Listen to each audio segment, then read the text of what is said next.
Hello, my name is Mercury, and welcome to this brand new episode of Media Fate. Today I'm joined by Pancakes. How are you? Hello and welcome to the brand new episode of Media Fate. Today I'm joined by Pancakes, as usual. Hello there, viewers. Hi. What's that little repetition? Today is Media Consumers again. At the We're beginning of the reconsider month. media, let's go. I forgot to put the movie, so I'll put that on Twitter or something. I don't know. I completely forgot to put like the shows and things. I just noticed that since we have background music now, I can't imagine the chaos that would ensue if you put background music on past episodes or some shit. Because imagine the chaos of the burger episode with the chill music behind it. Yeah. I don't know if I should. You know. Anyways, viewers, if you're watching the fuck, if you're listening to us in this episode, this may be my last episode in a while because I'm taking a trip to Florida, the drunkest of all zoos. We won't be seeing him for a while, but hopefully we still have content. We may slow down in the future. It's only a week, chillax. So hopefully we'll at least get some episodes, maybe 2 weekly at minimum, or at most if our schedules for that messed up. So unlike many of the other media consumers, I don't want to scrounge. I didn't put in all the movies for August. I just didn't do that. Will I do that? No, I will not take these moments of my life to put in the topics. One of the things I'm gonna do in Florida, I'm gonna taste Mr. Beast Burger. Do you want me to bring you some, Mercury? No. Too bad, I'm bringing you some anyway. So you won't be seeing that. I'll probably post it on Twitter or just make something on the archive and just say it there or insert it here at the end. I don't know what I'm gonna do. But that is somewhat coming. So the shows. We'll start off the shows because that's the least thing we have. Amazon's making a Lord of the Rings series, which we know about for a long time, but I learned about it recently. But they finished filming, I think, and they stated that it will release on September 2nd of 2022. So, thoughts? I have never watched a single Lord of the Rings movie, never played any single Lord of the Rings games or Lord of the Rings Lego game, never seen it, never bought merchandise, never seen any other piece of media. At most, the most things I've ever seen is a Lord of the Rings shirt. I've heard a lot of shit about it, and I've maybe played like one Lord of the Rings game, but yeah, I don't know shit about the franchise. Only the Christopher Lee is part of it, so yeah.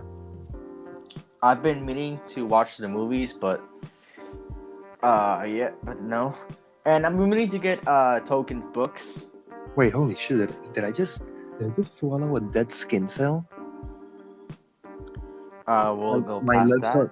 My lips are chafing, and I have to. Anyways, Christopher Lee, funny moment. The Christopher Lee is not the main focus. But I'm meaning to get the books. I know there's a lot of books, and I mean to get Game of Thrones too, but that's not gonna happen. I'm not gonna finish Game of Thrones because Game of Thrones will be finished. I once wanted to buy all the Harry Potter groups just so I can fit in with the quirky girls. Well, of course that never happened, but at least I own all the Wimpy Kid books. Somebody just consider yourself saved because one of the books is almost 200,000 words long. Bet, I guess. So, yeah. I mean to get the books, to read them mainly. To increase my collection and make books my friend, I guess. But this series is supposed to be a prequel to the movies, I think. So you don't have to see the movies to get whatever's going on in the series.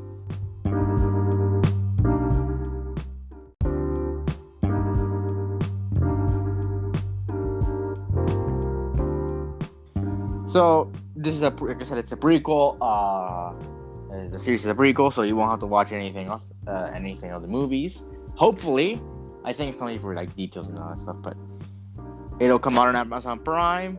And again, I said September 2nd, or Prime Video, not just Prime. September 2nd, 2022, which is the Friday, after Shang-Chi. We'll talk about it later. The next thing is a Chucky TV series. So thoughts? Oh my god, bro, Chuck E. Cheese? Okay, so Chucky. I'm not gonna explain to you what Chucky is. You should know what Chucky is. There's two kinds of Chuckies. Which Chucky do you say it is? Chucky the doll. Bruh, Chucky the kid or Chucky the mouse? What do you mean, kid? Do you know the story of Chucky? Yeah, I know he's a fucking doll, but he looks like a kid. He's far from a kid. But let me give you a little bit of history and horror. I know he's a doll and I know he kills shit, but I'm just messing around, mate. No, that's clearly not the basis. It's actually much more weird. Chucky is a manufactured doll that is possessed by the spirit of a serial killer. Sheesh. There you go. But Chucky's appearances in media these past few years have not been the best, to say the least, from what I've heard. Yeah. So, and series, I think that series have done good for some franchises, like Star Wars. I remember that one of the movies, a director called Tom Holland, and I know it's not the same Spider-Man Tom Holland, but I just wanted to point that out, that Tom Holland was born to be an actor. He directed movies even before he was born. Like, what the hell, man? So, yeah, Chucky, hopefully the series is good. Hopefully it's at least decent. Because Chucky, or at least the Child's Play franchise, needs a little bit of a jump after very, very weird things. It stopped being horror and more kind of dark comedy, I would say, with like very gory deaths. So for anyone interested in watching the Chucky series and seeing if it's good, it's coming on October 12th, 2021. So a little bit of a change here. We usually leave these for the end of these kinds of episodes, but it's here. What are our hopes for What If, which is coming out in a week? What if like this kind of series where they connected to the MCU at the end? It is part of the MCU. But like it makes a cameo within like the main timeline, like within a main movie or some shit. Probably, honestly. What? Probably, because this takes place after Loki. Sheesh. What I want for this series is for it to not only be good, because that's the basis, but I wanted to introduce interesting universes and concepts that don't just appear for one episode and like never ever again. I'm expecting some of them to not be like that, or be like it's one thing for one episode, like the Marvel Zombies episode. That's probably gonna be a one-off episode or something. I remember watching one episode like Ultimate Spider-Man or Ultimate Avengers where they all just turn into Hulks or some shit. That is nothing compared to the Marvel Zombies. Marvel Zombies is not your typical zombies because, because making Marvel character zombies, it just doesn't have to stop there. there's hyper intelligent zombies that pretty much are still themselves, but have this unceasing hunger for human flesh. That's it. And they're obviously it's rapidly, deteriorating. That's what zombie means. No, because zombies are usually brain dead. These guys are not brain dead. So they're vampires on steroids. Pretty much, and they're rapidly dying. They're not dying, obviously, but like their skin is falling off. So basically, it's vampires on steroids. They should have called it. I'm not gonna make that joke. I'm probably gonna get copyright straight. You can't. Whatever. But I'm just hoping for interesting topics, a good series. First of all, hope they make time of those 10 episodes they have, taking up half the year for Marvel, and giving us Hawkeye in November instead of. Wait, what was Star-Lord's character name? Oh, Peter Quill, sorry. Alright. But hopefully they make use of the 10 episodes and they don't screw this one up like they did. Imagine they make this onto an episode. Peter Quill. Hey, Thanos, sorry I was late. I was doing stuff. Gamora. It's okay. I am stuff. Peter Quill. OMG, maybe. Fuck. OMG, Gamora, no. OMG, Gamora, no. Thanos. Haha, Peter, you are banging my daughter. There's gonna be an episode where Gamora, not really spoilers because they put this in the poster, but there's an episode where Gamora takes Thanos' place. Damn. You slay queen, yes. I'm killing you. I'm killing you like how... Hold on, let me rephrase that. I'm killing you as hard as the hype for Eternals. Is it good or is it bad? It looks boring. I bet. But what if... I hope it's good. Hope it gives us something to compensate for taking half the year of Marvel, but what if the point. But what if it's bad? What if it's bad? Then it doesn't deserve to take up half the year of Marvel because it's half the reason. Not half the reason. Yeah, half the reason that Miss Marvel probably got pushed to 2022. There you go. So like I said, it's coming out next week. We're not gonna get like a 2-episode premiere. Disney confirmed that the first 3 episodes will appear weekly. So yeah, that's that. So what if next week, August 11th? Don't miss it. We're gonna make an episode on it. I bet. Alright, moving on to movies now. And the next, well, not really the next movie, but the first movie we can talk about is Venom and Let There Be Carnage. So, thoughts? I'm glad they're seeing this up because, as I spoke in the MCU tier list episode, they put Scorpion in the end credit scene of Homecoming and then to a villain. Yeah, I was really disappointed. Yeah, but I'm glad to see that they put Carnage, or reference Carnage in the end credit scene of Venom, and then they actually are turning it to a real thing. So you watched the first Venom movie? Yes, I watched the first Venom movie. Did you like it? It was good. Yeah, I thought it was really good, but the critics were just going hard on that movie. It was not deserved. Speaking of movies, after a long while, I finally watched all 9 previous Fast and Furious films, and I'm gonna watch the before it gets out of cinemas, F9 The Fast Saga in cinemas tomorrow. Cool. But it's a lot of time watching the movies, but a small price to pay for family. Am I right? I haven't watched any of the movies. But Venom. I liked the first movie. When I heard that Carnage was going to be the sequel, I was naturally excited because it's the first time Carnage ever going to be in the big screen, made by big CGI and all that stuff. hopefully do Carnage justice. If you don't know anything about Carnage, just know that he threw his own grandmother down the stairs when he was like a kid. And that's the least of his problems. And that's the least of his problems, and like once he took over the world. Just for fun. Yeah, just for fun.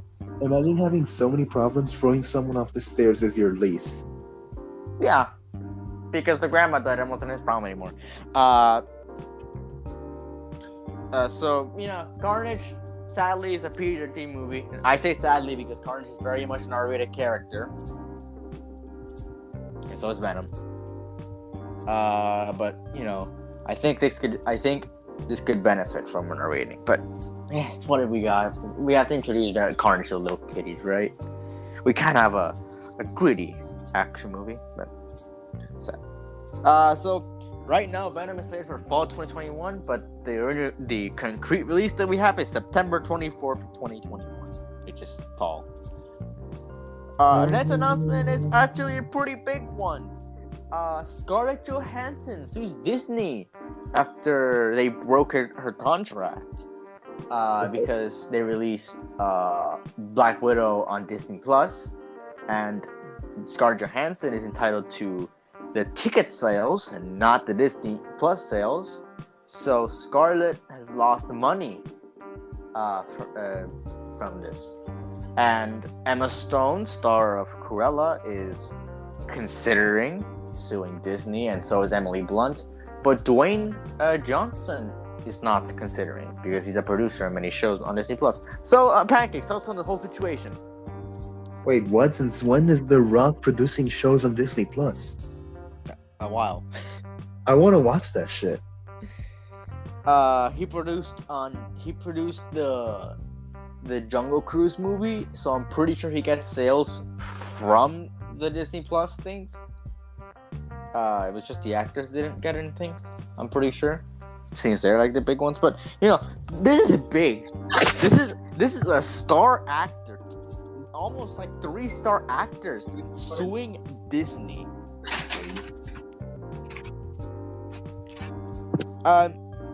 So to tell you how this could literally change how Disney Plus releases movies from now on. Because what can happen is that Disney just releases the movies for free, like HBO Max. They release the movies for free, and we're done. That's over with. But if they win, we get this whole debacle where they keep throwing the movies for $30, even though Black Widow is probably the last one. But after this, Scarlett's career in Marvel is done. She's not gonna make any more money from the movies. I mean, she's already set for life. So is Emma Stone, and so is Emily Blunt, but we're not gonna talk about that. But Scarlett Johansson is just set for life at this point. But, money lost is money lost. If you want to grasp on how much Black Widow made from Disney Plus sales, the last time Disney said anything, in its opening weekend, Black Widow made $60 million off of Disney Plus alone. Damn, no wonder she sued them. It's imagine you're owed a percentage of that. Let's say you're owed, I don't know, 20 million? You're a star actor, so 20 million. Let's just say that. Probably not owed 20 million, but, big number. Imagine you lose 20 million. Imagine, I think 10% is a more realistic cut. And, it's 6 million. That's still a lot. Yeah, imagine losing 6 million in a weekend. Damn, in a weekend. Imagine the months that it's been out. Yeah, but that's 6 million in a weekend you could have made in a weekend. $6 million? Damn. Black Widow is the first movie I saw since my return to cinemas, so I'm not sure what you mean there, buddy. Black Widow tanked hard, man. It's one of the least grossing movies that Marvel has made. And I don't get why, because when I went to watch it, the movie theater room was packed. There was, I don't know, that was opening weekend probably. Thing is, That was opening day. exactly. Like, thing is, when you go to see a movie and it's opening, like the grand premiere, obviously that's the one most people go to the movies. Like, okay, we set this time for the movie. Let's go watch it. Come on. But that's that. But this is I say but Scarlett Johansson lost money. That's it. But I know that being a multi-million-dollar actor, like at this point, whatever, $6 million, I spend that in like a week. But think about it. It's $6 million in 3 days. Money you could have made in 3 days. Down the drain because Disney. That's more than politicians. And so like at this point, I understand suing them. It's $6 million. Like, sure, that's not a drop in the bucket. That's a heavy hit. Damn. But 6 million. So yeah, I'm not saying that's probably what she was owed. I think she's owed a lot more because star actor. But I think the others were owed 6 million. So that means that probably the others weren't owed 6 million. And this kind of she was like the main star. I mean, she was like the main star. Others, like whoever played Yelena and David Harbour, must have had somewhere between 7.5 and 5%. I don't know, but it's something. So I hope they win. I am on Scarlett's side because Disney was real scummy because they could have gone to Scarlett and just updated the contract and she would have been fine with it. It's more money. Who doesn't want to make more money? Exactly, man. Like, I don't know what the policies are on other streaming services for this kind of shit, like HBO Max. Even if it's free, like they must have taken some money from. They probably paid. Thing is, they get paid from like people watching the things. No, hang on. I said that wrong. For example, Prime Video, certain movies, I think all movies actually. You can only play the shows, you can watch it for free, but movies, you have to rent or buy movies with actual money. So I'm not sure how it goes, but even if it's Amazon we're talking about, fuck you, Jeff Bezos, I'm pretty sure that it will most likely a fraction of that money would have gone to the actors. Like, even if it's just like a 1% cut, I'm pretty sure the actors on the movies should make some. Hearing anything. I'll continue. Just continue. I'm pretty sure that the actors must make some money off that. Yeah, no, definitely. But yeah, money lost is money lost, and that's gotta suck. Yeah. Am I losing $6 million in a week, or like approximately $6 million a week? But that's that. Hopefully, Scarlett wins so we can get free movies on Disney Plus. Lamo. What? Lamo. We're actually talking about a movie now. That was only related to movies. But it's Ghostbusters Afterlife. Thoughts? Oh, I haven't seen the trailer, but Paul Rudd's in it, so that's nice. Well, I am very excited for this movie. I have been following it since the first trailer, at least the first snippet of a trailer came out. And why I'm following so much is because the 2016 movie sucked. And do you think the sequel's gonna be any better? What sequel to the 2016 version? The one that's about to come out, Afterlife? It's not a sequel. Then what the hell is it then? It's a reboot of the 2016 reboot. What the fuck? It's a sequel to the second one, but the 2016 reboot was a sequel to the second one, so it's a reboot of reboot. Wait, I never showered from the haircut. Fuck. Now I have hair all over the fucking bed. So they're rebooting the reboot, and I gotta say, this one looks much better because it's dealing with. Just to put it in perspective, the main character, at least the main character, is the granddaughter of Egon. I'm pretty sure that's his name. Who is the main character in the original Ghostbusters. Sadly, the actor for Egon died, but it's nice to see that he still has an impact in the story. So it's a reboot. Yes. Wait, you mean granddaughter as in character or actual actor? Character, pretty sure. I bet. And the whole movie's about this whole movie's about like what Egon left behind, like clues. Wait, what he was researching. Yeah, why is it a reboot then? Because to be honest, since Egon has an impact on it, then that implies that he existed within the movie's universe. Therefore, it's a sequel to the original film, not the reboot. It's a sequel, but it's a reboot because it's rebooting. It's like completely ignoring 2016. It's a reboot of the reboot. So it's just a skip card. Pretty much. I'm just saying it's a reboot of reboot because it's rebooting the reboot while being a sequel because they were both sequels, I'm pretty sure. The studio was playing Uno and this movie was like, custom rule, 2016 doesn't exist. But, it's a sequel. That's what we needed. I know Ghostbusters 3 kind of happened with the Ghostbusters video game. But this could be canonically said is the Ghostbusters 3.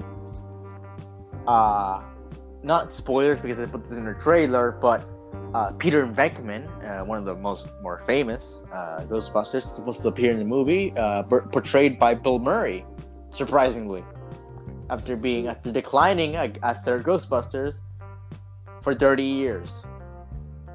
Who the hell is Bill Murray? I'm gonna kill you. I know Jamal Murray, but I don't know any Bill Murray. Oh no. I feel bad for you. Not because of me, but because of anyone else. No, but I feel like I've heard the name, but I haven't seen him play any characters. Have you watched Space Jam, the first one? Yeah. It was in it. Oh shit, he's a fat golfer, right? I forgot. He's that guy, right? I don't know. I haven't watched it, but I watched like a. The guy with glasses who goes with him to the game. I don't know, but it's. I remember him. Yeah, I remember. He's the guy. I remember. Yeah.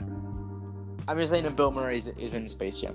The first one, not the second one, because Warner Bros. Isn't that faithful to the original. But yeah, like Ghostbusters Afterlife. Hopefully, it's good. Ghostbusters really needs a good movie after 2016 left a little stink in the mouth. But I hope it's good. I just hope it's good. I will watch it. Hopefully, we get an episode on it because I really want to talk about this movie. So yeah, after many delays because of a certain thing we'll not mention, it'll come out on November 11th this year. I cannot keep waiting. The next movie, where we're going to talk about is last movie thing. Shang-Chi and the Legend of the Ten Rings. So, again, I think we said a lot of this movie is just more footage cut out. So, Pancakes, are you more hyped for this movie? Imagine having so many trust issues that you need 10 rings to get married. And those 10 rings come from an ancient dragon race that came from space. Anyways. Yeah, I'm hyped for the movie, man. Anything that has ancient Japan themed on it, or Chinese, I don't care. Ancient Asian in general, I'm into it. I find it very interesting, like that mythology. Like Ghost of Tsushima, whatever the fuck Samurai Jack is, Sifu, the upcoming title. I don't know if it's come out yet. No, it hasn't. We discussed it. That it got delayed. Well, anyway, I'm interested in that kind of shit. I think in the movie in the movie department, Shang-Chi better deliver, because Black Widow left a little bit of a foul a foul taste in everybody's mouth. It's kind of like the same shit, man. Like, one, it came out at a horrible time because no one was ready for it to come to cinemas yet. And B, why would you watch a movie for someone who's already dead? Then again, I can't say shit because I watched Solo, but yeah. Solo and Black Widow have the same problem where they're a prequel story for a character that died in their last movie appearing. So you pretty much know, and they've been in other movies. I mean, I think that theory is overused because there's kind of like, that applies to comic characters. Like, yeah, he died and shit, but to be honest, like, doesn't apply to everything. Because, for example, the 2018 biopic Bohemian Rhapsody, like, you get to see the life of Freddie Mercury and shit, and you know that nothing like it happened to him because he dies in 1991. Yeah, but thing is, like, Freddie Mercury is not fictional. We're not watching a story. We're not watching. Thing is, why that works is because Bohemian Rhapsody is not a fiction. It's a documentary of Freddie Mercury's life. Sure, it's like a film, but it's still documenting this man's life. So So the main point of the movie isn't like, everything that. The main point of the movie is to show Freddie Mercury's life up until his death. It's not showing this fictional character storyline for this movie. Well, we know whatever's gonna happen to them doesn't matter because they're gonna survive and they're gonna die later on. It doesn't have. You can't compare the two. You cannot compare the two because they're too different. One's a documentary, one's a fictional story. You just can't compare the two. You cannot. It's impossible. You can, but you'll be wrong. That's what I'm gonna say. And that's what the H2O paradox is, folks. Okay. But yeah, same problem. This character died in their last movie, and we know that they appeared in other movies before their death, or in other things before their death. So why would we care? Why would we care that this character gets into epic fight scenes and it's thrilling when we know for the entire movie, whatever Natasha gets into, she'll survive, get out, and do the things in Infinity War and Endgame? Why would we care? That's why Solo failed. That's why Black Widow failed. Yeah, that's probably what Kenobi will. The thing is about Kenobi is that Kenobi is a very hyped up series, mainly because of Kenobi's a fan favorite character. No one really clamored for a Solo movie. Like, Black Widow isn't the same thing as Jesus. Exactly. That's not what I'm saying. But there's one thing to make a Black Widow movie. There's another thing to make an Obi-Wan show. And thing is, what you're doing for Obi-Wan is that you're not putting him into intense things. What you're doing is showing his life on Tatooine, and like showing what he did on Tatooine throughout all these years, and showing what he probably did in his adventure. But we know he's gonna die. We know he shows up there. I don't think that they're probably gonna know that, or if they don't, then I'm sorry to say, folks, but Obi-Wan will be a bad series. If they don't do that, I'm sorry. I'm hyped too about Kenobi. Trust me, I'm hyped. I'm not hyped, but I'm excited to see what it is. I mean, but if they don't recognize that Obi-Wan's gonna die, in his next movie, then when they revealed the cast list, they said that Hayden Christensen was gonna be in it, so it's not gonna be only a Tatooine life expression. Yeah, but back to the Shang-Chi. I think Shang-Chi is big shoes to fill, in the way that they need to do something original, good, and just wipes Black Widow out of the water. Yeah, I'm hyped about Shang-Chi. And I love I love martial arts. I think they're pretty cool. So we're gonna see where this goes. And I love mythology, so seeing those two clash. I'm gonna kidnap you and I'm gonna teach you martial arts. I don't want to learn. I like to watch it. I But don't care. You're gonna learn it. Shang-Chi. You're gonna eat rice on bowls with chopsticks on the floor, and you're gonna meditate, and you're gonna walk barefoot. So Shang-Chi and Legend of the Ten Rings. This will wrap up the Mandarin storyline. Finally. So nobody can bitch about Mandarin anymore.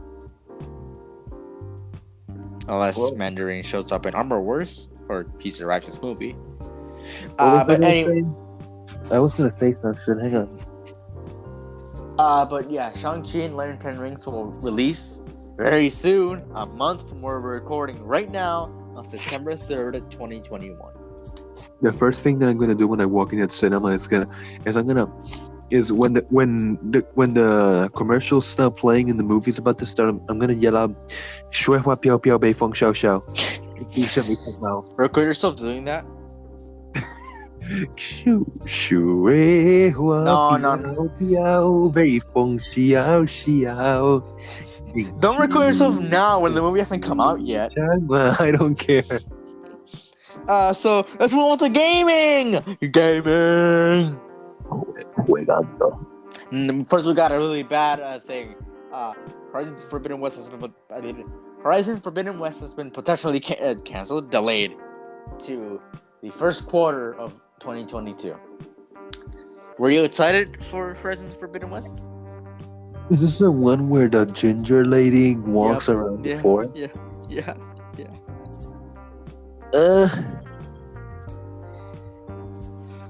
I've played too much Ark. What can I say? But you know, I'm a big fan of the first Horizon, and it's always had to see a game where you've looked forward to it and you get delayed. Sony hasn't said anything. I'm just gonna say right here, Sony hasn't said anything. They've kept their mouth shut, at least from what we know. But yeah, but this comes from a very reliable source. So there's signs pointing to it being delayed to quarter one. If people don't know what quarter one of the year is, it means begin to expect the game to come out in January to March of next year. I believe like the prime time is March. I know it's the far end of quarter one, but hello? Yeah. I bet. I know that March is the far end of quarter one, but I think it's the best day, the best time. Because I'm gonna be a little bit honest here, January's a bit packed. You know, we got Elden Ring and Pokemon Legends Arceus in a week. Wait, what? It comes out January 2022? That is January 2022.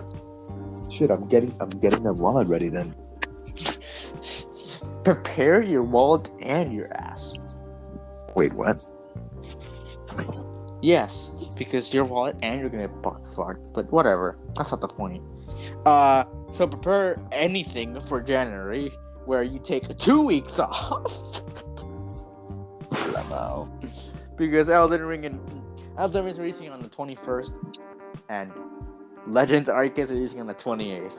So I don't think it's very I don't think it would be very smart to release the game in January. Honestly, February too, because Elden Ring and Pokemon Elden Ring take quite a bit to finish. Wait, what? Pokemon Elden Ring? What? Pokemon Elden Ring. That's a crossover I want to see, but never happened. But Elden Ring and those games that from Dark Souls take quite a while to finish. Wait, what? Pokemon takes a lot. You're gonna die every 5 seconds? Yeah, it's made by the same people. Damn. And Pokemon takes quite a while to finish too. And this one's gonna take a while to finish. But I don't think February, maybe the end of February, but that's the earliest I can see it coming out. Which is around the same time the first one came out. I hate to see games just come out in the same month as the first one. I hate it. I don't know why, it's a pet peeve of mine. Release it somewhere else, please. But yeah, sadly, it's being delayed. Potentially. That thing was the McDonald's PS5 controller debacle. Pancakes, do you know anything about the story? Because I can explain to you quite a bit. I mean, they're gonna. McDonald's teamed up with Sony to make a PS5 controller based on McDonald's. It's not that simple. It's so McDonald's Australia, I'm pretty sure, released an image of a PS5 controller in a McDonald's style with fries on it. Not on it, but like designs of fries on it. Sony then demanded McDonald's Australia, or at least Sony Australia, then deleted all the pictures and I think almost sued McDonald's Australia because of it. And then they said that the PS5 controller was only a concept and that it was never planned to be released. So what the hell's going on? Is the PS5 McDonald's controller? What can I say, man? I'm loving it. I think this is very far from what you were expecting. It's a gaming controller. Why are they fighting over this shit? And it's a wild story, but I'm pretty sure Sony it's Sony and McDonald's. They're not doing anything. I'm pretty next thing that's gonna come out say it was a joke, and that this is like that. This is like that one time where they sold an Among Us chicken nugget for like $10,000. And they're gonna come out it's a joke or something, and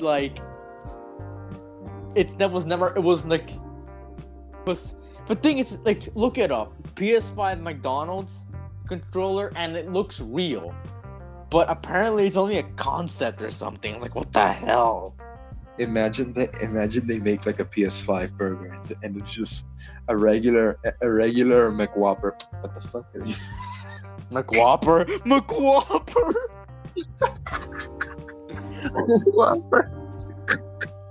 McWhopper.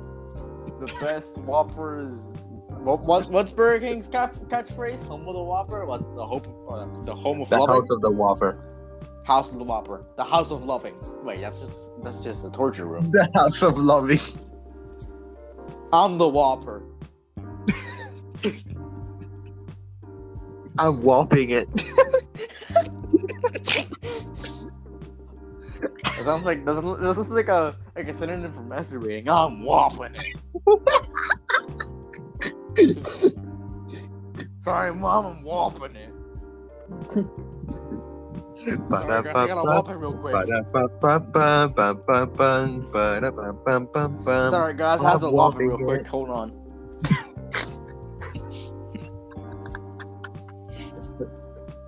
McKing, I'm whopping it. Anyways, before we just make the puns, the next thing is Rainbow Six Siege containment. The containment for Rainbow Six Siege. All I have to say is why the hell make extraction at this point? What? Extraction is just probably the same thing, honestly. The fuck you mean? Extraction in the containment events. I think they're just infected. At this point, the thing is, extraction, Rainbow Six Extraction is just the same thing as an event in Rainbow Six Siege. And I think this is a very similar event. So why make extraction? Why not make extraction a mode in Rainbow Six Siege? It doesn't make any sense. Ubisoft doesn't make any sense. So do you have any thoughts?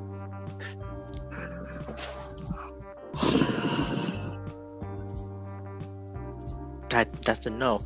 But Rainbow Six Siege... It's Ubisoft. What do you expect, man? Well, this is coming out.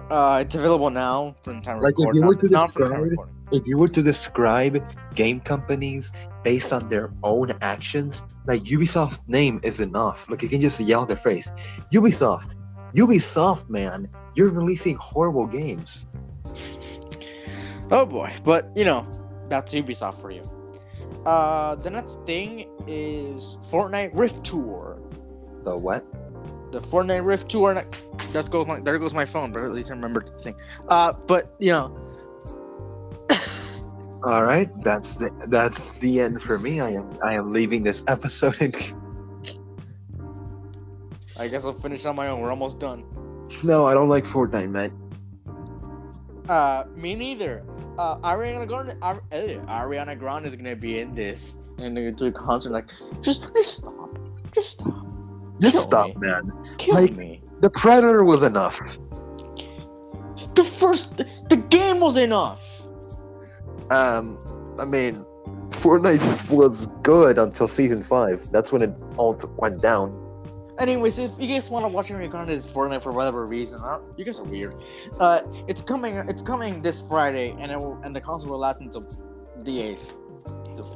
People who watch Ariana Grande sing in general are just why? You're killing me with your own existence. I bet like half of the people who watch Ariana Grande at concerts are from Jacksonville. This is a much more happy thing. There's gonna be free DLC for new Pokemon Snap. So thoughts? Oh snap! Pokemon DLC? Free Pokemon DLC? No way! No way! Free? Free? Game Freak's not trying to throw a $30 bundle towards us? No way! This can't be real.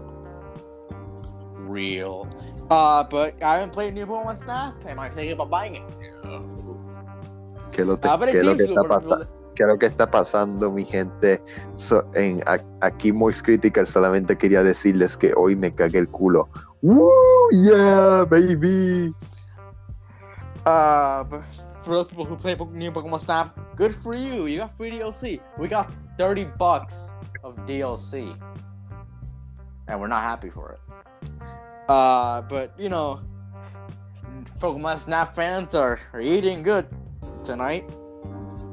I recently got like all 900 of the Korok seeds and earned a no life golden shit trophy.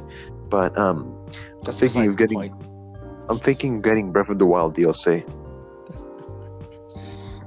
So yeah, it's available now for people who want it. Want it? You're getting it anyways.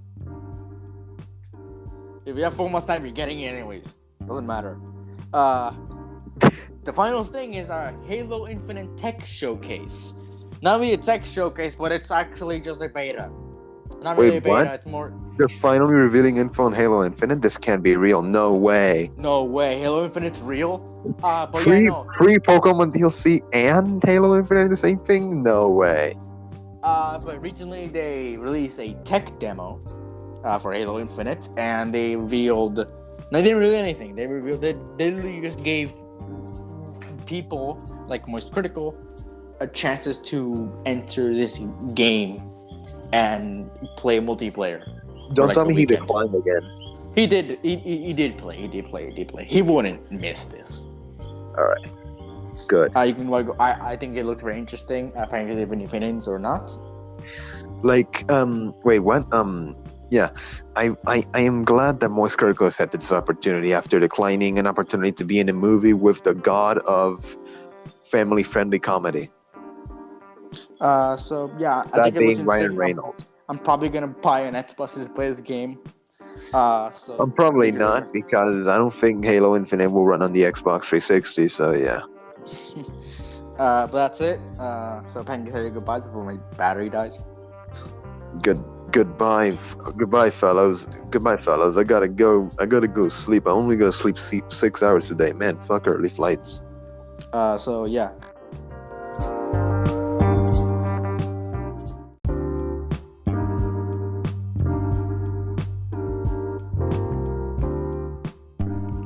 This is Mercury from the future. I recently, this is 2 hours before the episode comes out, I got together all the shows and movies for August. So I'm making this little segment at the end to list them all. Pang is not here to join me to give his opinions, if any. So we'll do this quick. I'll do this quickly. I keep saying we'll. But I'll do this quickly. and the ones I always want to see, or I maybe don't want to see. I don't know. So let's start the movies because that's what I have first. On the 5th, the Suicide Squad comes out. I am very excited for this movie. Hopefully, it lives up to the hype. On the 6th, it's not that big of a day. Vivo comes out alongside Naked Singularity, John and the Hole, and Swang Song. On the 11th, we have The Kissing Booth, the third Kissing Booth 3. On the 13th, we have Free Guy, excited for that one. Respect, Beckett, Don't Breathe 2, and Coda.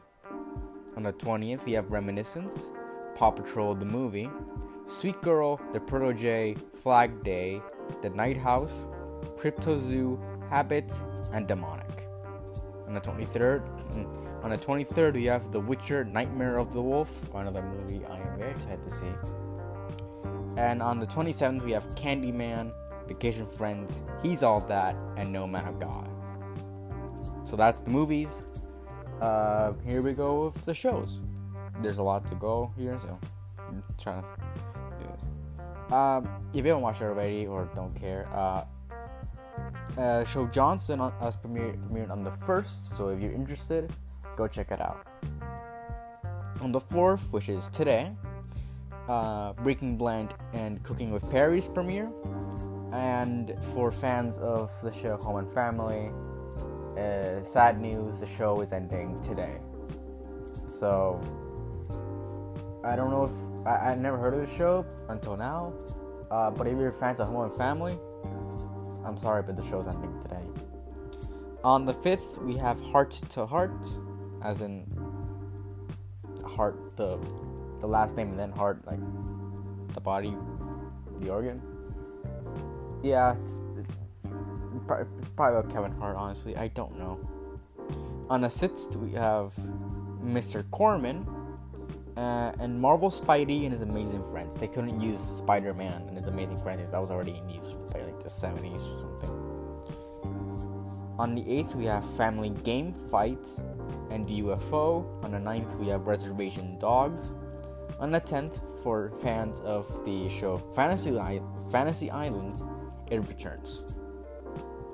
On the 11th, Money Court comes up, but that's not the biggest thing on the 11th. What If premieres. On the 12th, we have The Hype and It's Rated. On the 13th, we have AEW Rampage.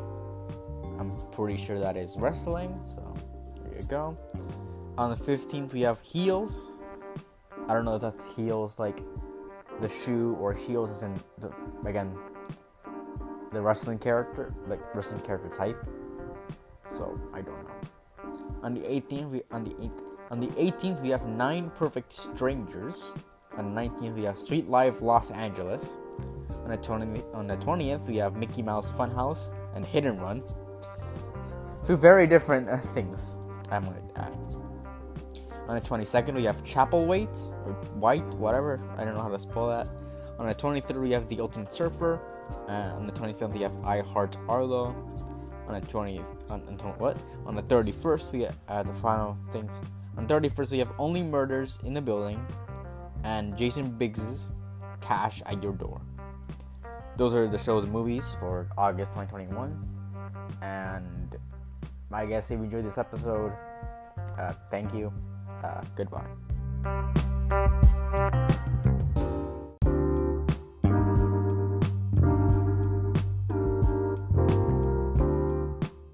Hello, my name is Mercury, and welcome to this brand new episode of Meet Faye.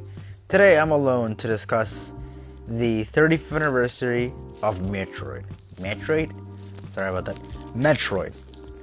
Metroid, of course, is a very big franchise from Nintendo, and it's celebrating its 35th anniversary Friday, August 6th. At least the Famicom version, I'm pretty sure, of the original Metroid game. I hope I am not wrong on that, because I've been wrong in the past. So, yeah. Metroid. I guess I'll go over my thoughts of the games. First, before going into the franchise and its impact, in gaming. So I've played around 3 Metroid games. It's honestly not as bad as you think. I've only played the 2D side-scrolling games, but you know, that's what I'm mostly familiarized Metroid with. It's the 2D. So I played 3 Metroid games, which include Metroid the original, Super Metroid, and Metroid Samus Returns, the remake of Return of Samus. And I am planning to get Metroid Dread. So yeah, the long-awaited Metroid Dread. What do I think of them? I think they're pretty solid games. If you have a 3DS or, well, anything really, just go, like, if you have a Switch and you have Nintendo Online, go get the things, because go get the free Famicom games or whatever. I think you'd really enjoy them. So yeah, they're fun. The game is, I wouldn't say it's bad. Like, okay, there's a lot of there's a lot of, you know, getting back to where you were, but you know, it's fine. Like, I wouldn't discredit them, but they're amazing games, and they really put you to think and to trace back and say, okay, I have to do this, I have to go that. You know, I'd recommend them to you. That's what I could definitely say. So yeah. So guess I'll go over the history of the game. The first game released on August 6th, 1986. So today, on this is, I think it's a Japan release, pretty sure. Yes, on the Famicom Disk System. So, and it didn't release on the NES until 1987 in August. For United States, for North America. Europe was a completely different story. It released in 1988. So obviously an 80s game, whatever. I think we all know who Samus is. You may know Samus from Super Smash Bros. But we're not going to talk about Super Smash Bros. Smash Bros doesn't count. But yes, Metroid is a very popular franchise, even though having only a handful of games. Those games include the original Metroid that came out in 1986, Metroid 2 Return of Samus in 1991, Super Metroid in 1994, Metroid Prime Metroid Fusion in 2002, Metroid Zero Mission, Metroid Prime 2 Echoes in 2004, Metroid Prime Pinball in 2005, Metroid Prime Hunters in 2006, Metroid Prime 5, Metroid Prime 3 Corruption in 2007, Metroid Prime Trilogy in 2009, Metroid Other M in 2010, we do not talk about Other M, Metroid Prime Federation Force in 2016, and 2017, the current latest release, Metroid Samus Returns, and finally, in 2021, Metroid Dread will come out, and right now, no release date is Metroid Prime 4. So, that's the basics, I guess. Obviously, I think it's very known that Samus is a woman, but that wasn't known in the 1980s. That was a big surprise. At the end of the first game, I'm pretty sure you got to see the end credits was her taking her armor off. And there were 2 versions of that. One was in a leotard, another was in a bikini. I'm not joking about that. Yeah. 80s, everyone. But, whatever. So that was that.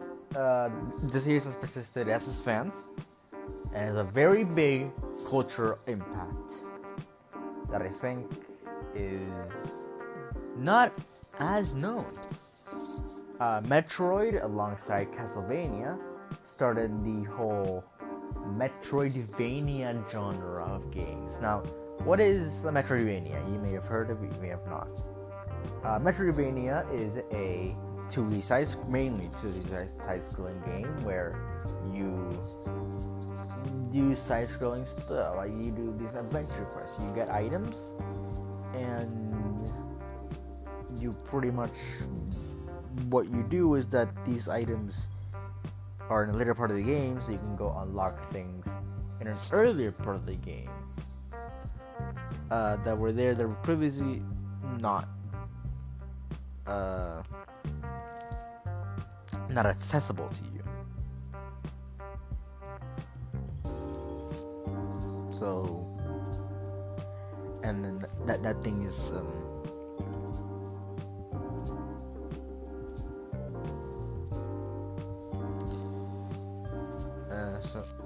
that's the basics, and then you go keep doing it, you get more items, you do that. It's mainly a backtracking genre, but it's still side-scrolling adventure. So that's the basics, and the thing is that Metroid is such a big cultural thing.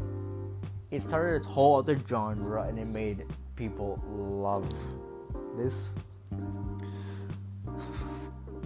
I mean, it was alongside Castlevania, so there's not much to really say in that department.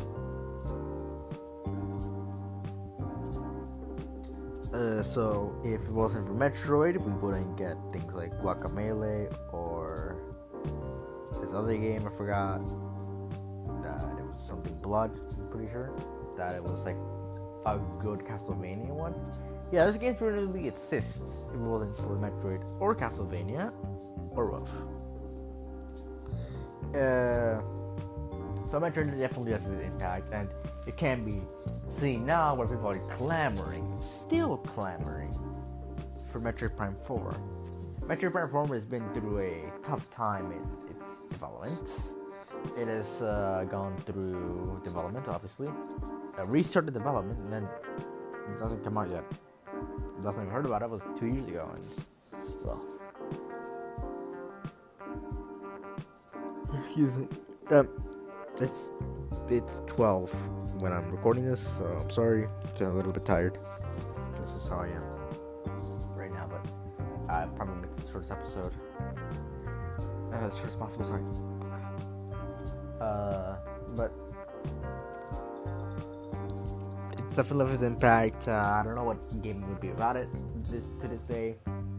Metroid Prime 4 has been through a couple time.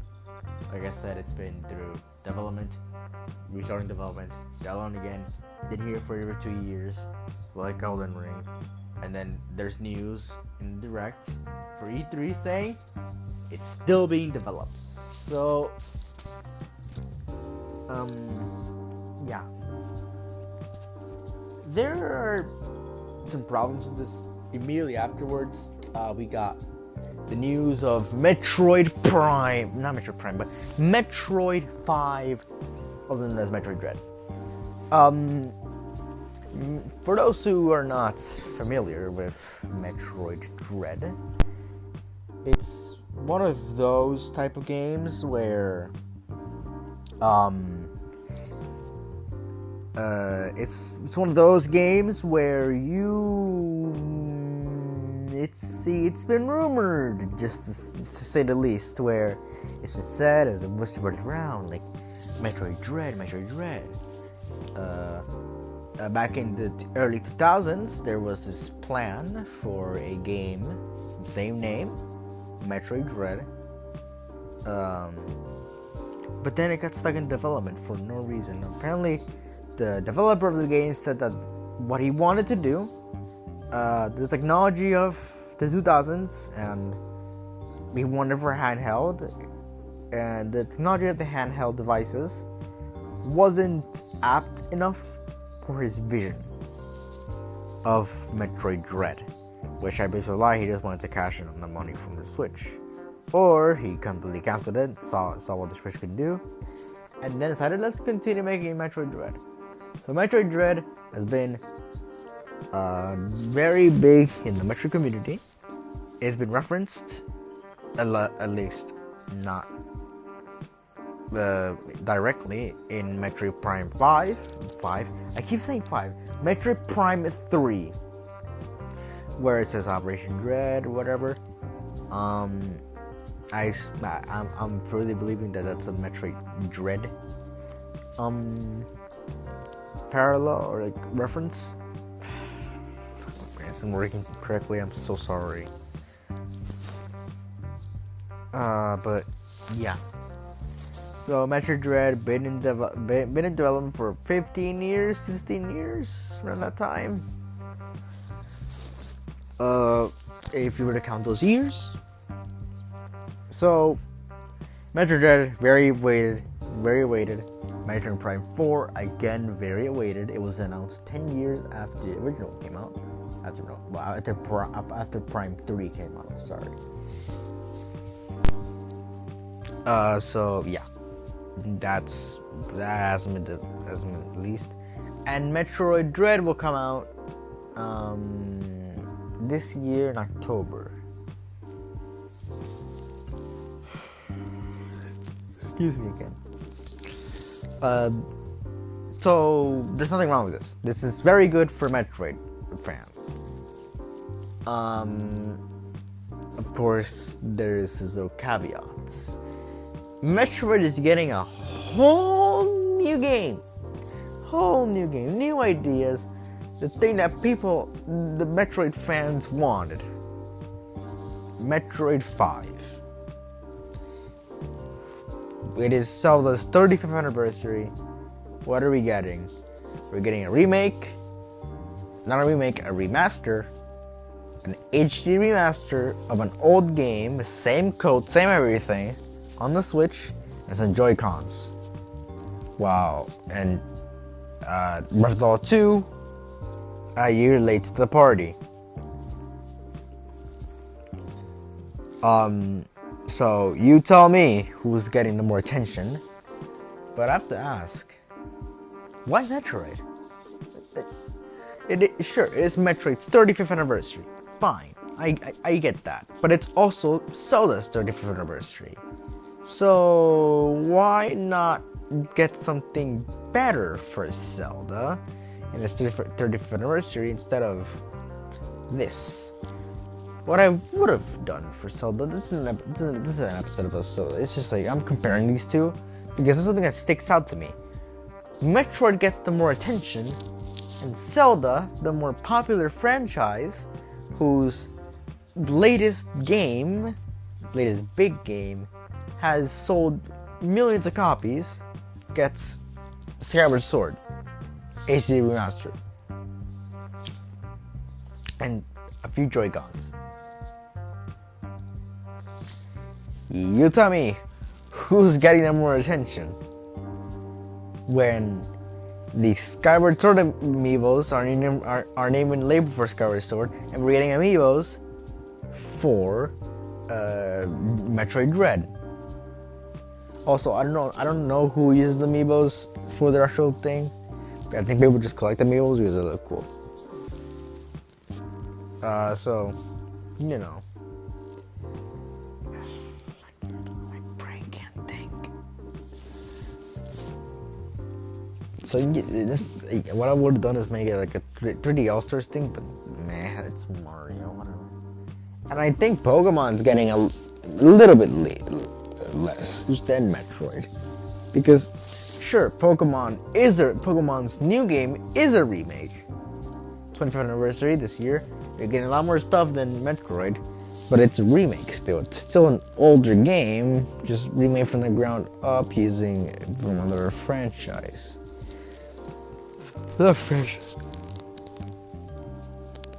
Another company making this Pokemon game, or at least collaborating with Nintendo Game Freak to make this other Pokemon game. So you tell me who's getting the more attention this year. Is it Pokemon's 25th? So it's 35th? Or Metroid's 35th? It's not about quantity, it's about quality at this point.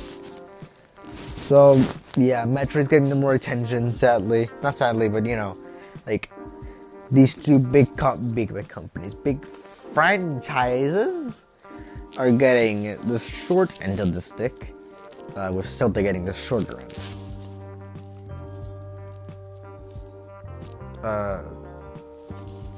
So what's the future of this franchise? Metroid has a very bright future, I would say. With 2 new game releases on the horizon, I'm pretty sure Metroid will be somewhat of a very popular franchise. I hope it becomes a very popular franchise. Gets that resurgence it desperately deserves. So why should it get a resurgence?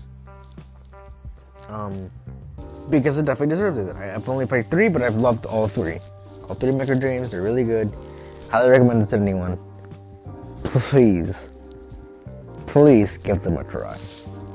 They're all you need, really. Sink hundreds of hours into them, whatever.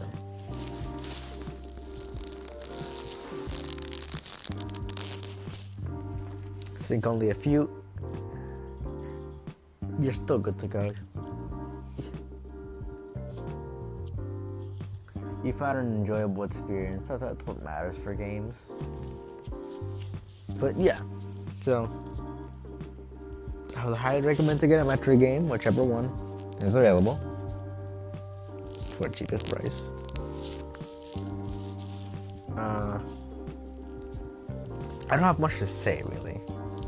Other than the Metroid future looks bright, and I really enjoyed the games that I played. The history is kind of interesting.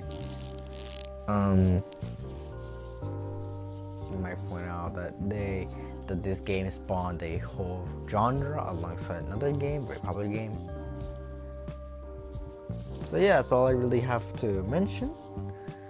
This might be the last upload for a while on the Meteor Phase servers, whatever this thing is now. Hopefully in a while we have a presence this month.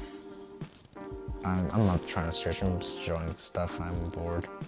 And yeah, just there's a lot of stuff coming, a lot of show coverage next week.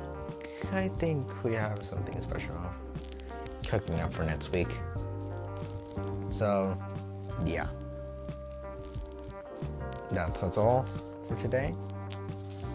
I hope you guys enjoyed in this, again, 19-minute episode with me in the background, just talking slowly but surely and thingly.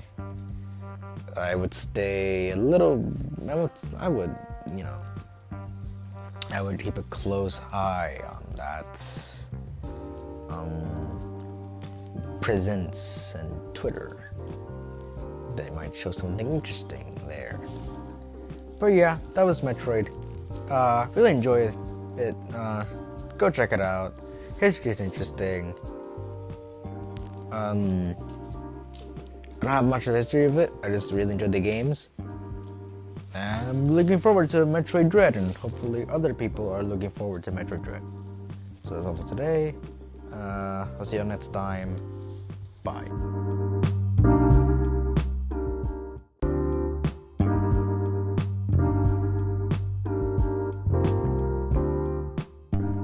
Hello, my name is Mercury, and welcome to this brand new episode of Media Buffet. Today I am alone, and I will be doing a Media Consumers episode. I advertised this in the last Media Buffet Presents, but here we are. It comes out August 13th. I'm recording very late into August 12th. So yeah. We'll be covering a lot of things, including some things that will become future episodes maybe, but who knows. So we're here now, and I have nothing much to say, so let's just begin with our series coverage, or things are in series, whatever.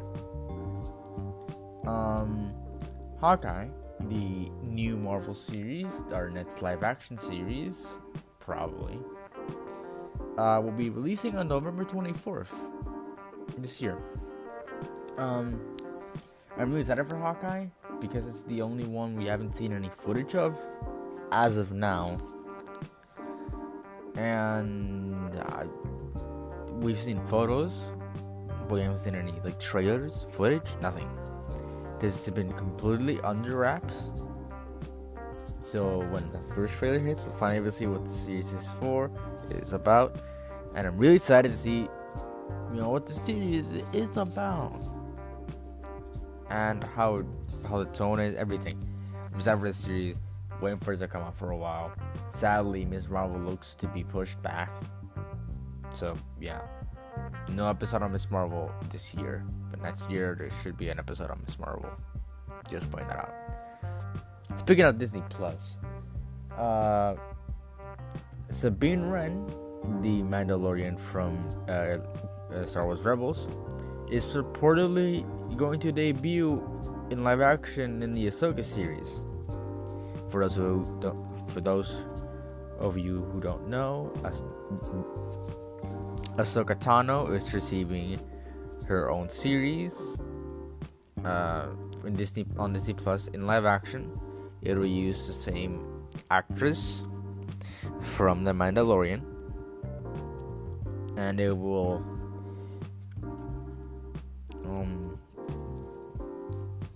detail Ahsoka's journey to defeating Grand Admiral Thrawn, who at the end of Star Wars Rebels is presumably dead, but now is revealed to be alive. So probably means that Ezra Bridger, one of the main characters of Rebels, is also probably still alive. But Sabine Wren appearing as Ahsoka is very, very expected. So I'm not surprised. I haven't watched Rebels yet. Am I going to? Probably not. But, for those Rebels fans that exist, those 3 Rebel fans, then, Sabine Wren coming back in live action, portrayed by an actress we don't know. It's something. And, yeah, I'm interested to see what they do with her colors and stuff, because she was a very bright character. So yeah, that's pretty much it. Next series is on Disney Plus's rival streaming service, Doom Patrol Season 3. The only thing I say it looked interesting. I've been meaning to watch Doom Patrol for a while.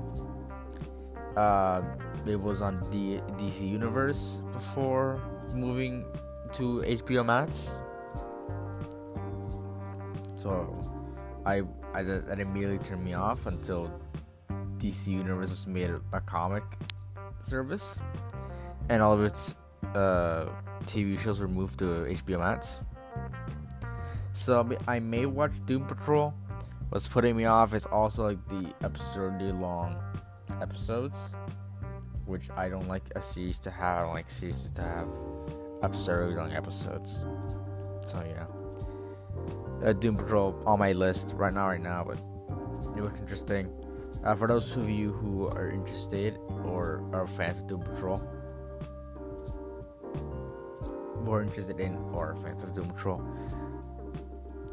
Season 3 is coming out September 23rd, 2021, exclusively on HBO Max. You do not need the $15 version of HBO Max to watch this. You only need the $10 version, which has ads. So, yeah. That show is also based on a Warner Bros. Property, but it's out on Hulu, and as it moved to HBO Max, for some reason, I would watch it if whatever. It would make more sense if this was an HBO Max, but whatever. Animaniacs Season 2 is coming out on November 5th this year. I've also been waiting to watch the Animaniacs for a while now. Now I have my Hulu account, so I can finally go ahead and watch the Animaniacs. So I can catch up before season 2 comes out. But yeah, it's on my list, and the series looks fun. I might watch it before Doom Patrol. But yeah, season 2 coming out November 5th, 2021. Very excited. Not excited. Just excited. I'm interested. That's the word I would say. I'm interested. Another thing. What we need to see is season announcements. Star Wars: The Bad Batch is getting a second season, and it will come out this year.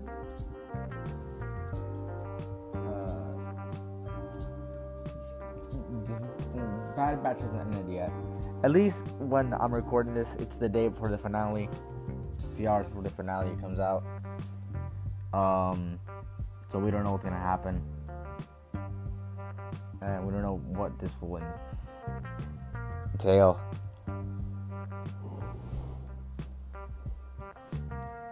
Sorry about that.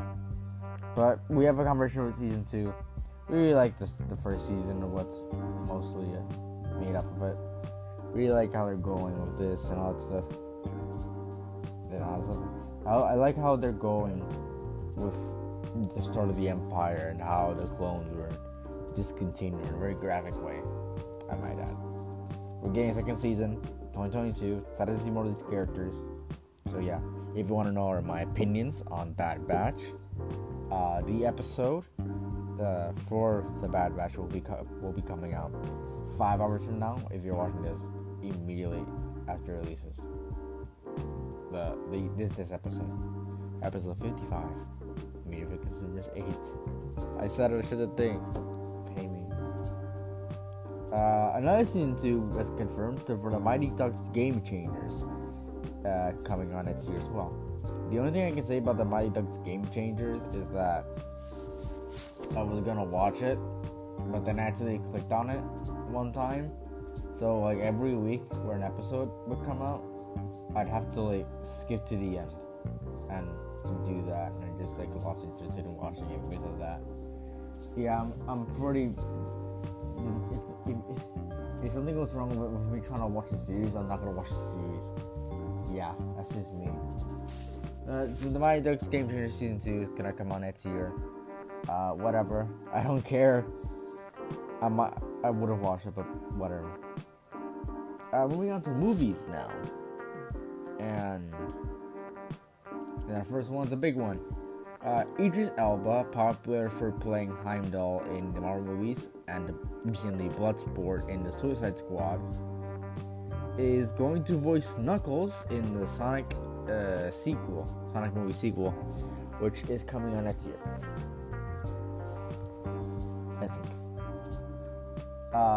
I'm not opposed to this, but I don't think Idris Elba is the most qualified to play Knuckles. I think someone a little bit more brash. I'm trying to imagine what like Idris Elba's voice coming through the Knuckles, like persona. I don't think it fits.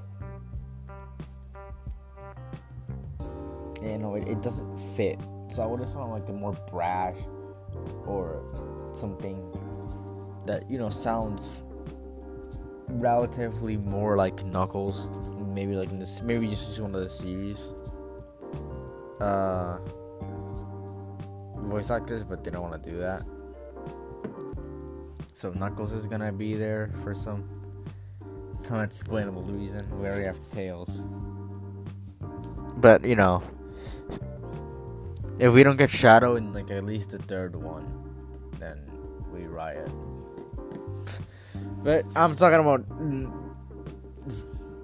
I'm talking about the third one. The second one didn't come out yet. But it's just I'm not opposed to this. I'm just like, there could have been better pick. I think a better pick would have been something like The Rock or like Dave Bautista, something like that. Someone like an actual like boxing record sounds like okay, yeah, like these guys look tough.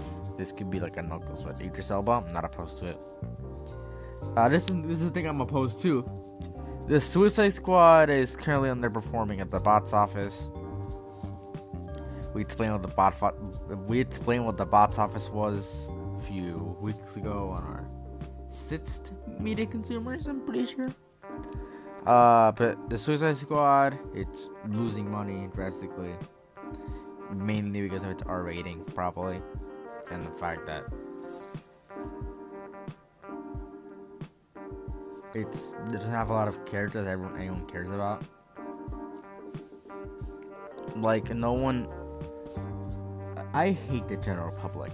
I know it's something like, oh, like, why are you saying this when you're trying to please the general public? But I kind of hate them because, not because they're not hardcore, but they don't look up anything. They hear about something and they're like, okay, cool, but they don't look up trailers. They don't look about anything about the movie and information. And that's what pisses me off.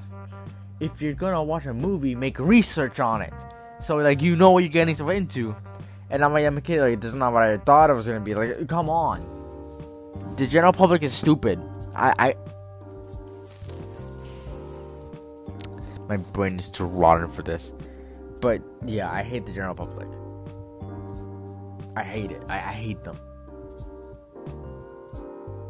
Because, like, the first thing I do when I look at a movie as a character I don't know, I literally look them up just to see who they are. I don't look at them and go, this is a new character I don't know, I'm not gonna go watch the movie. I don't know why it's stinking. It's probably their rating. The fact they can't take their kids to watch Harley Quinn, like, beat people up or with a javelin. But yeah.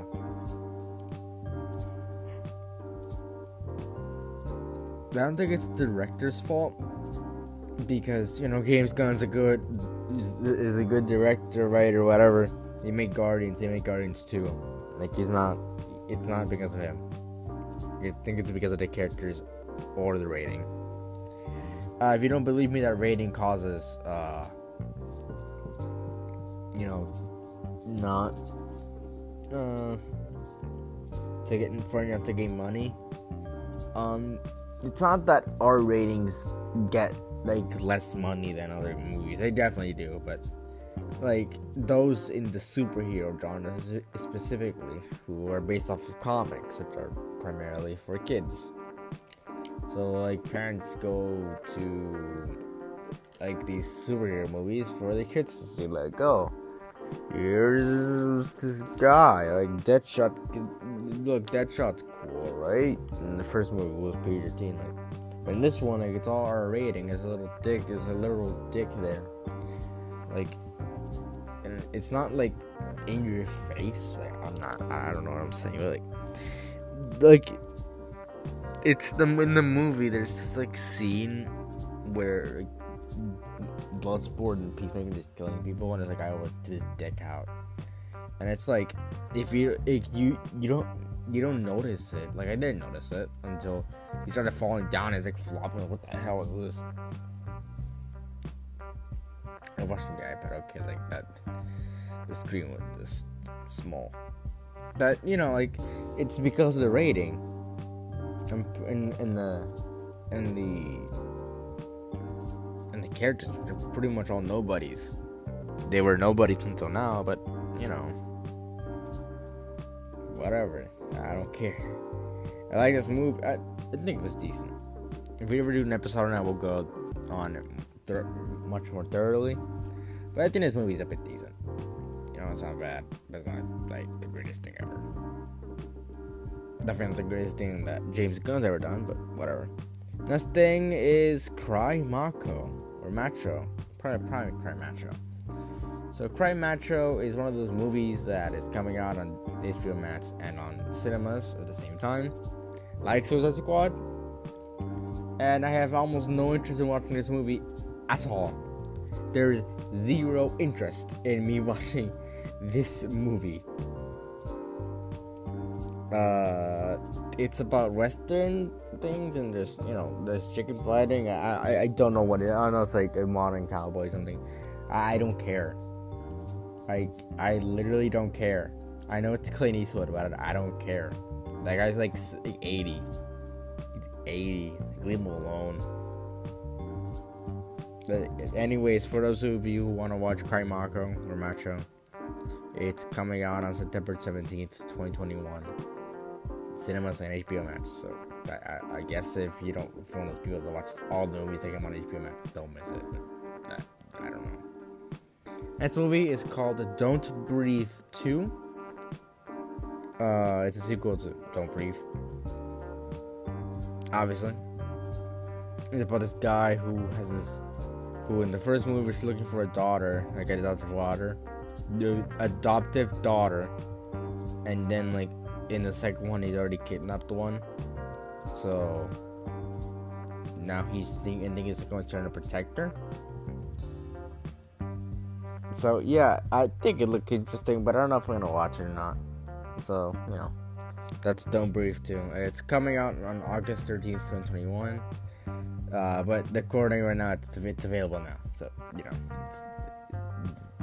it's available now. Go watch it if you want to.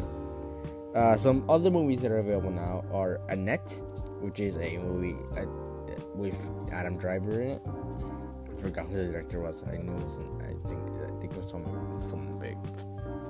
But there's Annette, and it looks fine, I guess. I don't know. I don't have much opinion on it. It's available now for you to watch somewhere. I forgot. But yeah, Annette. Cinemas, I'm pretty sure. And then, like, it's gonna come out on Prime Video on the 20th. So if you're unsure about doing anything, like, go ahead and just watch it there. We're a week away. We're a week away from it coming out on Prime Video. So yeah, go watch on that. And this one is also on streaming services, but this one is exclusively on streaming services. Vivo, about this girl and then a monkey who's trying to deliver a letter to some dude. Yeah, like to some prison. I don't remember much of the movie. But you know, I saw some of Vivo and it's fine, but it's not like the greatest thing ever. I don't know how much to say about the movie. For those who want to watch Vivo, it's available now on Netflix. The last movie we're gonna cover is Cinderella, and I think this remake of Cinderella is somewhat interesting because it's more of a modern take, comedic modern take, making like fairy godmother a dude, and he just like says, he acts like what the stereotype gay dudes or whatever.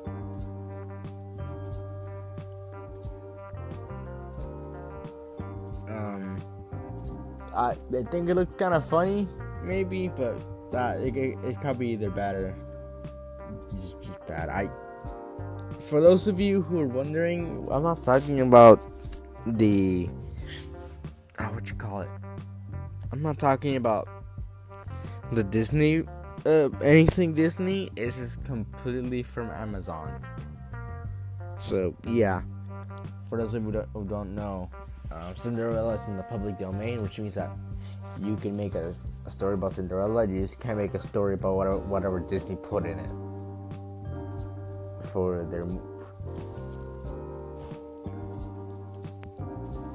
the Cinderella movie. So yeah, for those of you who want to watch the Cinderella take on Cinderella, it's coming on September 3rd, 2021. But I can smell a box office underperformance when you release it, and it's on the same day as a Marvel movie.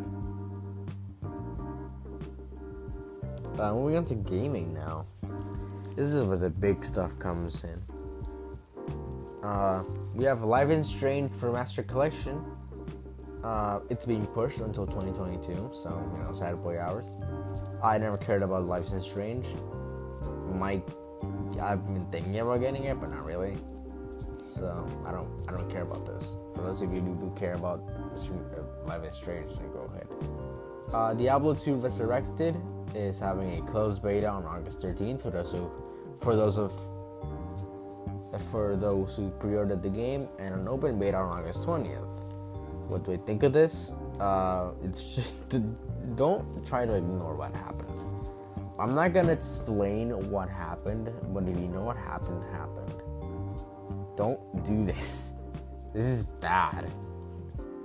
I know you promised something, but like, come on, don't do this. Yeah. There's this new Marvel game called Marvel's Guardians of the Galaxy, and it's pretty much Marvel Avengers, but with Guardian characters. I'm not gonna say worse, because it's not worse. It looks kind of boring, like the Avengers game,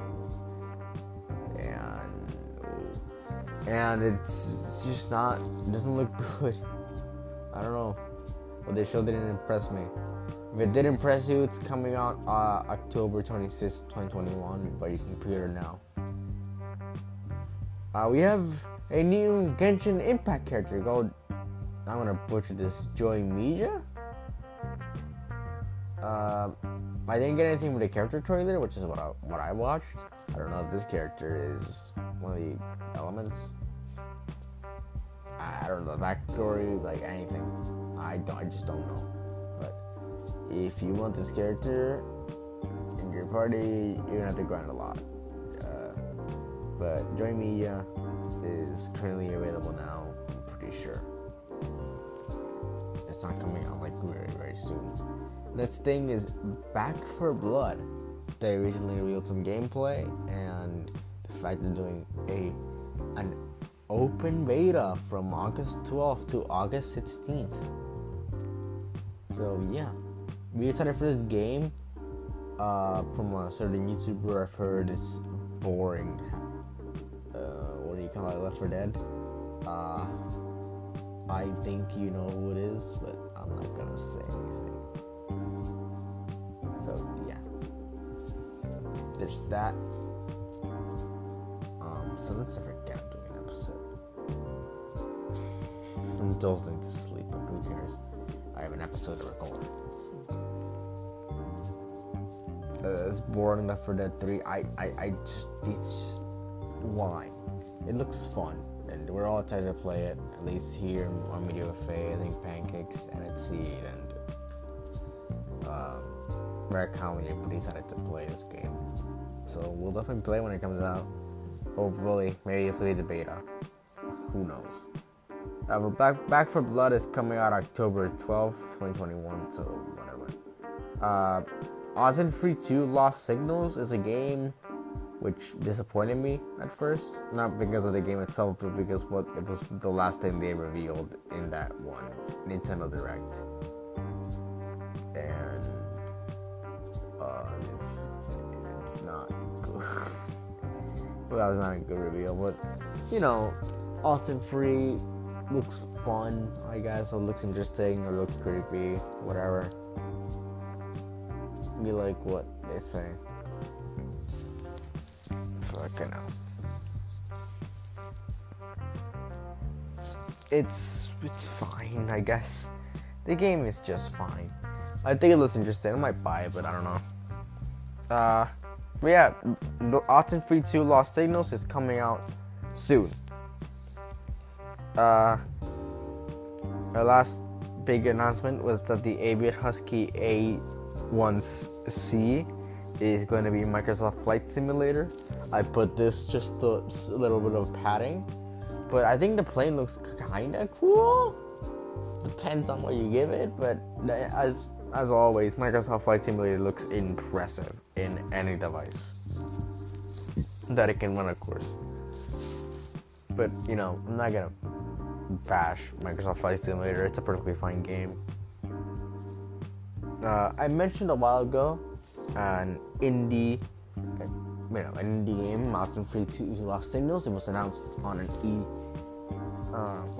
was announced on a Nintendo Direct. That was the Indie World Direct. We have an Indie World. It came out. Let's start recording yesterday. So August 11th, 2021, and that'll be our last thing for today. So yeah, Our first announcement was Bomb Rush Cyberpunk, and I can barely remember anything, but I remember not being really interested by it. So, yeah.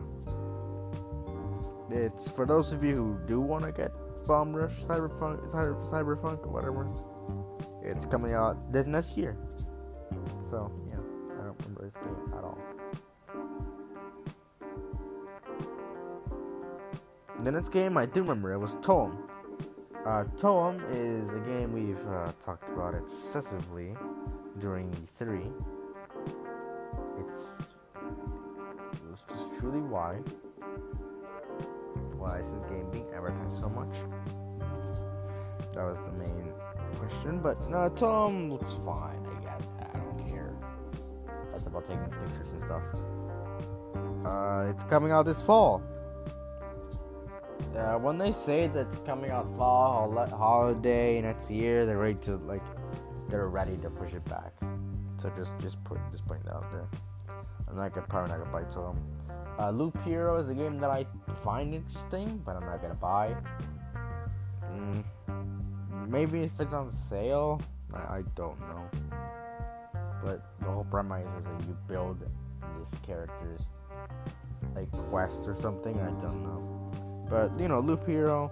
Those who want Loop Hero, it'll come out this holiday.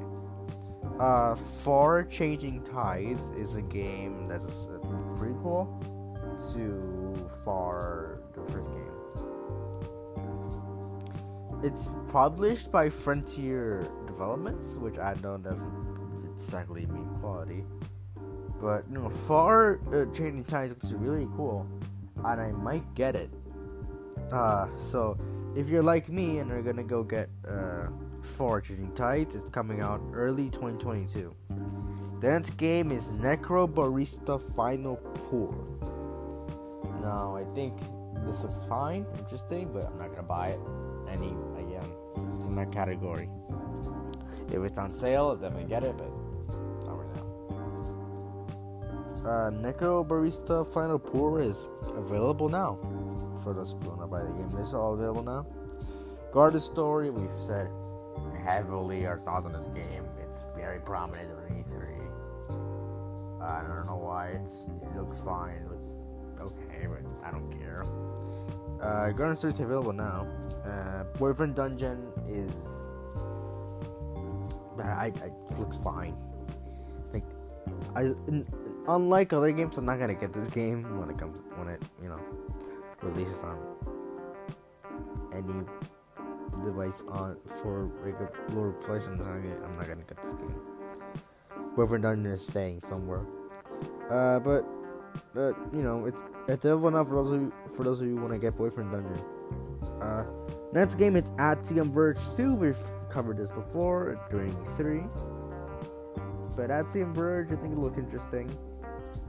Looks kind of fun, kind of not. I don't know. I might get it, I might not. It's available now, so I can make the choice whenever I want.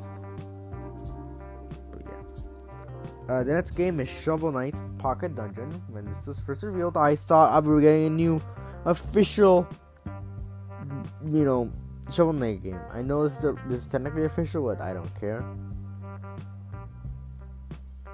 I was strict in thinking this is another pretty big Shovel Knight game, but no, it isn't.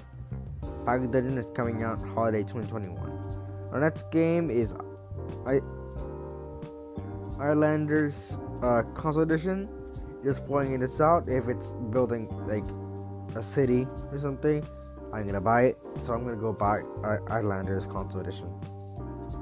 There's no chance I'm not gonna buy this. So yeah, that's all I wanted to say about this. I'm buying it. But that's all I want to say. I'm buying it. It's available now. Metal Slug Tactics. We covered this before. I think it looks fun. Maybe not. Purchasing it. We have a release date for this game finally. So Metal Slug Tactics looks fun. Looks fine. It's coming out next year. So yay. Our next announcement is Tetris Effect Connected. I might get this game, but Tetris 99 exists, so I might not. But Tetris Effect I've heard good things about. Maybe this new game might you know. Oh, sorry about that, but this game might turn the tide. Tetris Effect Connected is coming out October 8th, so whatever. Astroneer, I don't remember anything about. Actually, no, I don't. I do. I'm gonna get it, Astroneer. I think it looks really interesting. So yeah, a guy's spaceship, a guy in an alien world, maybe getting it. It's on January 2022. 100 Days Winemaking Simulator? No. I'm not interested at all. This is my opinion. Not interested at all. It's coming out holiday 2021. It's Slime Rancher Plortable Edition, and again, not interested. I'm not gonna. I don't care. I know people who are interested, who do care, but I don't. It's available now, so go get it. Lumberjack. I think it's about a bear being a lumberjack, whatever. Not interested, not gonna buy it, whatever. It's coming out next year. Here's Expedition 2, I might get, I might not. I just don't know. It's a gamble here, but you know, if I ever am in the mood to get Here's Expedition 2, it's coming. It's already out. All I need to do is buy it. This thing was a bit of a surprise. I didn't put it for the last announcement. Gang Beasts is making its debut on Nintendo Switch this fall. I know people recommend Gang Beasts to me. People who played Gang Beasts from my eyes. So yeah, Beast had to see Gang Beasts. I don't know how it's gonna work with Drift, but whatever, right? Right. Cool. And the last announcement is Eastward, a game I remember nothing about, I think. I don't care, I think it was just a title. But, you know, Eastward, yay. This game, whatever, I don't care. It's coming out September 16, 2021 for those of you can remember. But you can pre-order now. And that's it. It's pretty short for a meeting of students. They are a bit shorter, but whatever, who cares? So yeah. In 5 hours, there should be a Bad Batch episode. So don't miss it. And just like you don't miss the finale, and don't miss What If and all that stuff. We'll be covering it. Unless you don't care. And you're here to listen to us talk about it, which is very weird. So anyways, that's all for today. Goodbye.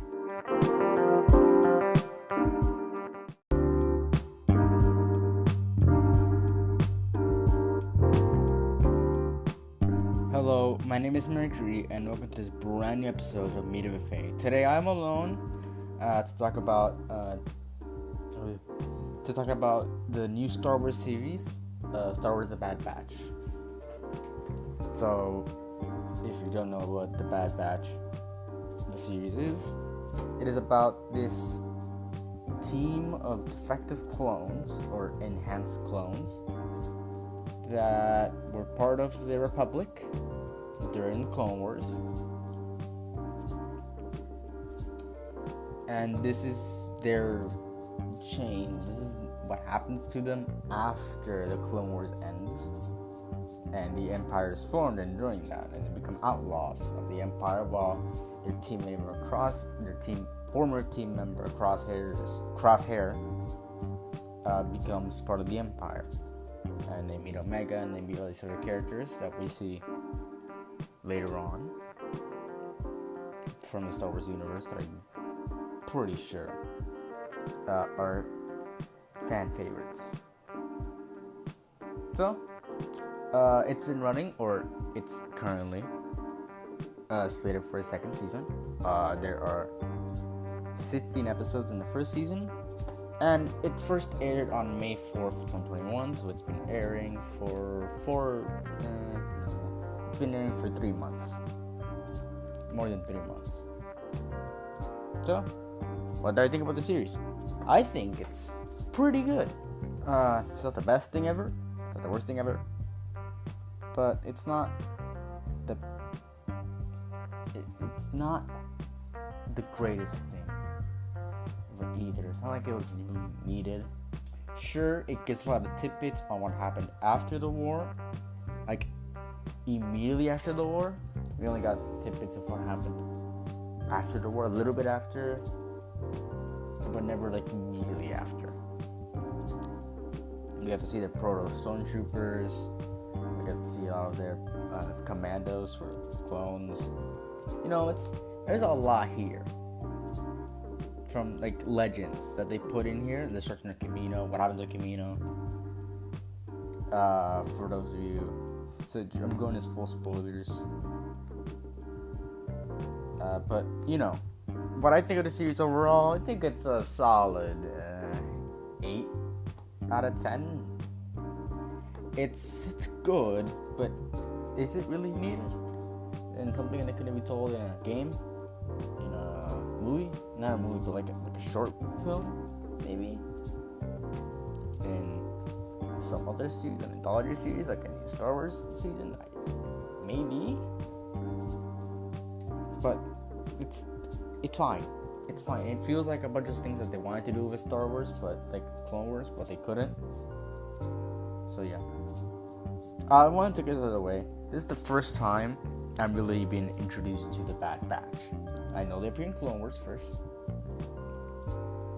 but it's the first time. This is my first characterization that I've seen of them. So I wanted to get it out of the way. That I don't usually do these things. Whatever. It's just, I don't even make sense. I haven't gotten to that point in Clone Wars yet. I haven't gotten to season 7 yet. I'm on season 4. Currently on the Dark and William Bar arc, I think it's called. I just started it. Until it's pretty good. But I haven't been introduced to the Bad Batch yet. They're completely some new characters for me. But I think the series is pretty good. I think some of the characters they introduced are fine. Like Omega, she started off kind of annoying, I feel like. But she got really good in the series. The other person, I really like.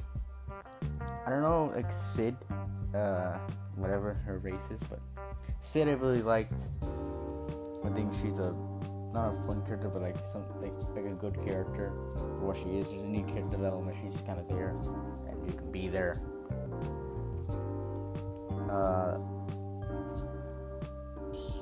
This is not like the Bad Batch is good, I guess. And other characters are here too from the Star Wars thing, and the plot's fine. The plot is something it's not there until the real end. There's the beginning, the feature-length first episode, and then there's the finale, and that's kind of where it all goes. There are episodes that are important here, but they're mostly like Clone Wars, where it's arcs, but they're all in order, if I'm not mistaken, unlike Star Wars, the Clone Wars, where some of it is in order, some of it's not.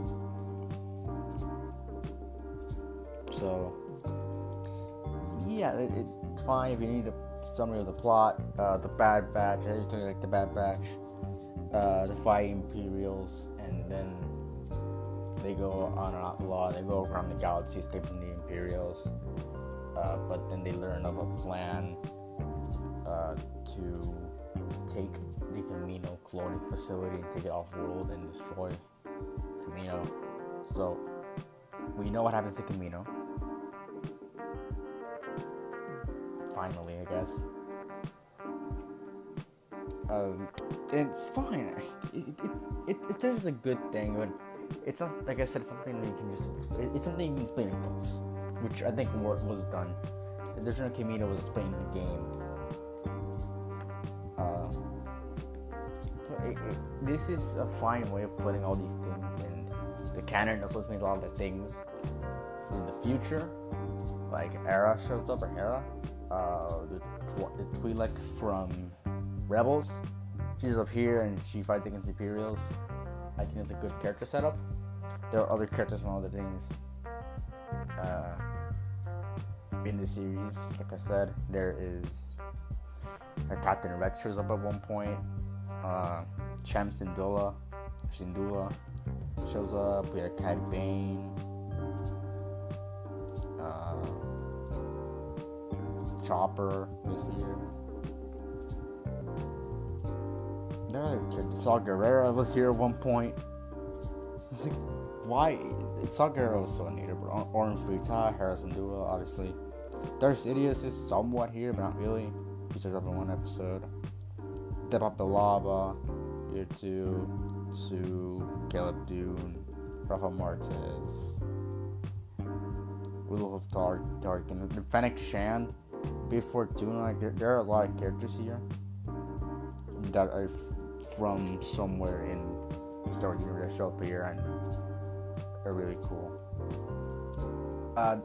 The characters, I have to say, some of them were really wasted. I think they could have done a lot more with things like Fennec Shand or Cad Bane. They show up here and then they leave. And I think Captain Retz could have done a lot more than just kind of be there for an episode and that's it. Like, there are a lot of missed opportunities here, but that doesn't detract from this being a good show and a good continuation to start off with Clone Wars. And it's not like it doesn't detract from being interesting. There are some really just kind of why episodes. I think Replacements is not that good, and some of these episodes are pretty much filler and they don't do anything for the story. And that's the bad thing about like these series. There are 16 episodes, then not the 20 minutes, 16 episodes. Sure, if you put it as 40 minutes, 8 episodes, it's the same thing. It's still gonna give you. Hold on, let me do some real quick calculations. It's still gonna give you 320 minutes of pure, what's the word? Pure entertainment. That's like 5 hours. Gives you 5 hours of entertainment. Whatever, So it's not that. It's like you have to do it all in like one go. Pretty like I don't know what you say, but like it's 20 minutes and to tell the storyline, and you have less time to tell that story than like a series like The Mandalorian, which is obvious. Animation costs more than live action. That's why there's a lot of live action things that are kind of bootleg. There's not a lot of animation bootleg things. Like those studios are probably really have a bit of money. If because good or not or whatever. But there's, I think, some characters are wasted. Hera Syndulla is not wasted because she serves her part in the story, and Chopper does too. But I think Cad Bane we could have done something way more. Fennec Shand, I think Reds, we could use a lot more, but that's not really fun. And Crosshair, especially, I think we could use a lot more with Crosshair.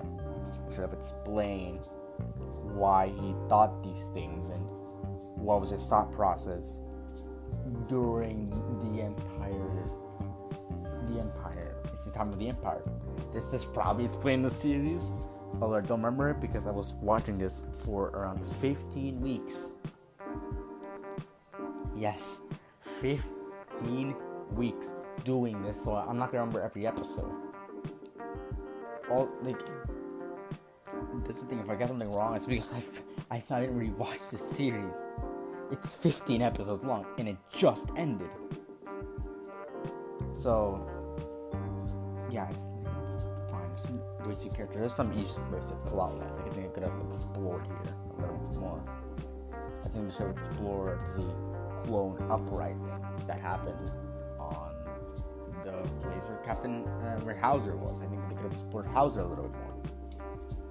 I think Hauser could have been a good character, something really, really good, if the clone uprising didn't happen on that one planet I forgot the name of. No, okay, I think it was Ryloth. Was it Ryloth?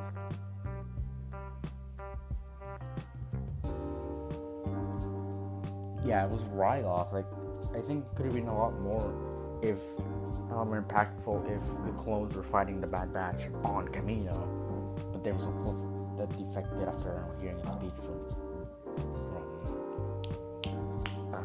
what's his name? From Hunter. And they defected and they helped the Bad Batch succeed in their mission. I think, and we could have seen like that dynamic and that rivalry and that like just them hating each other between the stormtroopers and the clone troopers. I would have really wanted to see that. Also, something I think they should have done is put Boba Fett in this. Yeah, they should really put Boba Fett in this because he was, at least in this one game, he was part of the clone uprising. He was sent by the Empire to kill all these clones. At least that's what I think. So either we see Boba Fett in the news in the second season and we see all that, or we won't see Boba Fett. Boba Fett's been used quite a lot. He's gonna appear in Visions, and he's gonna get his own show. So we'll see. I guess we'll see what this is all about. But there are a lot of missed opportunities. Sorry about that, but they're quite numerous, and it's really sad. You could have done a lot more. I think you could have explored Caleb Dune's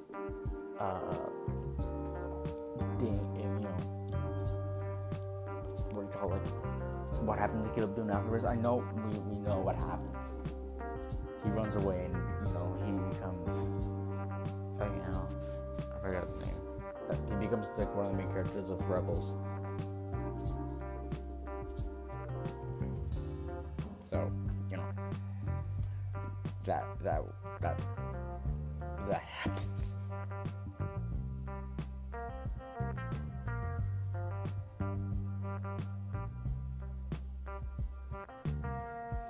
And I really spent like, you could know more of these characters, but I think the Clone Uprising should have been a lot more. It's such an important plot line. It's just wasted, completely wasted. And it was wasted on House, it was wasted on Ryloth, it was wasted because of that. And I think we have to explore the Clone Uprising in Season 2. Because it makes no sense if we just leave it. We just show what happens. I mean, you show maybe Hauser inspires more people or something. And we're clones and they all upright and they all rebel against the Empire, and we see what happened. What really happened to the clones afterwards? Instead of deserting and all that stuff, we see them fighting against the Empire, against because it's not what they wanted to do. What the Emperor wanted to do is not what they wanted to do. It could have been so interesting to hear, and I think it's not here because I want to see for Season 2. It's fine to save things for a second season.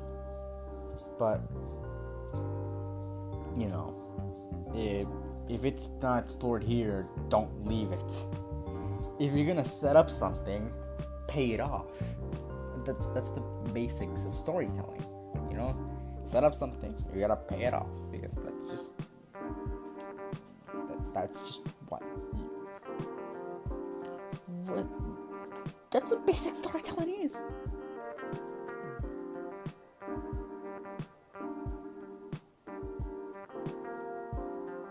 I'm trying to look for some of these things.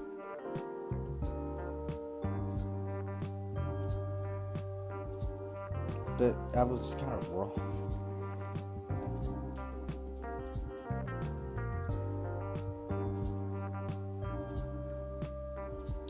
Apparently there were other defective clones in this, but we don't know the names. So it's probably gonna get explored later on.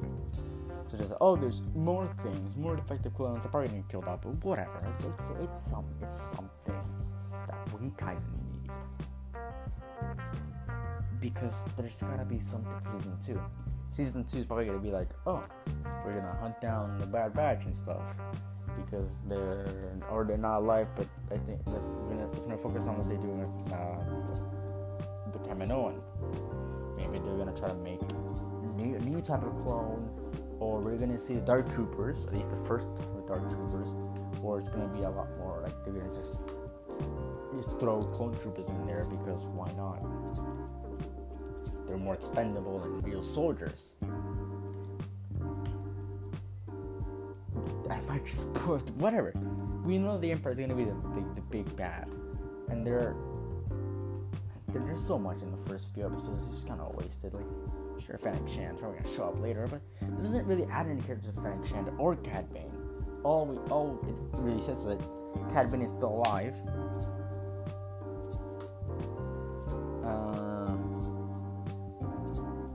So yeah, you say, oh, Cad Bane's alive, and he probably survived his encounter with Boba Fett. Like, okay, fine, whatever. Also, if you don't know what I'm talking about, Boba Fett and Cad Bane had a fight, in some of the deleted episode where they both shot each other. So either he survived that, or that never happened. And it doesn't explain, and it wasn't explained of how Boba Fett got a dent in his helmet. It doesn't even explain. It's just like, oh, okay, fine. But whatever. It's good to have these little pieces of lore. I think Darth Vader should have showed up at least like once. Just a little bit. Just a tiny bit. But I don't think it was needed. I don't think Darth Vader should have showed up. I think Darth Vader's pretty overused. Not overhyped, overused. Because you can throw in Darth Vader at any point in time, and it don't make sense unless it's like the original trilogy. Anything before then is like it's completely blank for Darth Vader. That's that. I don't have much to say other than just after season 2, so let's see what it brings. For those of you who wanna, watch season 2 or watch this, I will give this series again an 8 out of 10. I would recommend you to watch it. You don't have to watch Clone Wars to enjoy it, at least. So yeah, that's really all. When I watch season 2, it is going to be out in next year. We don't have the time, but it's fine. This is fine. So yeah, our last series of Star Wars will be Visions, next month, and you can probably expect us to make an episode on the second season next year. So that's all I have right now. We'll see you all next time where we do an episode on something. Goodbye.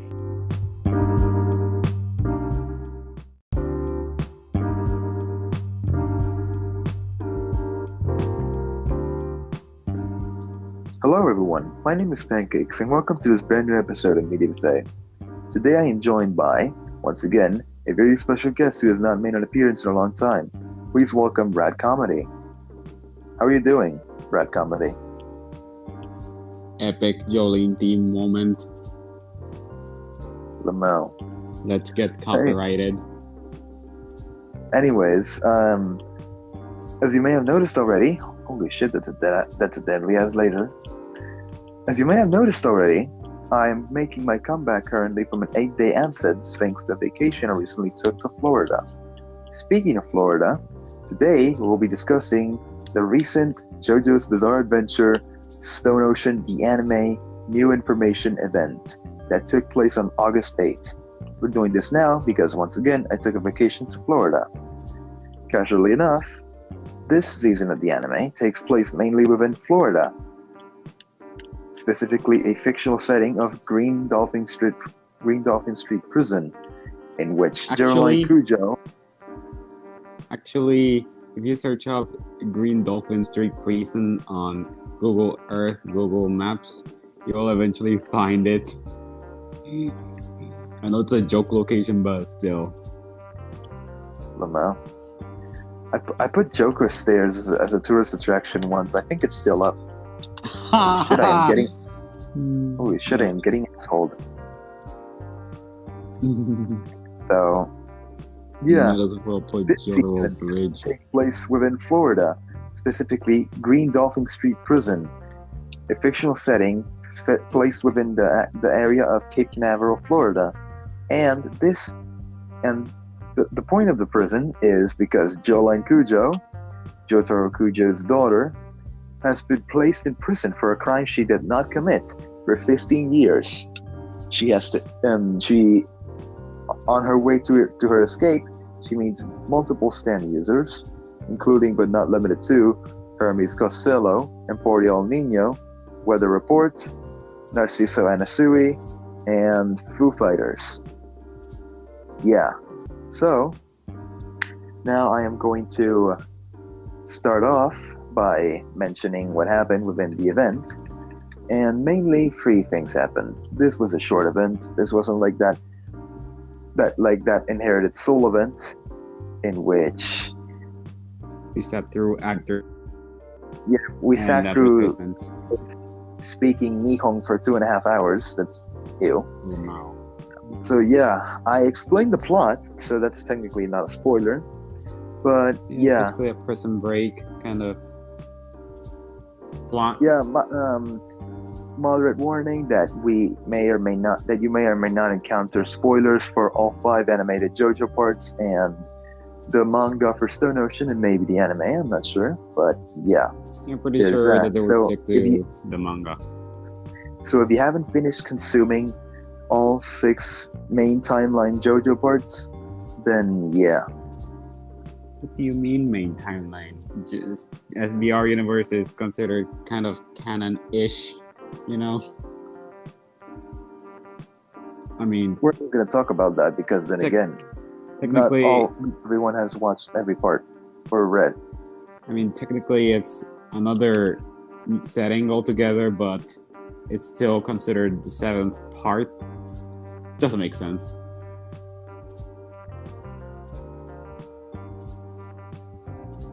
Hello? Hello?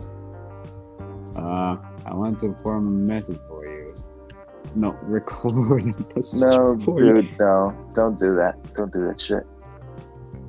Oh, you're alive. Yay. Yeah. Anyway, so yeah. Fair warning, you're gonna encounter spoilers for parts 1 through 6 here. If you haven't finished consuming all 6 of them, get the fuck out of here. If you have, then you're welcome to stay however long you want. You've been Should I warned. leave? I Now. haven't finished the Stone Ocean manga. You haven't finished the Stone Ocean manga? Pretty much. Have you finished or have you not finished it? Not. Then how the fuck? And why the fuck are you here in the first place? Haha, Stone Ocean event. I'm just here to just talk about it. How much of Stone Ocean how much of Stone Ocean manga have you read?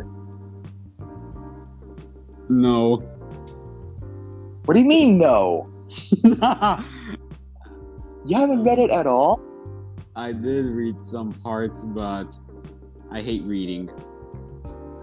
Dude, it's a freaking comic.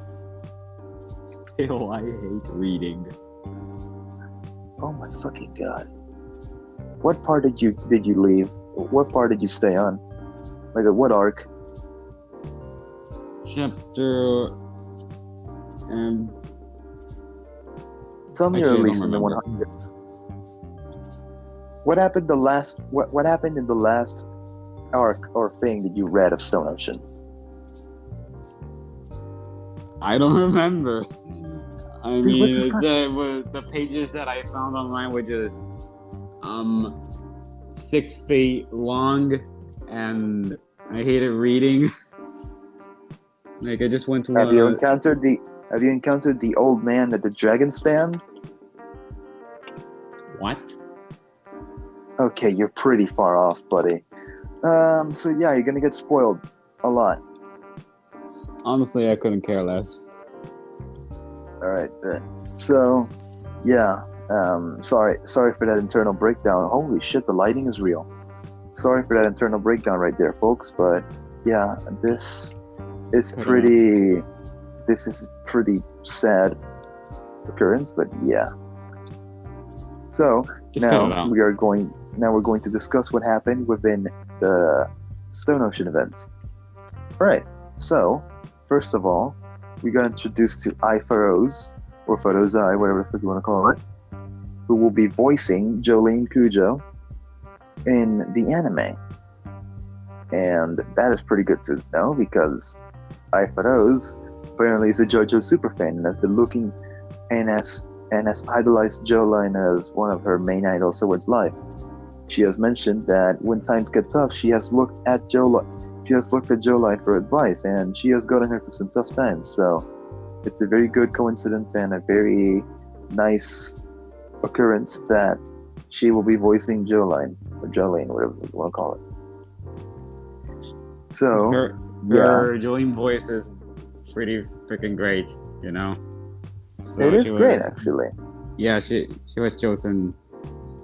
They made the right choice casting her. I'm sorry. They made a right choice, yes.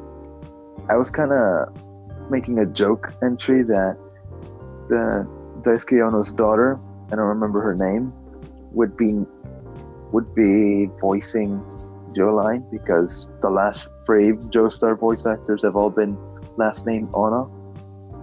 Daisuke Ono for Jotaro. I don't remember the middle one though. Kensho Ono for Josuke, and Yuki Ono for Giorno. I don't know if it's the other name way around, but yeah, I'm pretty sure it's Yuki Ono for Josuke and Kensho Ono for Giorno. But yeah, to be honest, I thought that was gonna happen, but ended up not happening. Or I thought they were gonna put the same voice actor from Eyes of Heaven into here, but that didn't happen either. So yeah, there's that.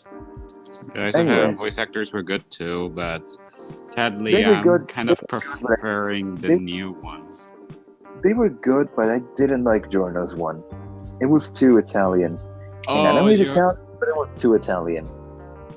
I mean, he is pretty much 100% Italian, but his pretty much entire family line is not even close to being, Italian. But, dude, his mother is Italian. Everyone else is freaking European or Japanese. Dio is British. Exactly, European. That's what I said. Yeah, and then his mom, the bad one, she was Japanese. Yeah, Japanese. Yeah. Anyway, so back on topic. The event started with Ifa Rose introducing herself, and then they introduced her, and we got some good details on and I don't remember much of the event. I did watch for the whole thing, but I'm just gonna go through the main glossy details. Give me a moment.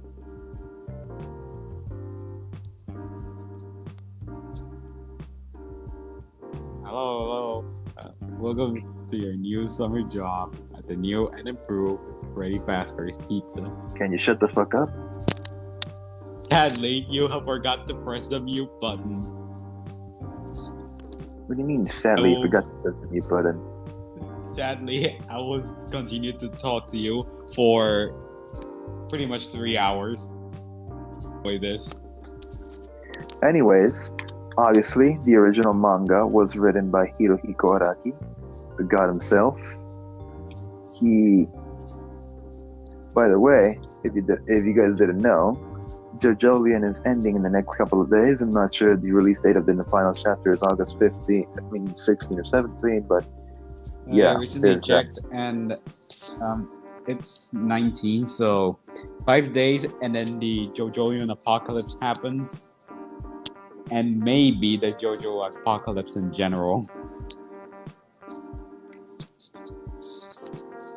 I mean, Araki being in the 60s and saying he wanted to retire in his 60s, pretty much there's a chance that he might retire. Or maybe he'd make part 9, but just make it incredibly short, probably Phantom Blood length,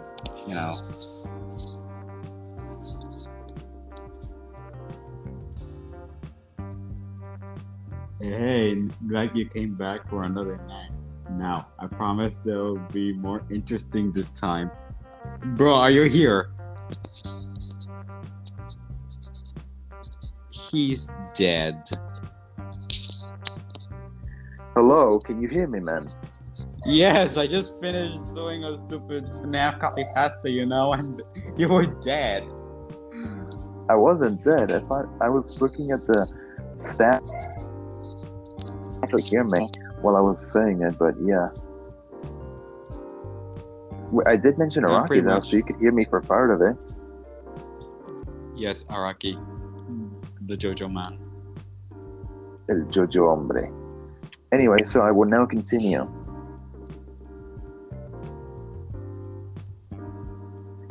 The chief director for the anime will be Kenichi Suzuki, Funny Car Company. Anyway, so Kenichi Suzuki, I'm not sure who he is, but he's the chief director for this. So yeah.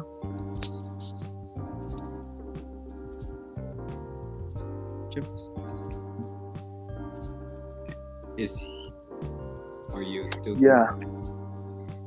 I'm still here, man. Okay, take your time. I ran out of stupid quotes, so. Lamau. Anyway, so yeah, Kenichi Suzuki will be the chief director for this anime, and I find it pretty neat. Yeah. So next when will up, we get? When will we? If part 9 happens, will it happen in between 8 and 7, which is unlikely, or it would just go on after part 8, maybe a few years, or maybe just skip entire generations. Like, right, so chief director, did. I'm pretty sure is in charge of the whole anime as a whole. I'm pretty sure that the director for most episodes will be. Hang on, wait, I forgot his first name. All right, the main director for the series will be Toshiyuka Kato. It's funny to point out that Toshiyuki Kato, this person was the director for a couple of the Rohan OVA episodes, Zaspo Kishibe Rohan, pretty sure Millionaire Village, and another one. So yeah.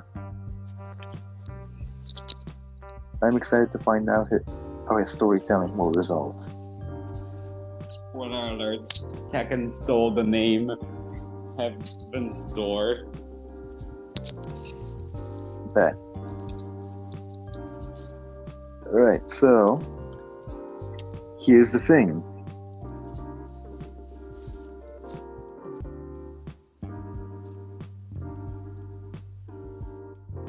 Can you hear me? Yes. Alright. So, the sound... Hang on. The series composition, I'm not sure if it's referring to the composure of the series or the soundtracks of the series, but it's going to Soundtrack will be amazing. Yeah, it is going to be amazing, but I'm not sure if this guy's in charge of it. Yasuko Kobayashi will be the series composer or series composition for Stone Ocean. He has done work in multiple animes, some notable examples including Attack on Titan, Kamen Rider. My garbage truck is obsessed with Attack on Titan. I think I'm gonna be watching that. Lamau. So yeah, if this guy composed Attack on Titan, it's probably gonna be good. There's a lot of links when it comes to the anime industry. Like, it's a lot of links of pieces that come together when it comes to acting in general. Like, for example, one guy may play a character in both a sad and happy series, such as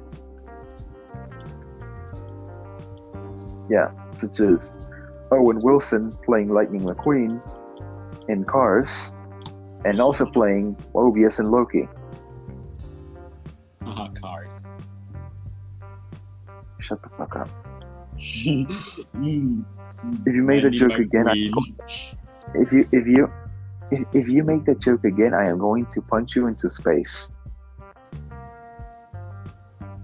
But I made that we joke on separated purpose.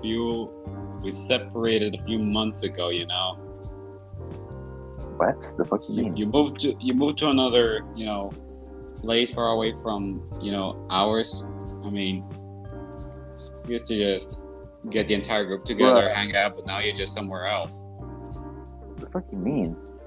Oh, recently school started, and now the group is incomplete because it's. Dude, don't worry about it. We're recording an episode right now. If you having a mental breakdown, we'll record that later. So I mean, we'll talk about that later, man. Don't worry. I'm still with you on the Discord server. Relax. Plus, we got the podcast. It's not like it's gonna be freaking separation, Fast and Furious 7 style, but yeah.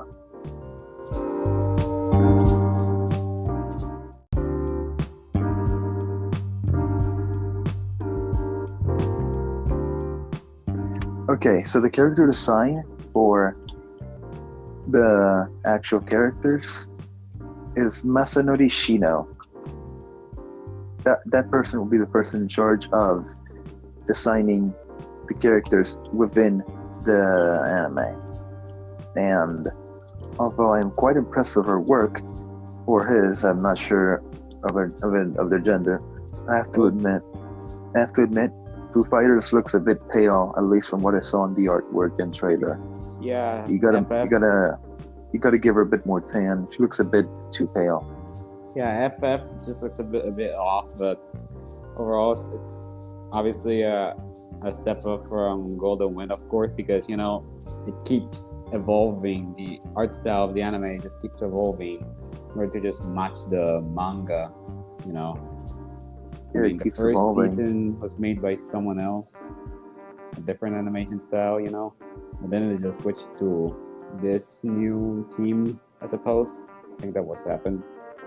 And this is the team that we have. Yeah, now. the actual team. I mean, not the team. The style. It changes in every art. It changes in every season, starting from part 3, because parts 1 and 2 look exactly the same, but part 3 looks blocky. Part 4 looks smooth. Part 5 looks sharp and bold.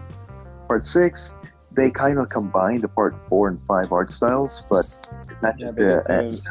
it matches it perfectly. But smoother, kind of, yeah.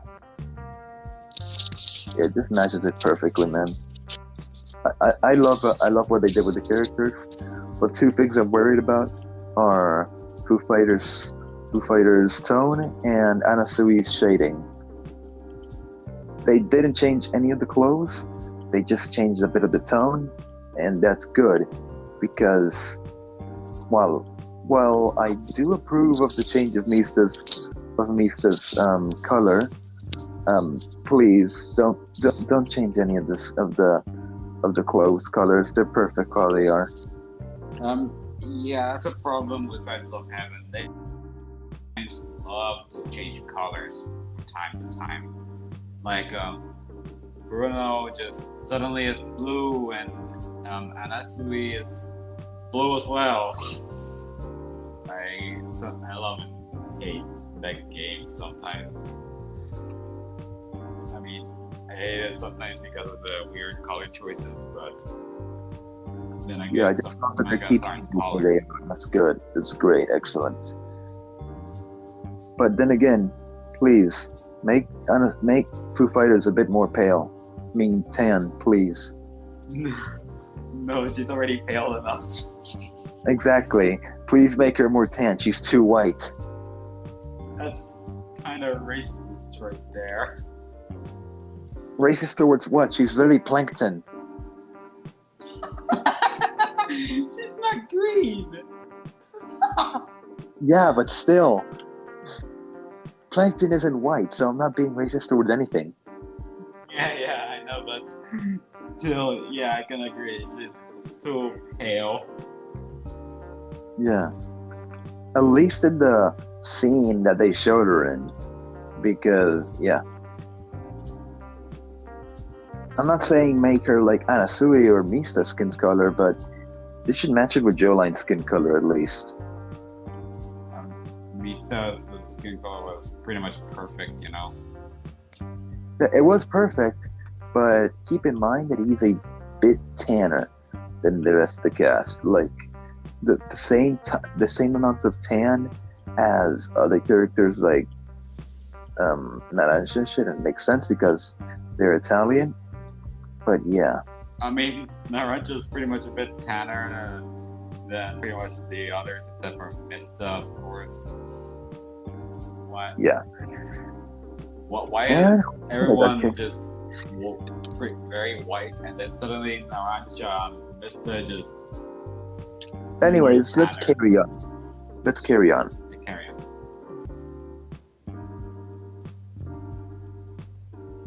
Alright, I shit you not. This is literally how the name of the staff member is in the webpage. The designer of the stand, is Shunichi Ishimoto. And although we only saw Stone Free in this one, I think, I hope that they do a good job. Stone Free looked badass. It looked nice, but I don't know. Something about stand makes their design fragile. But yeah, let's just see how things go. Anyways, so for the next one, the next staff member, the sound direct is Yoshikazu Iwanami. Alright, hang on real quick. Replacing all random sound effects in the anime.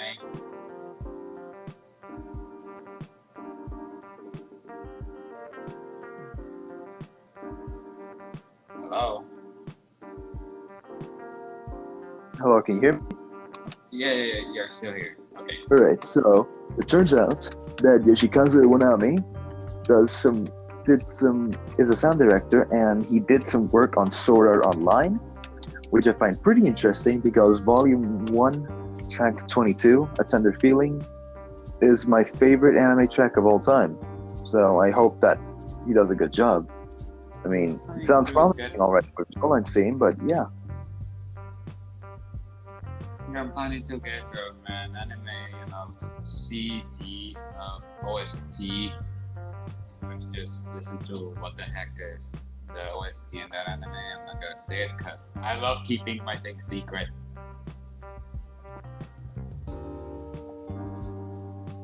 Hello. Alright, so now I'm going to talk about I hope that Iwanami does a good job. That's all I want to say. Alright, so I mean, they should do. It's JoJo.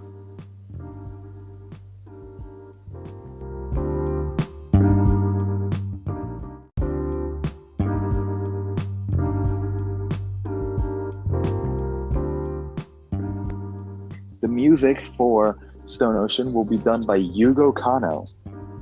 And this guy was also the guy who...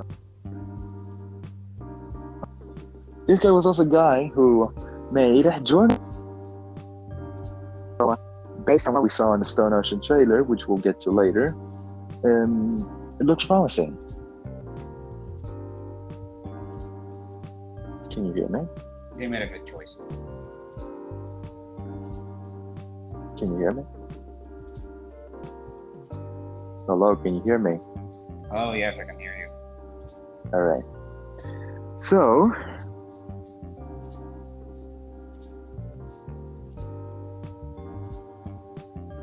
What?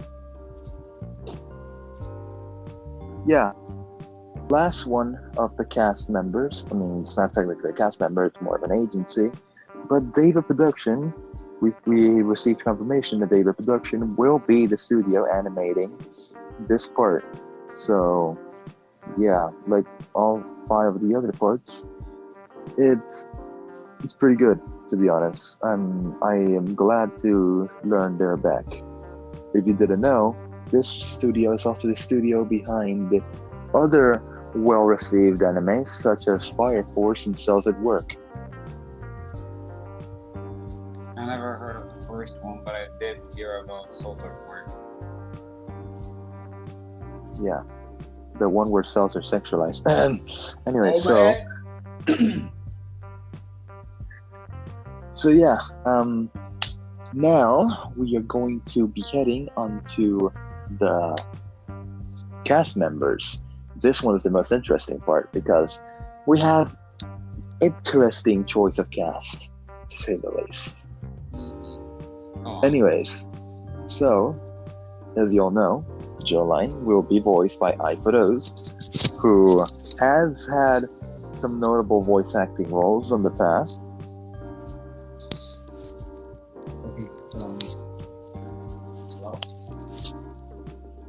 No, not again. Here you know. Oh. Like, oh.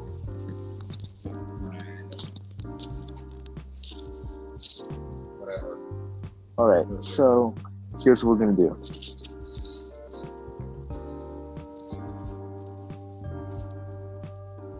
Alright, so yeah, I froze. I'm pretty sure she hasn't had any notable roles, but I'll look into it later. So next, we're going to mention the different roles that the different voice actors have had. I hope you're still there. I'm still here. Alright, good. So, Hermes Costello, or as the actual manga goes, Hermes Costello will be voiced by Mitsumi Tamura, who also voices young Kakashi in some episodes from Naruto Shippuden, and Miss Kobayashi from Miss Kobayashi's Dragon Maid. Thoughts? Oh. Do you have any thoughts?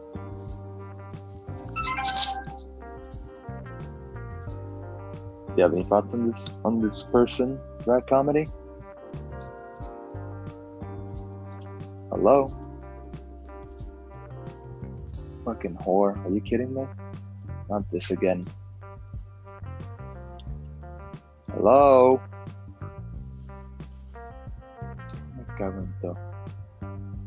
Alright, mate. Try plugging a headphone onto the phone if you can. Or if not, then just try and do that and then unplug it. I think that resets the mic. I can hear your background noise, so your mic is perfectly working fine, so just speak.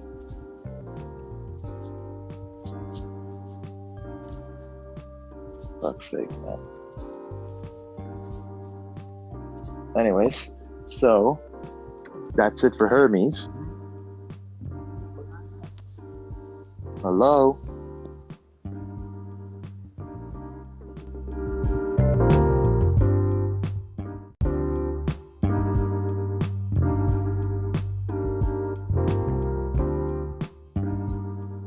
Okay, so next up, Foo Fighters, The Pale Woman, will be voiced by Maria Eze. What are your opinions on this, Brad Comedy?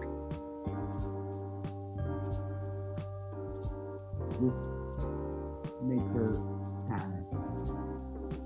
I'm sorry, I can hear you, but you're way far from the mic. Can you speak louder?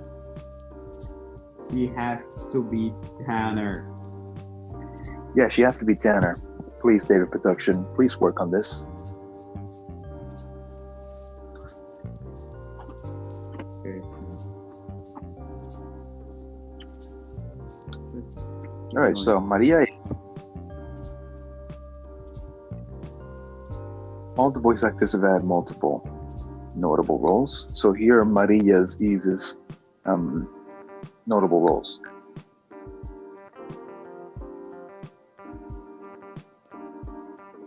Okay.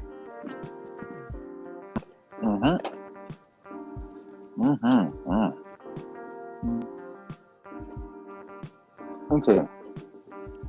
So, I hope you're still there because this is interesting. What's the following long box count? Alright, so, as it turns out, Maria voices Killua from 2011 Hunter x Hunter.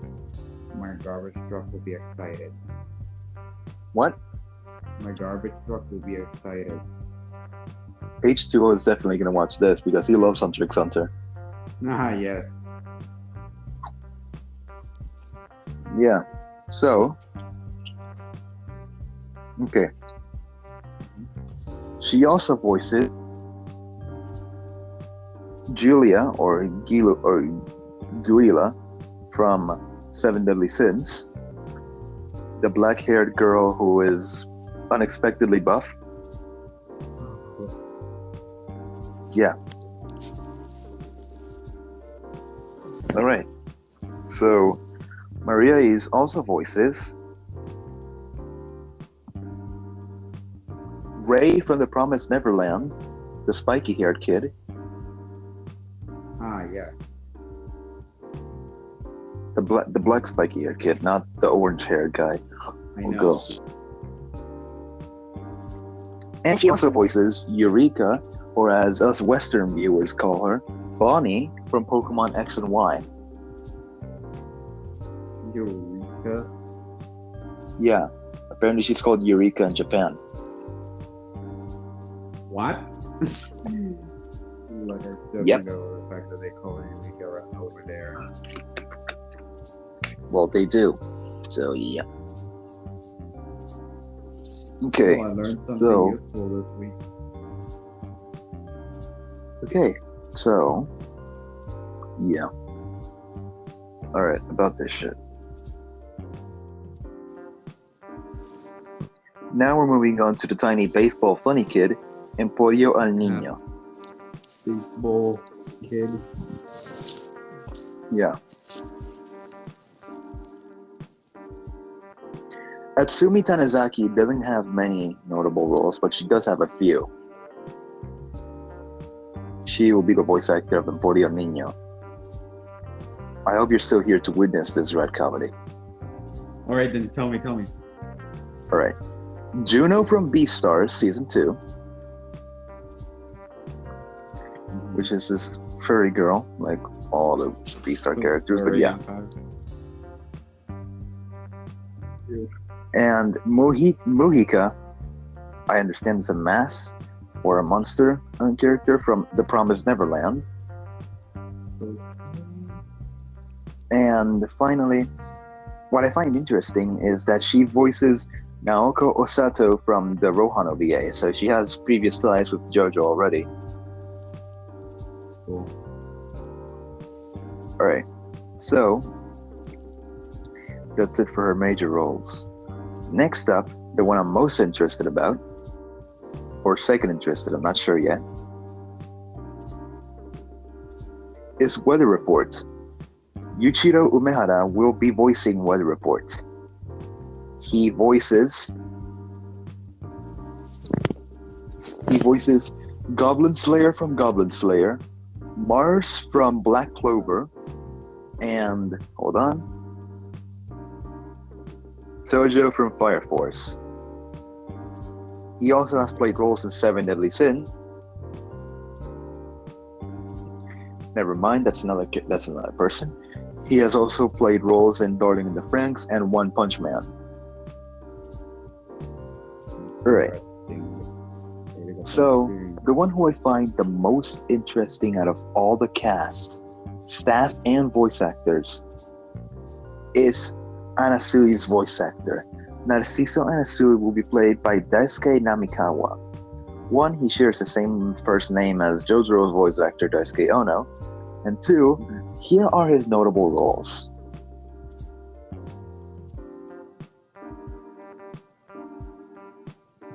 He voices Hisoka from the most recent version of Hunter x Hunter. He voices Choso and Jujutsu Kaisen.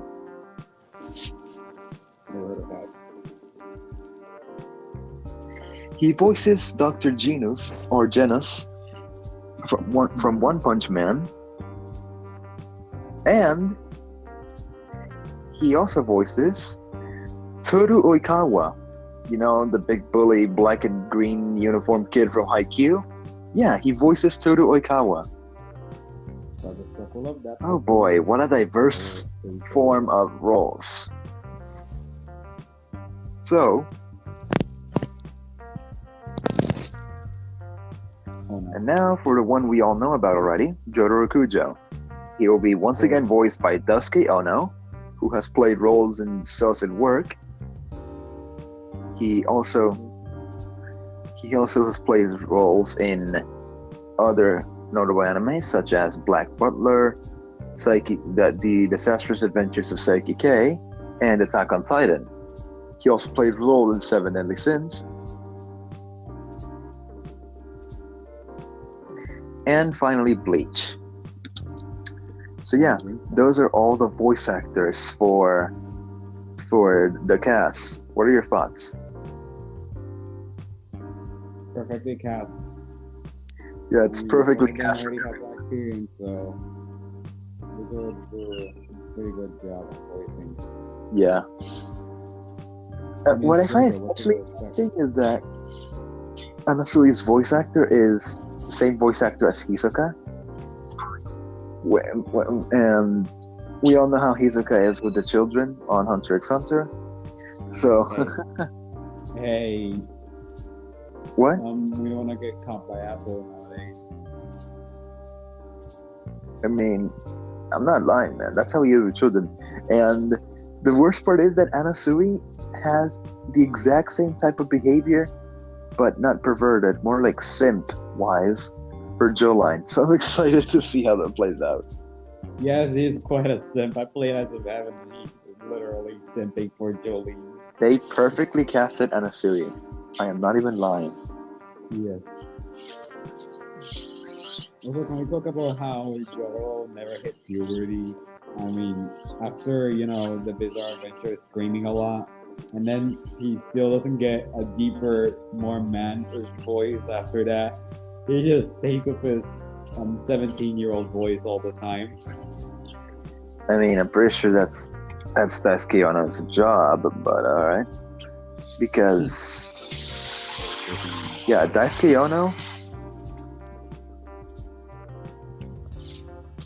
Yeah, Daisuke Ono is a pretty good voice actor, and hello, Jotaro was 17 at the time of Stardust Crusaders. I'm pretty sure that 17 is past the age of 15, just the cap for puberty. So puberty kind of slows down after 15 years. After 15 years. Yeah. So yeah, Jotaro may have stayed with his 17-year-old voice because of this. So there's that. Okay. All right. So yeah, that's it for our description of the voice actors. We will now be discussing the trailer. Dun dun dun. So yeah, I'm just gonna describe it as quickly as I can here. I really love how the trailer played out, to be honest. The trailer starts with the iconic manga panel of Jolene standing menacingly against the random man's dead body. And the iconic line that I still cannot get out of my head in terms of the voice actor, Chubane, which means 15 years. I thought those nailed that voice line, you gotta admit.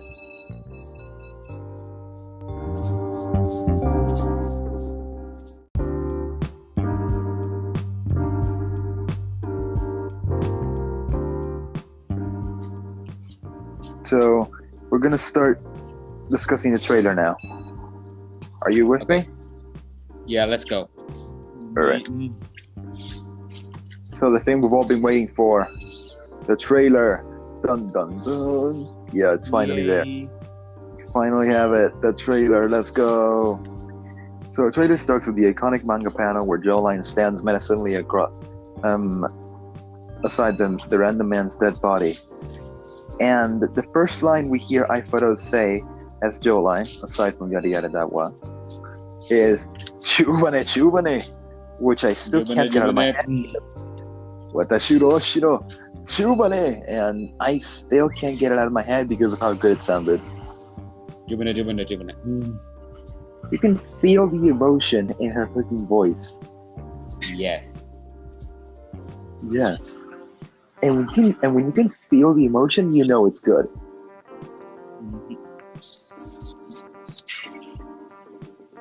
Something break. All right. So, after 3 times of chubane,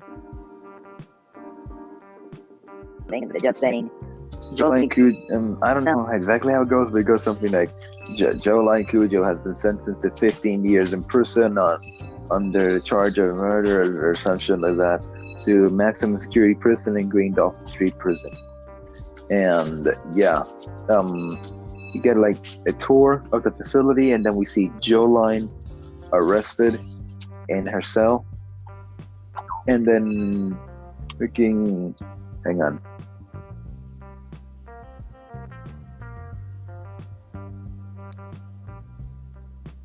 Boop.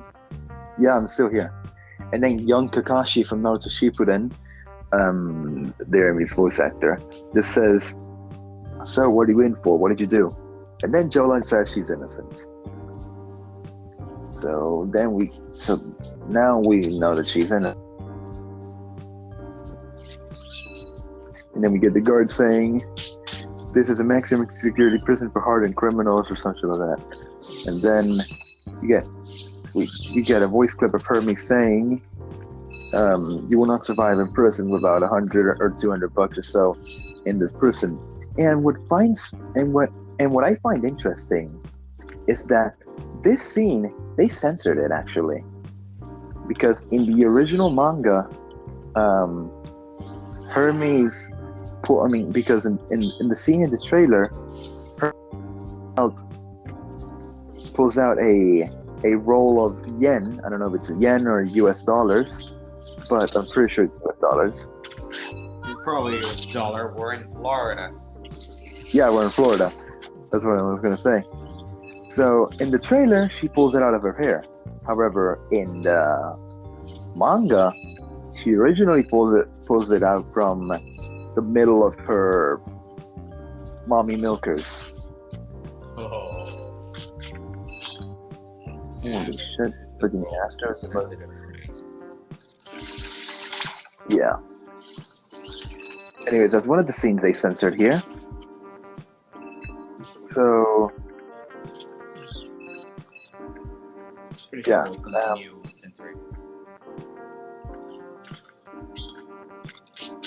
and then I'm pretty sure at one point we get the scene of the baseball rolling towards Jolene, and then freaking Killua, I think. I don't know if it's Killua. Hang on, let me see if it's Killua.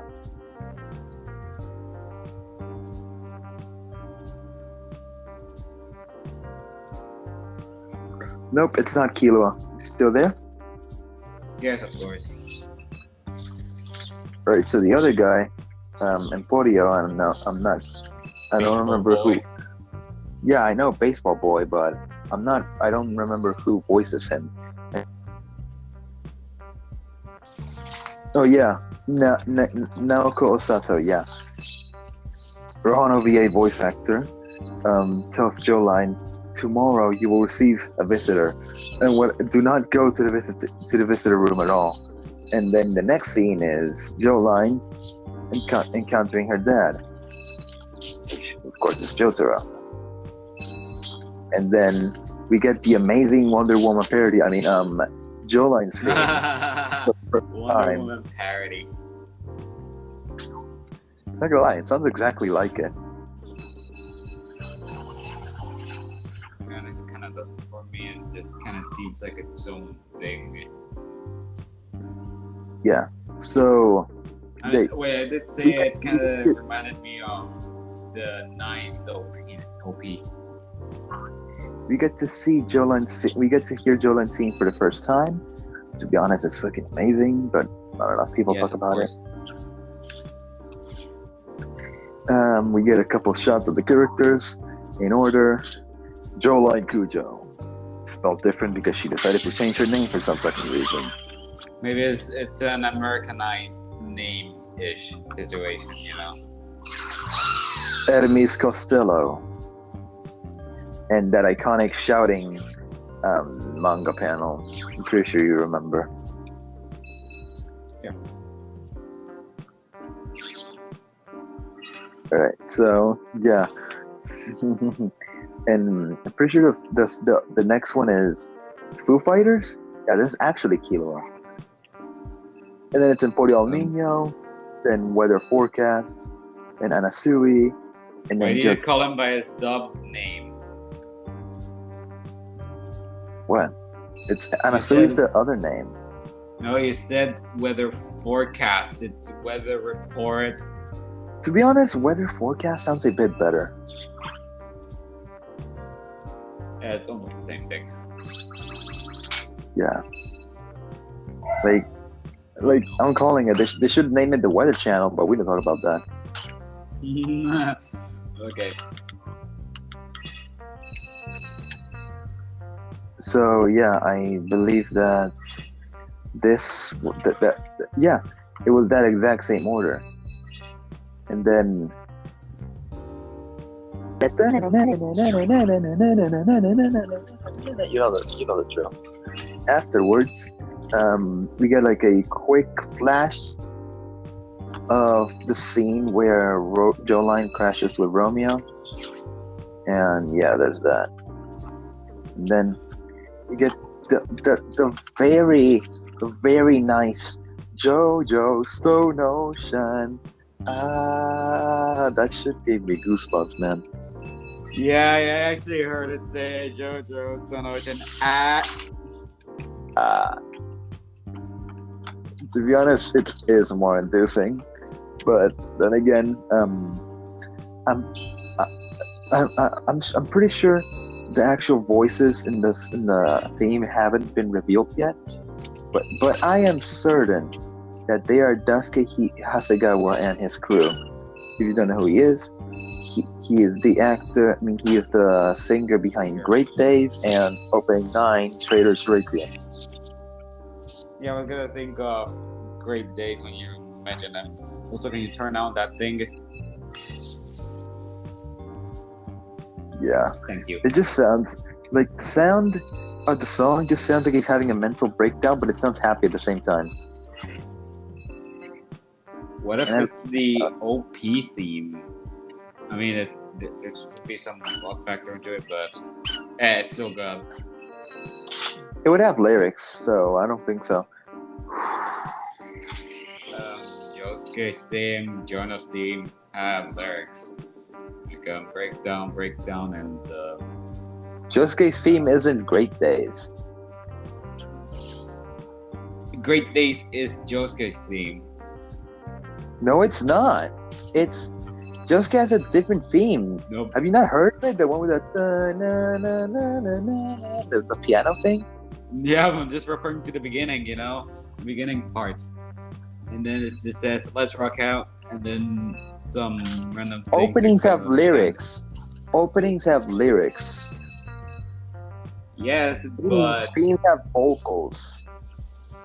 Like, I know Josuke's theme, I know Joseph's theme has vocals, but it's two phrases for the entire song. Come on through, and let's push through or something like that.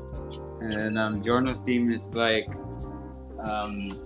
JoJo Golden Wind.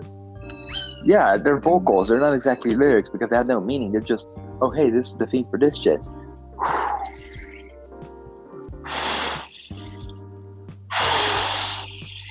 What? I'm just blowing on this thing. Okay. So yeah, then we say some. I don't remember what happened next. Oh look, it's Ghost of Tsushima on the mouse.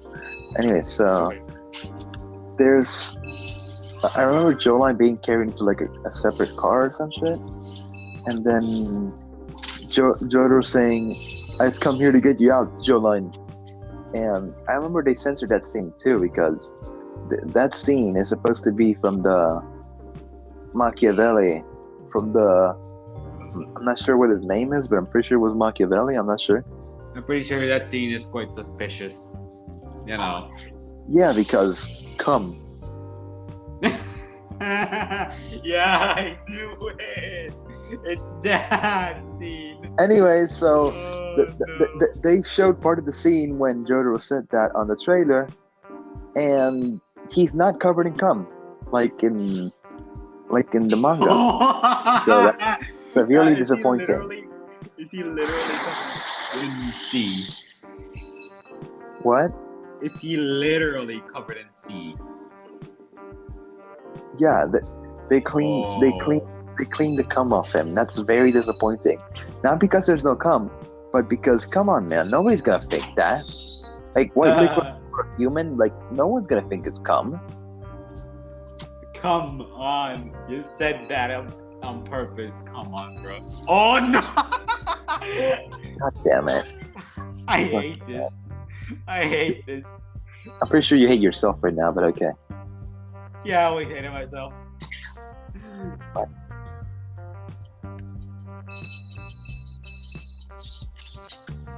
Okay. All right. So, next we get the reveal that it seems that you got pierced by an arrow. You got to stand or some shit. What the hell is happening? La la la la la. You seem to record it, and yeah, that kind of stuff.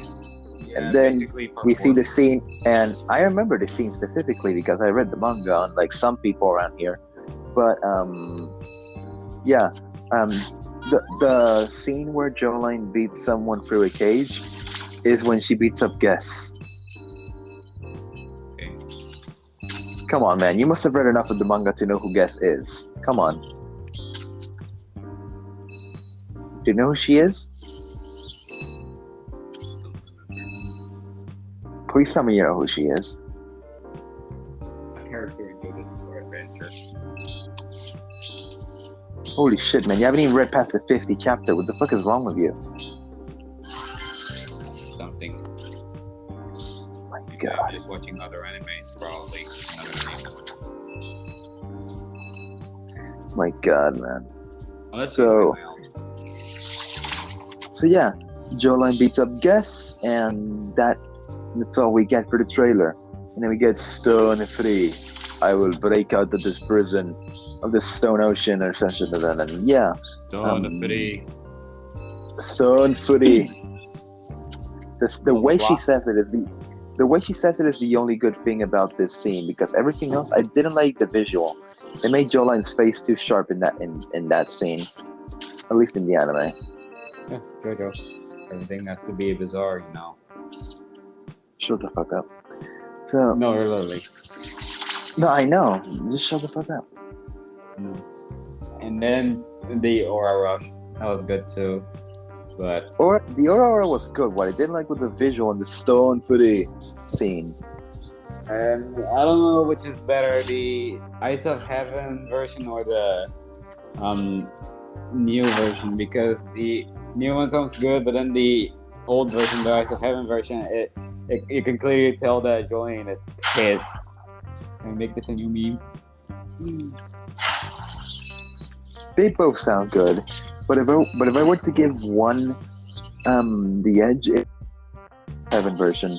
If we're talking Yeah, about because- just the Ora. Yeah, I can tell she's pretty fucking pissed. Yeah.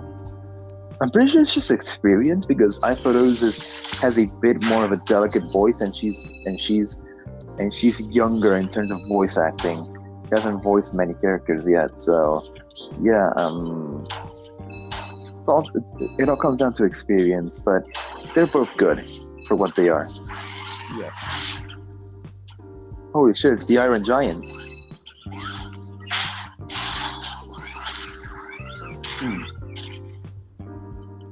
Thank you, Iron Giant. All right. So, yeah, we discussed the trailer, we discussed the voice actors, and we discussed the staff. I think that's about it, right? Yeah. All right. So, what did you think of the event as a whole? Epic. Not obviously hype because with Stone Ocean coming, there is Golden Wind, Ventura, whatever coming as well. Yeah, to Netflix. What he's talking about is that the seasons 1 through 4, those being parts 1 through 4, are on Netflix. However, Golden Wind isn't yet. And since we got the announcement that Stone Ocean is coming to Netflix, unless Netflix pulls a Netflix, that would be automatic confirmation that Golden Wind is coming to Netflix, because why would you have parts 1 through 4 and then 6 but not 5? Yeah, it doesn't make any sense. And also since Golden Wind kind of went viral across the internet once it was, announced, and then several memes and TikTokers, stupid TikTokers, kind of just took over the JoJo fandom. And then JoJo, Golden Wind, it was everywhere. I don't want to offend anyone here, but there was comments, not even jokes, real opinion comments that thought that Jonathan was the only straight JoJo star. Everyone else was LGBT, whether it was one way or another. The specific comment that I read said that Jonathan is the only straight one. Joseph is pan, Jotaro is bi, Josuke is questioning, and Giorno is gay. And like, yo, what? Yeah, it's kind of a joke in the JoJo fandom that JoJo. No, it's not a joke. This guy actually thought it was real, and I'm like, bro, are you kidding me? Jotaro, Joseph and Jotaro are literally contradicted by their existence alone, because they each had daughters. Yeah, I mean they're already married. They already have daughters, both of them. And also, Josuke's personality is all about checking out the chicks in multiple lines. Yeah, see, because come on, that hair. Exactly, man. It like sucks. even if he was the other way around, no man would ever want him with the freaking sirloin steak ass haircut. Boot shaped haircut. Oh my god. So yeah, to be honest, nobody would ever want Josuke with that hair. Like I'm surprised if later in life, before Golden Wind and Stone Ocean, he gets an actual girlfriend. But as the Rohan OVA events go, apparently that's not the case. So rip Josuke and his steak-shaped hair. Yeah, I don't know why they forgot about Josuke. I swear, if Gordon Ramsay sees Josuke's hair, he would immediately try to say, "Yo, where's the lamb sauce? This thing is raw as fuck." Yes, I can tell. It's just some steak or something. Exactly, man. Like, if you look at the top of it, the grid and the shape makes it look like it's a piece of steak. It's a steak. Steak. Yeah. It's freaking steak. Like, I swear, if Josuke was American, his favorite restaurant would be Steak and Shake. But then if Josuke's hair exists, then everybody will want a piece of it. Cause come on, if the anime people say it's fabulous, then maybe it'll be fabulous in real life. Spoiler alert: it's not. It's not. We literally got a Diamond Unbreakable live action movie, and a piece would look like. It's not fabulous. Yes. Also, just want to point out that they terribly butchered Koichi's character in that movie. First of all, he's tall as fuck, too tall to be Koichi. His hair isn't white, and he's not shy enough. Yes. All of that is true. That's not Koichi. That's not Koichi. That's probably his better counterpart. SBR Koichi, anyone? SBR Koichi Lamau. Oh wait, we already have here. No, Yasuo is Yasuo, JoJo yeah. Lian. It's JoJo Lian. So yeah. Freaking 4 balls. Anyways, so Why? back on topic. Any expectations for the anime? It's gonna be fucking amazing.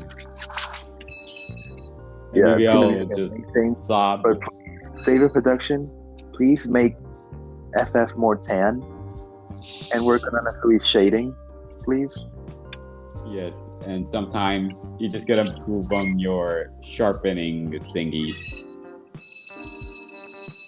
No. The sharpening, the sharpening is fine. The problem is, FF is too pale. That's literally my only complaint. Like, NSOE shading isn't too bad, but I would work on it a little bit. Yeah, but what about the aura scene? You know, Jolene. What happened with that? Oh, you complained about the sharpening in Jolene's face, I think. No, I said it was too sharp. Like, they made her chin too pointy. When she said stun free and stand there menacingly, that's after the Aurora scene. Yeah, okay. They made her chin too pointy. Please fix that. Probably they won't.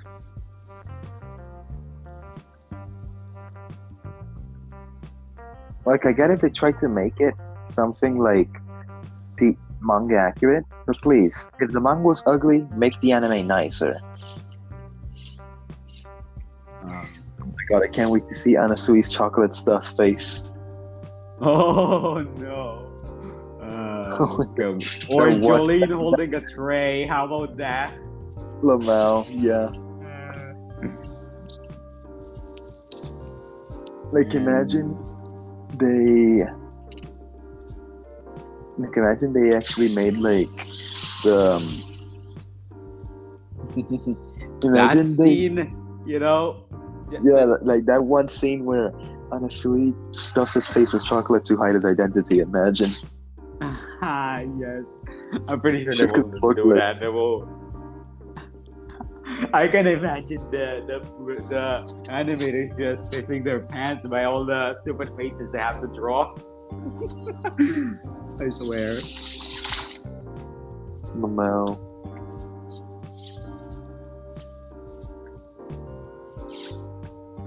Wait, I think we're done. Alright. No, so that's to say my expectations for the anime. Alright.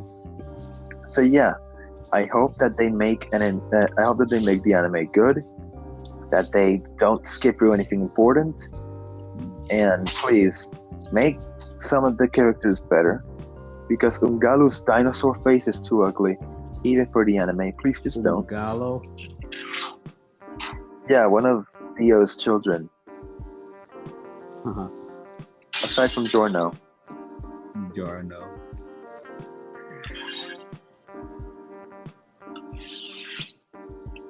So yeah, if you weren't aware, there's an arc within the manga called the Bohemian Rhapsody arc, and Oh, as you can already tell, what? I've heard about it. Yeah, it's this one. I wouldn't mind if they don't put it in the anime, because yeah, it does contribute something, but they must put something to substitute or some shit. Because one, the entire fact that it is named Bohemian Rhapsody is already a problem, because Bohemian Rhapsody is one of the most overplayed and iconic rock songs of all time at the same time. And who sings it? Queen. And I know we've already got another Queen references within the anime, but please, just Kira Queen. Kira Queen, Daisana Bakudan, Baitsa Dosto. But yeah, no, none of the other ones are as big as Bohemian Rhapsody, so please just work something out or change the name of it or something. Also, the other issue with this arc is that the point of it is Ungalu's stand, Bohemian Rhapsody, making characters from media come to life and cause chaos in real life, including but not limited to Mickey Mouse, the Seven Dwarfs, Snow White, Pinocchio, and I'm pretty sure Shrek, but I'm not sure. Wait, no, Shrek. No, Shrek. Imagine God fighting Jolene. No, it's not Shrek. Shrek didn't exist in 2001. Stone Ocean began in 1999, but wait, actually, due to timing, no, I'm not sure, to be honest. I don't know. Oh, Big Chungus could have been eligible for one of those characters that could have appeared in Stone Ocean. Lamau. I don't know if it happened, no. So, yeah. The biggest hurdle is Mickey Mouse, but I hope they can work something out. But if they skip it, I wouldn't mind. Yeah, I mean, it's Disney. Yeah. What can I say? Like, imagine they did a whole 180 and switched it entirely for Universal characters. Then Shrek would be eligible, actually. Oh, that would be epic. Anyways, so yeah, that's it for today's episode. I just want to give a couple of announcements before we actually close it off. First of all, I'm not sure if we discussed it in the episode, but Mercury released recently a Media Buffet Presents, in which he discusses our that him and I are conducting together, called JoJo's Bizarre Adventure Fan-Made Project Part 9 Fate's Path, which takes place in an alternate timeline that explains what would have happened if JoJo chose to finish off Poochie and let Jolene die instead of saving her at the end of events of Part 6, where the universe collapses. So yeah. It follows the storyline of what happened there. So yeah, it introduces and brings back a lot of characters. So once it comes out, I expect it to come out sometime in October or November this year, but I hope it does come out. Illustrations are going to be done by someone we will call Treco. I will do the writing along with Mercury, and we will publish it on Wattpad. So yeah, I hope you're excited for that. Someone buys some Part 9, bring back some characters that appear once and then never again. Alright? I bet. Anyways, so just so you know, there's gonna be a lot of characters killed off. So don't get too attached. Yeah, I'm predicting that Zoro's gonna fucking die. I can't believe that, but maybe true and maybe not true. That may be true, that may not be true. I'm not gonna reveal that shit. So the second announcement was that I recently, after 9 months, finally was able to get my hands on a PS5 with a few scalpers. I got it physically at Walmart. So if anyone has a chance to go to Walmart physically, watch out for PS5, because that's where I got mine from. The disc version, actually. Yeah.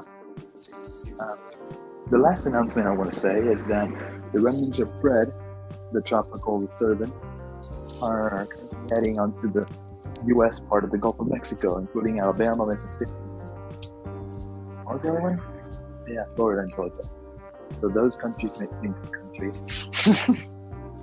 Those states. Those. Alabama is a country, Lamau. Those states most likely be affected over the next coming days. Staying with Tropical Storm Grace in the Caribbean.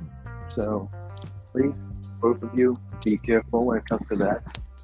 As of the date of recording, which is August 14, 2021. So yeah. Anyways, we hope you enjoyed this episode, and we will see you in the next one. Goodbye. Bye.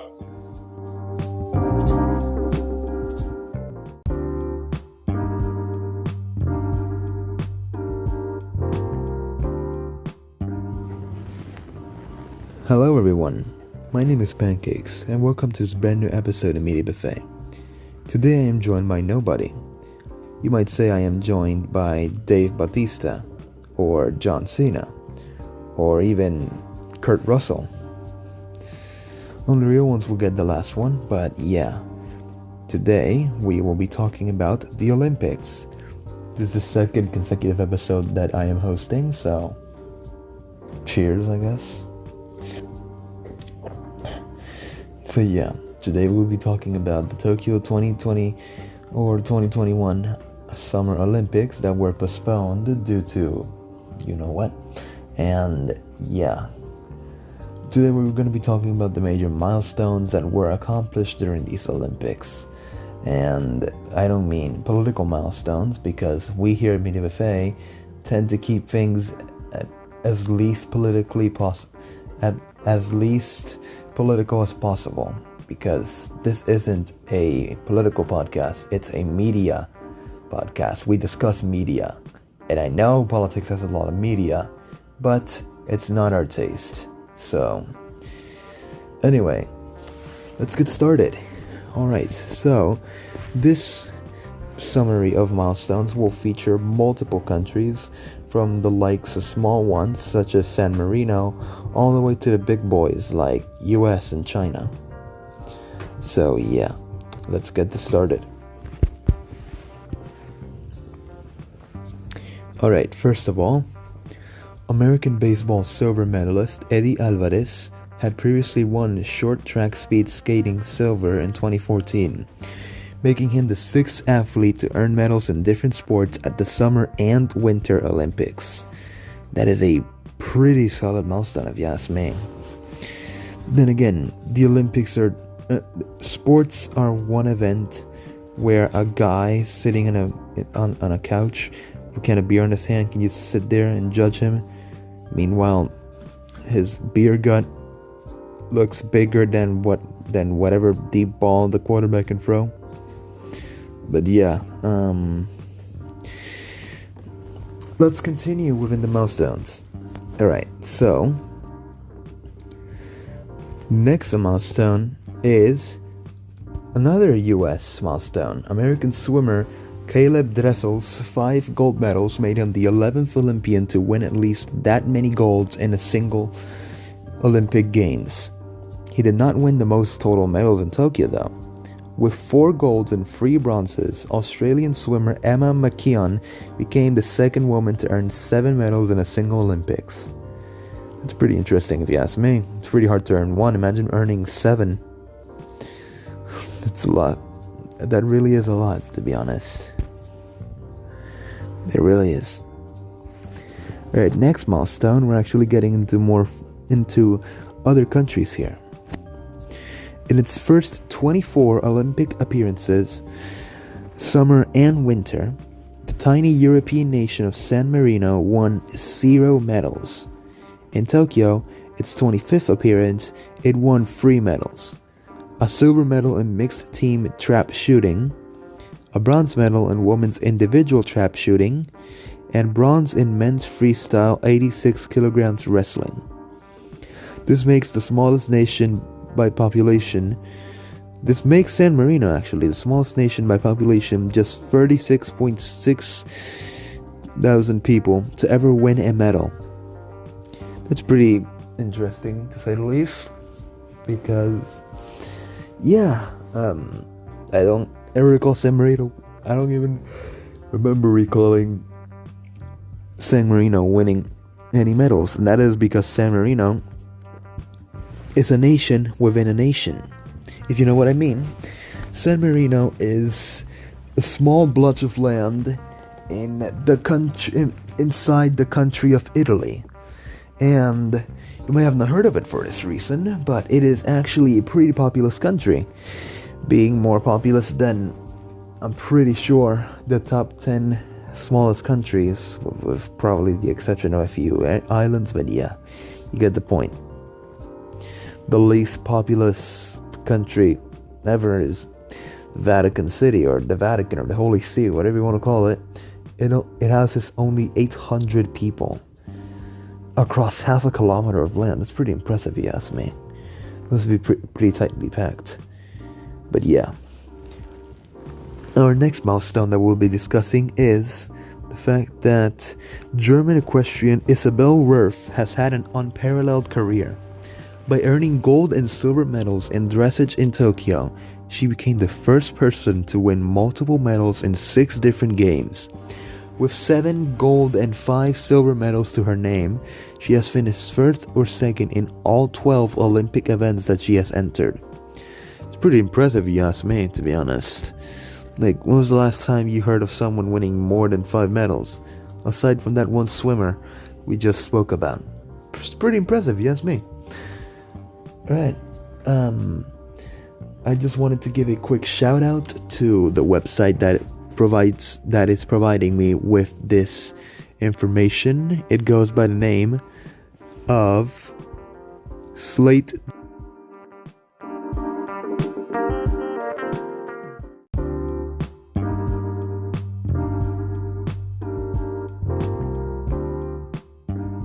Episode. So yeah, thank you to Slate.com for providing the information needed to make this episode. Alright, now, free-on-free basketball, which is a pretty recent event added to the list, is played to 21 points. It's played to a point limit. In one game, China's Hu Junkyu scored a tournament-high 17 points out of the 21. But the rest of his team scored 1, and they lost 21-18 to the Netherlands. Alright, first of all, what? The guy scored more than half of the points needed, and they still tanked. Damn, talk about flippers behavior right there. Anyways, I wanted to add that if I butcher any of these names, I'm sorry.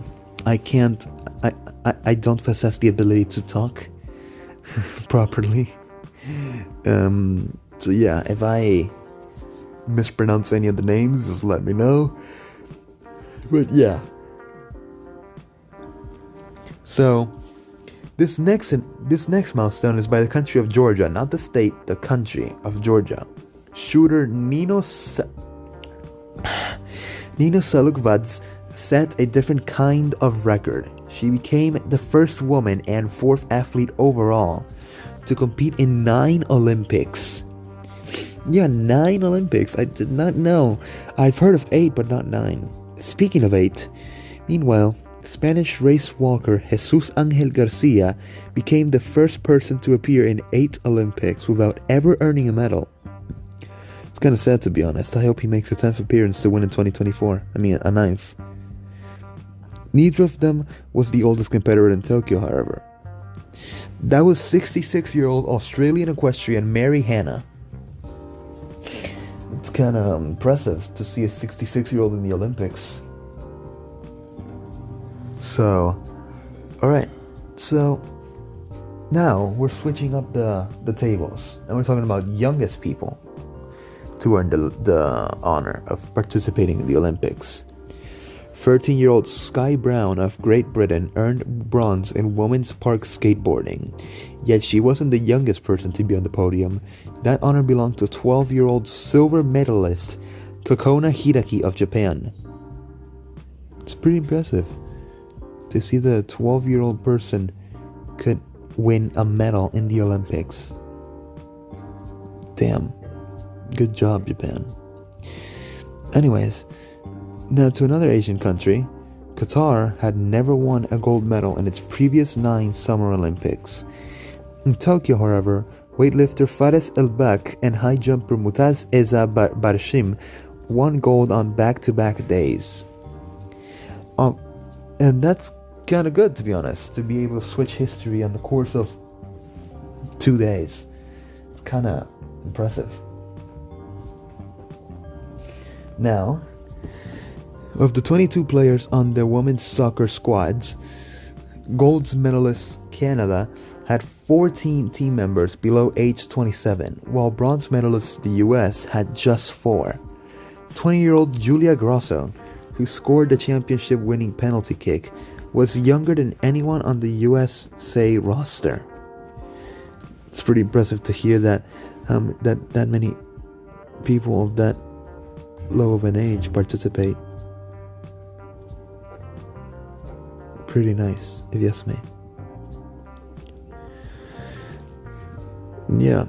Jamaican women swept the 100-meter sprint podium. Over the past 4 Olympics, Jamaicans have won 10 of the 12 total medals in the event, including all 4 golds. Elaine Thompson-Hera repeated as Olympic champion of this year, while silver medalist Shelly-Ann Fraser-Price, oh my god, alright, Shelly-Ann Fraser-Price has been on the podium all 4 times. Meanwhile, Japan's Jun Mizutani and Mima Ito earned gold in mixed table tennis. Mixed doubles. It was the first gold that China failed to win in any table tennis event since 2004. Damn. 2004. That's kind of sad to see that China has won every single medaling event that they've participated in since 2004. Also, I wanted to point out that speaking of 2004, Team USA's participation in the Tokyo 2020 Olympics in terms of 5-on-5 basketball, including many of the NBA stars, including Kevin Durant. But yeah, wanted to say that Team USA lost to France on their opening game. I don't remember the score, but I do remember it was in the 80s, 80 something, 83 to 87, I think it was. Yeah, just wanted to point out, or 83 to 8, or 84 to 80, I'm not sure, but that marked their first Olympic loss in basketball since 2004. To think that they would win every single basketball game of the tournament of the Summer Olympics that they have been in the 2008 Beijing, 2012 London, 2016 Rio, and yeah, on those 3 events, all of them won. It's kind of impressive, but sadly not, actually impressively and wittingly, France broke that streak, France, with the likes of Rudy Gobert on their team. The last time that happened was in 2004, when multiple Baloncesto Superior Nacional, the Puerto Rican League of Basketball stars, participated in the Puerto Rico's basketball team in 2004, where they defeated the likes of LeBron James. So, it's kind of impressive to say the least. Yeah, this is becoming Owen Wilson's wows, but yeah. Alright, and now for our last 2 announcements. Or recaps. Kazakhstan won 8 medals, all of them bronze. No nation has ever earned that many medals without a single gold or silver. It's kind of sad. Depressing, to say the least. I'm sure they tried their best, but yeah. And now for a final announcement, best for last. Puerto Rico has won a gold medal and just won a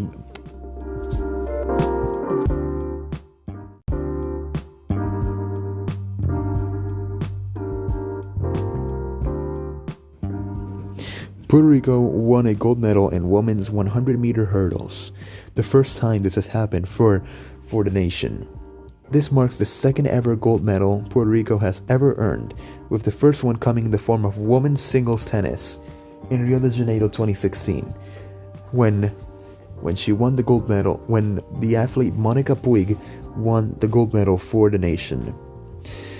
This also marks the second straight Olympics in which Puerto Rico has walked away with a gold medal. It's kind of nice to see, to be honest. I'm excited to see what will happen in London 2024. I remember personally seeing a match in which Puerto Rico's Taekwondo athlete Victoria Stambau lost to an Israeli athlete. I'm not sure what was the name. She lost 22-2. She lost by 20 points. And I don't care if you play basketball, football, baseball, softball, whatever sport, that still seems like a very high margin. Yeah. So yeah, I'm expecting, I have high hopes for the 2024 games, which will be held in Paris, but if I'm not mistaken, yes, Paris will host the 2024 Summer Olympics. Meanwhile, next year, Beijing, the host city of China's 2008 Summer Olympics, will host the 2022 Winter Olympics in the city of Beijing. Also, I'm pretty sure that afterwards, the 2028 Summer Olympics will be held in Los Angeles, RIP the LA Memorial Coliseum, and that the 2032, it was recently announced that the 2032 Summer Olympics will be held in Brisbane, Australia. Aussie. I think this is the first time an Australian city has hosted an Olympic Games since Sydney in 2000, if I'm not mistaken. So yeah, I hope you enjoyed this episode, and I will see you in the next one. Goodbye.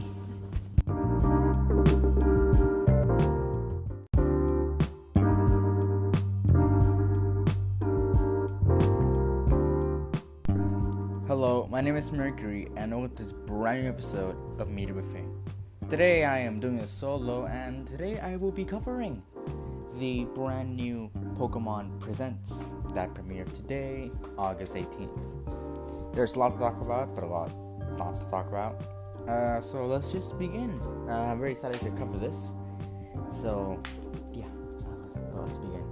Our first announcement is that Pokemon Unite on mobile devices will be coming out September 22nd of this year. I accidentally put 2020 there, but let's just put that. And you can pre-register now. I don't want to play Pokemon Unite. I find it very boring.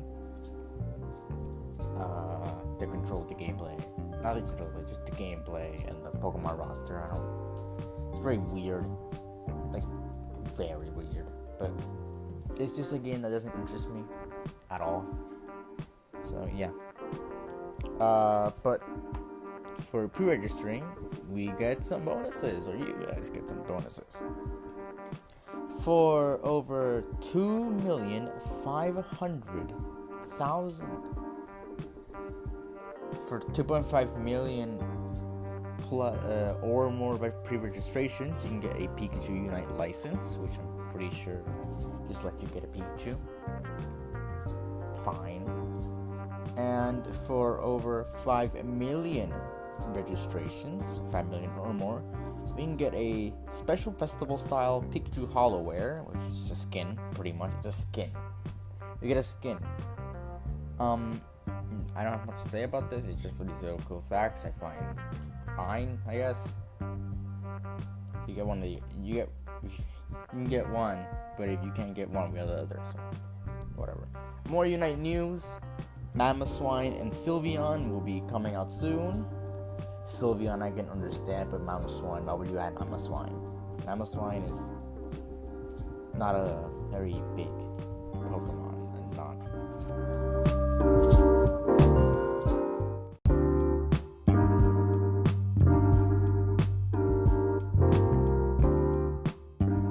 Like I was saying, it's not like a very popular Pokemon. I don't think you would want to add this, so.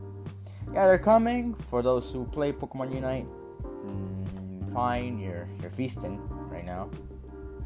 But yeah, the next game they announced was Pokemon Cafe Remix. This is a very big update coming to Pokemon Cafe Mitts, and it promises to add a bunch of other content to the game. I don't care. I played Cafe Mitts when it came out, and I found it as it's something to just waste time on because you have nothing to do. I find it's that. So that's not my type of game. My type of game isn't just wasting time because wasting time.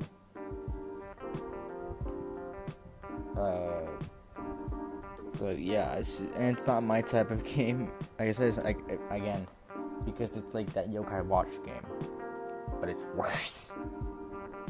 So yeah, Cafe Remix, it's coming this fall. So yeah, for the decided, go ahead. you have this.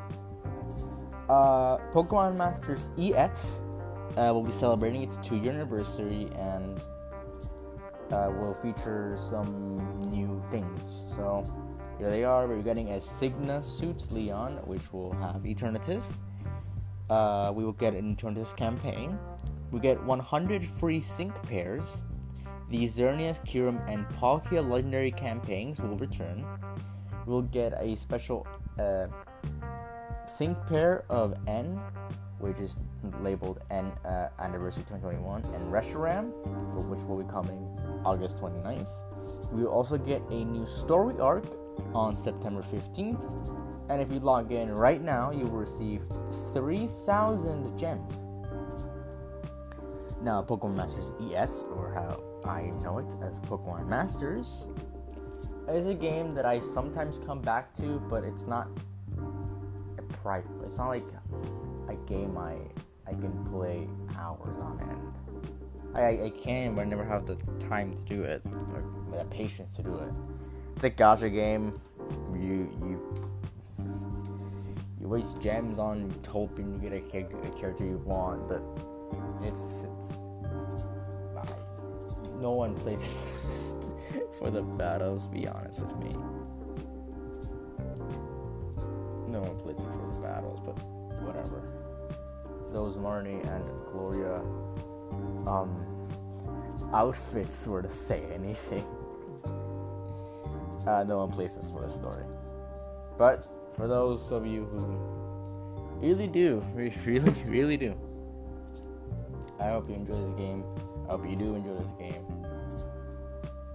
I enjoy it the time I have with it. I just don't have a lot of time with it, so it's fine. Having 2 years, whatever. Moving on. Pokemon Go will be celebrating its 5th anniversary. Okay. And we have some new Pokemon arriving. These come from the Galar region, so Wooloo, Squova, and Phalanx will be coming August 20th and will leave August 31st.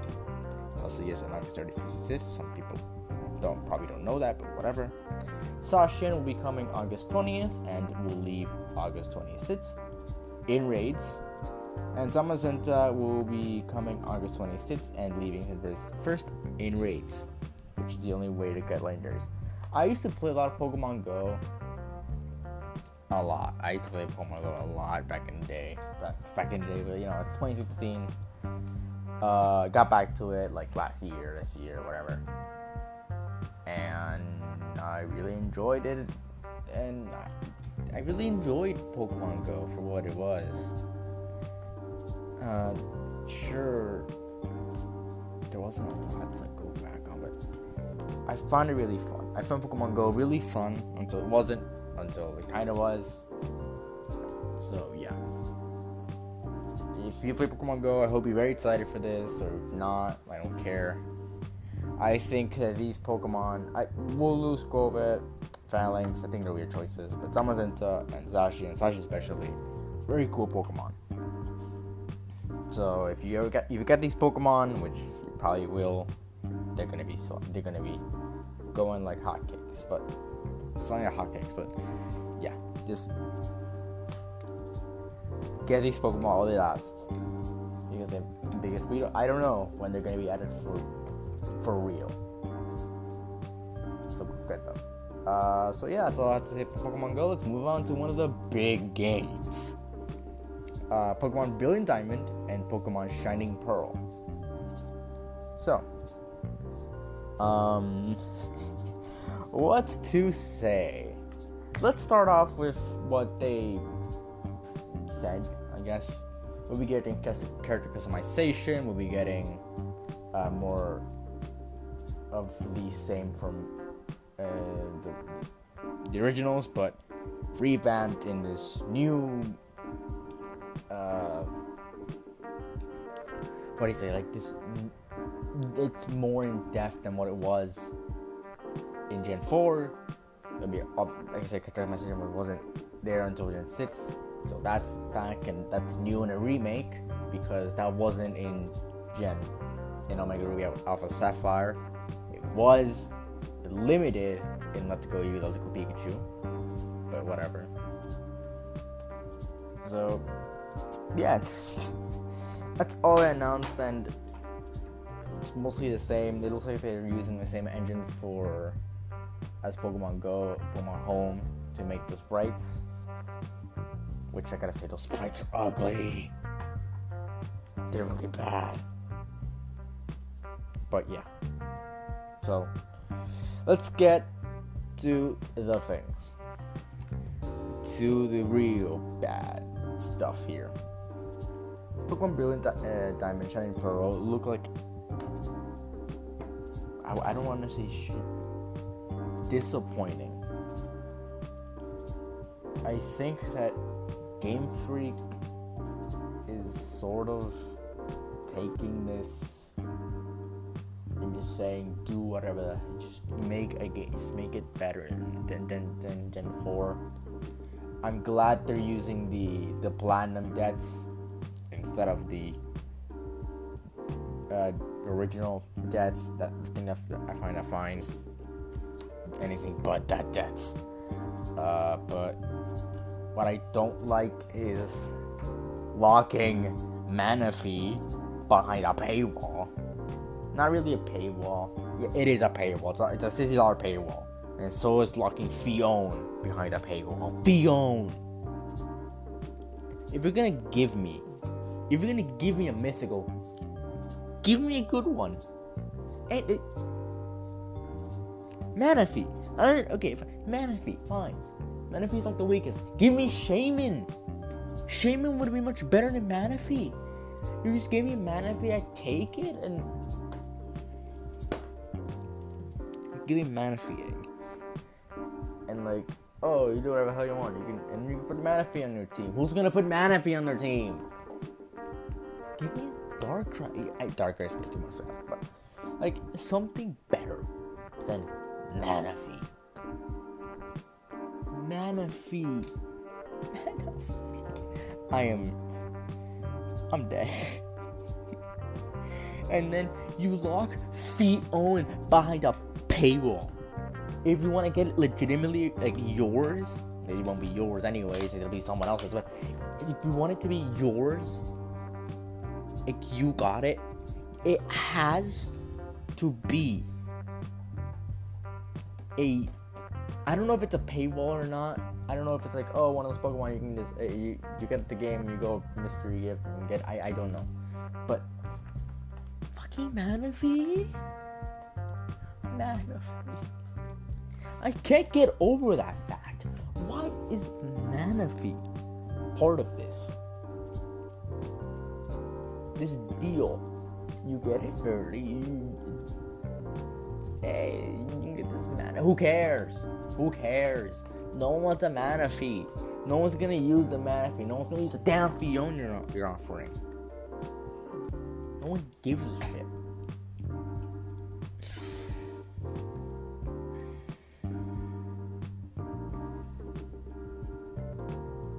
Manaphy, man. And also 200 Pokeballs. Why not? You know, why not? Use the pain of that Manaphy.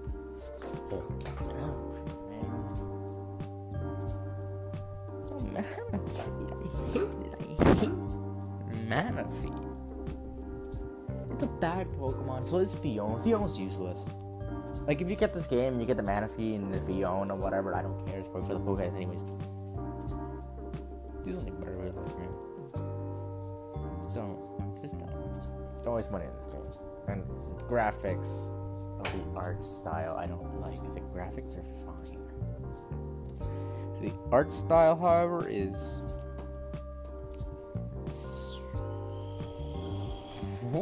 wow, it's spicy.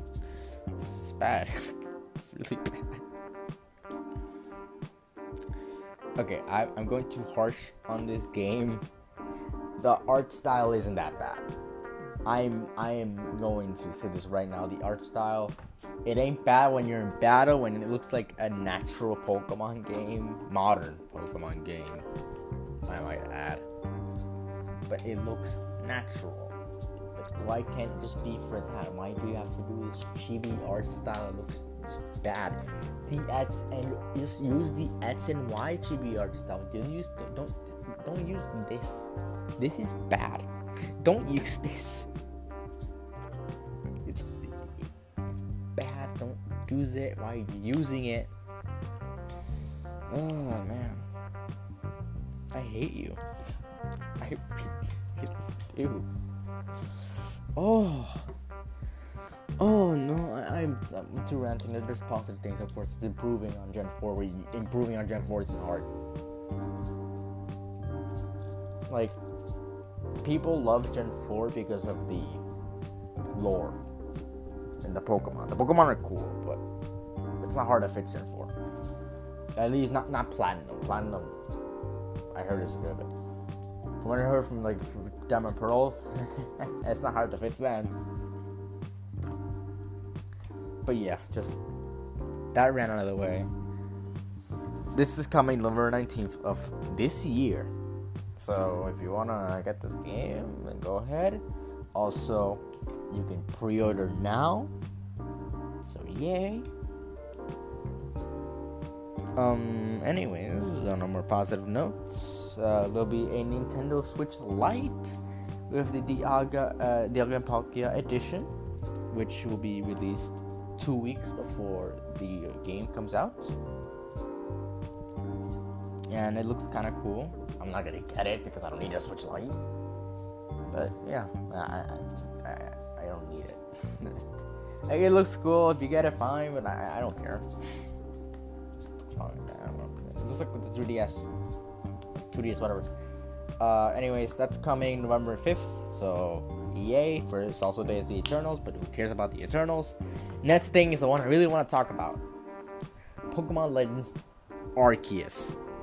Now, what they showed literally blew my mind.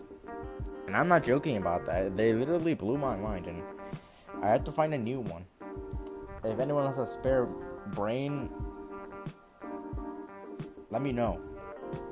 Because what they showed blew me away. The graphics, the everything, the world, how open it is, the story. Sorry, I don't know much about the story, but the everything.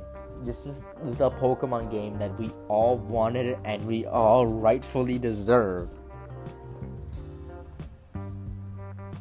And it just has to add a lot of lore to the game. To everything. Hisui region. It's not a new region, it's just a Sinnoh region renamed. But it looks interesting. Love the new Pokemon. There's new Pokemon. This is Gen 8.5. This is still Gen 8. Don't think that we're in Gen 9. This is Gen 8. We're still in Gen 8. At least that's what we think. This might be Gen 9. They never said this is a new gen. So this is Gen 8. Or at least 8.5. So yeah. So I really want to talk about the new Pokemon. Wordier is an evolution of Stantler, normal psychic. I thought it was gonna be ice. I think this is the weakest out of all of them. Definitely the weakest. Because it's just a ring. This is like reindeer. Woohoo! Stantler evolution. I don't care. Wordier is fine. Don't care. Basculegion though. This is going on my team. This is going on my team. I don't care. Basculegion, man. Evolution of Basculin. It makes Basculin cool. Whoever make this up needs a raise. I'm not joking about that. Whoever made Basculegion needs a raise. Water ghost type. It uses the souls of the dead Basculin to evolve. This is Basculegion is so cool. Oh man, Basculegion, man. I'm putting it on my team. I don't care what anyone thinks or if it's bad or anything. I put bolts on my sword and shield team. Vascular Legion is going on my team if I don't find something cooler. Vascular Legion, man. Yeah, that's what it is. Also, if anyone wondering, I'm choosing Cyndaquil as my starter. Hisuian Bravery. I am also gonna put this thing on my team. I just really find it cool. It's like flying.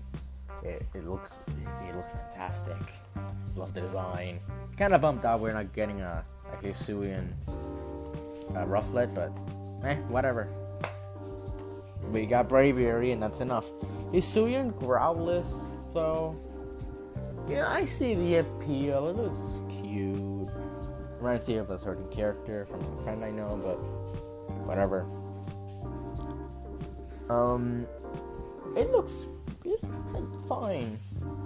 Rock also Hisuian Bravery. It's like flying. I already said that, but Hisuian Growlithe is Fire Rock, which I guess just falls into the same reasoning why Nihilego is rock poison is rock type, which is glass is like I don't know what do you call it, like vaporized rock, I guess. So yeah, Hisuian Growlithe looks really cool and the fur. Really love it. I'm not gonna use it because I already have Cyndaquil as my starter. So, Hisuian Growlithe. Anyone wants to get that? I'm excited to see what Hisuian Arcanine looks like, or if it gets a new evolution, or if it gets a third evolution. Who knows what's gonna happen? If we don't get a third evolution, why can't Arcanine? Or why can't Growlithe get a new evolution? They would have showed. No, they wouldn't have showed it. They wouldn't have showed. No, they would have showed like something. I don't know. I don't know. They didn't show Galarian Farfetch'd. So whatever. Hisuian Growlithe looks really cool. Love it. I'm not gonna use it, but whatever. For those of you who really want Legends Arceus, and that's a lot of people, it's coming out January 28th, 2022. You can pre-order now. I'm gonna do that as soon as I can. There are a lot of games coming out this year.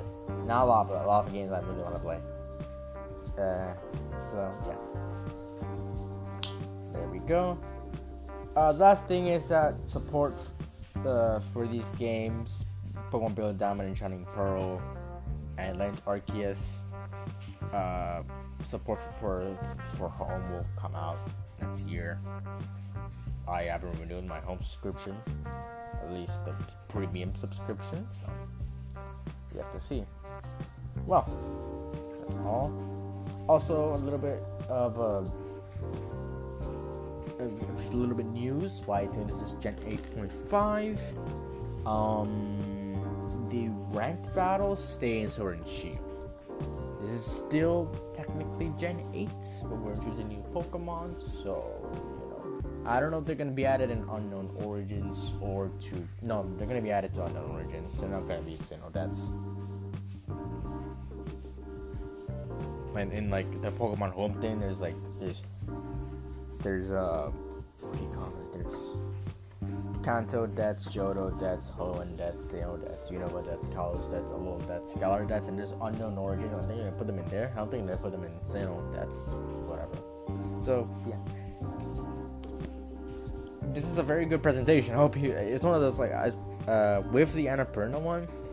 This is one of those presentations that I would recommend watching. It got me hyped up, really excited for Legends Arceus. So yeah, hope you guys are excited as I am. We'll see you on the next. I hope you keep listening. And goodbye.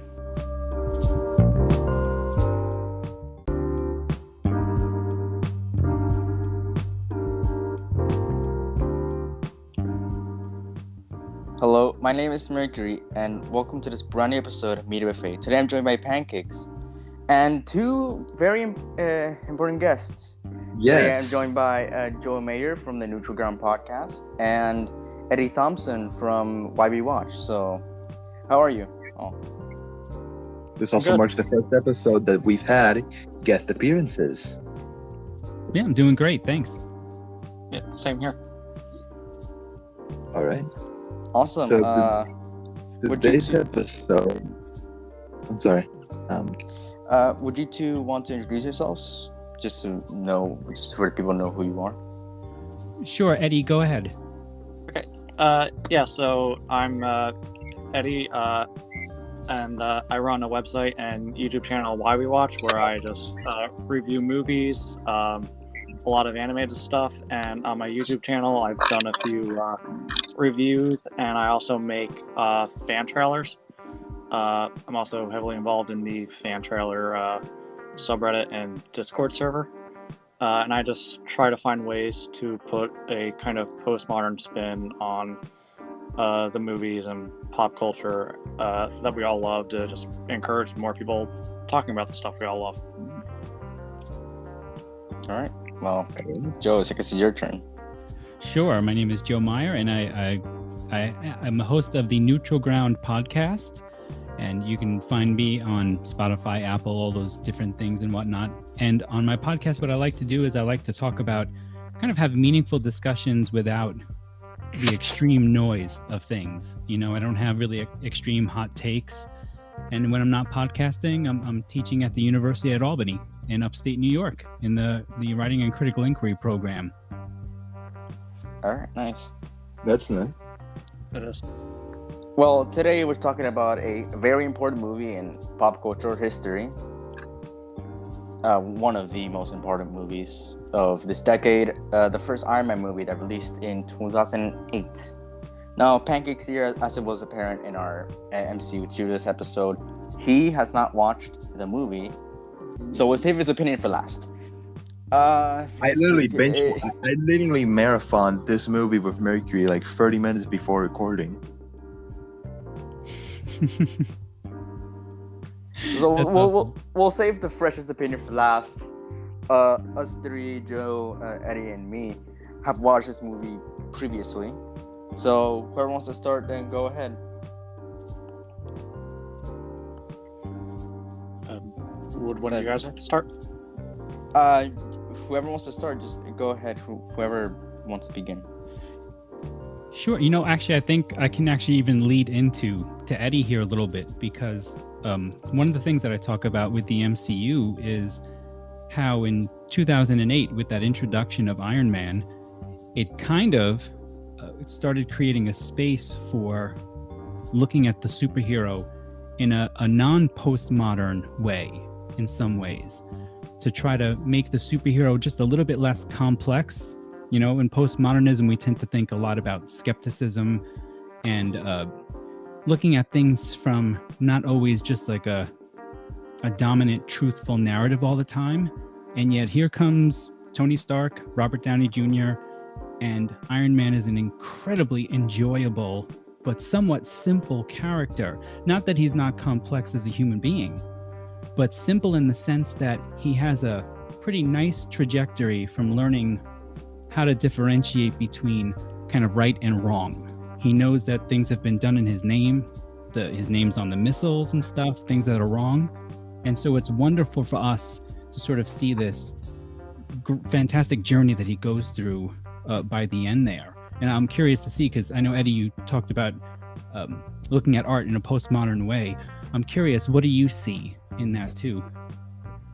See, well, from what you're saying, the first thing that comes to mind, and what I wanted to start out with, was how that year and that summer was really amazing. So, on the one end, we do have exactly what you're saying with Iron Man, which is very, very straightforward, but still, you know, with a complex character. And then on the other end, we have something like The Dark Knight, which is very postmodern. So it is interesting how kind of both of those are very distinct movies, you know, both still hold up and kind of really just revolutionize things. And I think that's why we're able to still, you know, separate both of them when talking about that summer, is because we have two ends of the spectrum.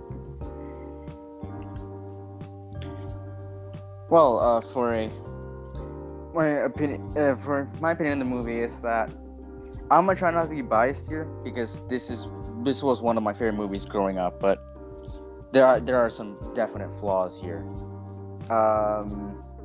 Some coincidences. Can't really think of any flaws, but there are, and it's been pointed out to me. But the Tony Stark character is very interesting because I feel like something like this wasn't really done, where the Iron Man persona and the Tony Stark persona are one, instead of like Iron Man's problems and Tony Stark's problems are the same.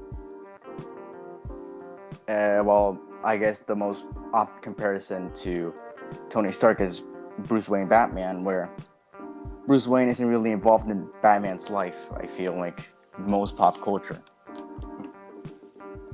Whereas Tony Stark is directly involved with Iron Man, and Iron Man is directly involved with Tony Stark. Mainly because of that whole the bridge between what DC and Marvel does. Marvel has the character's secret identity revealed, so that has to do something with it. While DC keeps the identity secret, even though they're kind of bad at it because they're literally showing their face. Or whatever. It was definitely something for its time, and it definitely has its cultural impact now. And this is a pretty solid movie. I like the characters. Obadiah Stane is a fine, okay villain, I guess. It's just the corporate business side that will become apparent later in superheroes, like with Maxwell Lord in Wonder Woman. Yeah. It all stems from Obadiah Stane of these supervillains, with big gray suits of armor, and Whiplash, which one? Some others. They exist. Darren Cross, I can't remember his. Yellow Jacket, Ares in Wonder Woman, the first one. Mm-hmm. It definitely stemmed a type of supervillain that kind of worked in this one, but it just became annoying as it went on. They vary enough where there are a few that I still really like Pierce in Winter Soldier. I don't think Alexander Pierce falls into that because it has to be like a big gray suit of armor or something. It's a super villain that just has a suit of armor. That's it, like a corporate. But Alexander Pierce was a pretty good villain. I think you made an interesting point about, that connection between Iron Man and Tony Stark sort of being one by the end there, right? Because they're both kind of shiny and out there, and they can't really hide. So it's an interesting choice for Tony by the end of just that movie to just declare, of course, I am Iron Man. And so I'm not even going to bother trying to balance out that whole superhero in hiding kind of thing. It was a bold move, and it paid off really well. Yeah, now most superheroes, that aren't DC, and ones that weren't made before that, they still have their secret identities, and that's part of them. Like Spider-Man still has a secret identity if you're not in alternate universes. Yeah, well, for the most part, I mean, even they're maybe walking some kind of line with that with the MCU. In the MCU, a lot of people know who Spider-Man is. Yep. And that kind of defeats the purpose. It's weird, and I'm wondering how they're gonna deal with that in the next one. I hope they do something with it because they have to. But yeah, it's always compelling, right? No matter what. I that's one of the things that even the Tobey Maguire movies did pretty well with Spider-Man 2 was have that moment where Peter Parker has to make the decision. Can I balance out being this and still being with Mary Jane? And, that compelling kind of storyline is what made that particular movie the best of the three. It was a really good one. I mean, the whole trilogy really was around that, but yeah. Especially two. But that third movie, though, I don't know about you, but I know Oh, it's yeah, become a big meme now of him walking, Yeah. down and everything, but that was just too much. They were trying to do too much with it. Yeah, for me. I've eased up on it over the years, but yeah, it was too much, and The Sandman storyline was okay. It was actually pretty good, I thought. I still think it's just like a weird thing to make Uncle Ben's killer a major villain. Like, I've never been okay with that. Yeah. It's almost too meaningful, right? They go for Yeah. too much meaning there. Yeah. I think that can be done well, but just not make it like one of those big villains like Sandman. I don't think Sandman fits that role.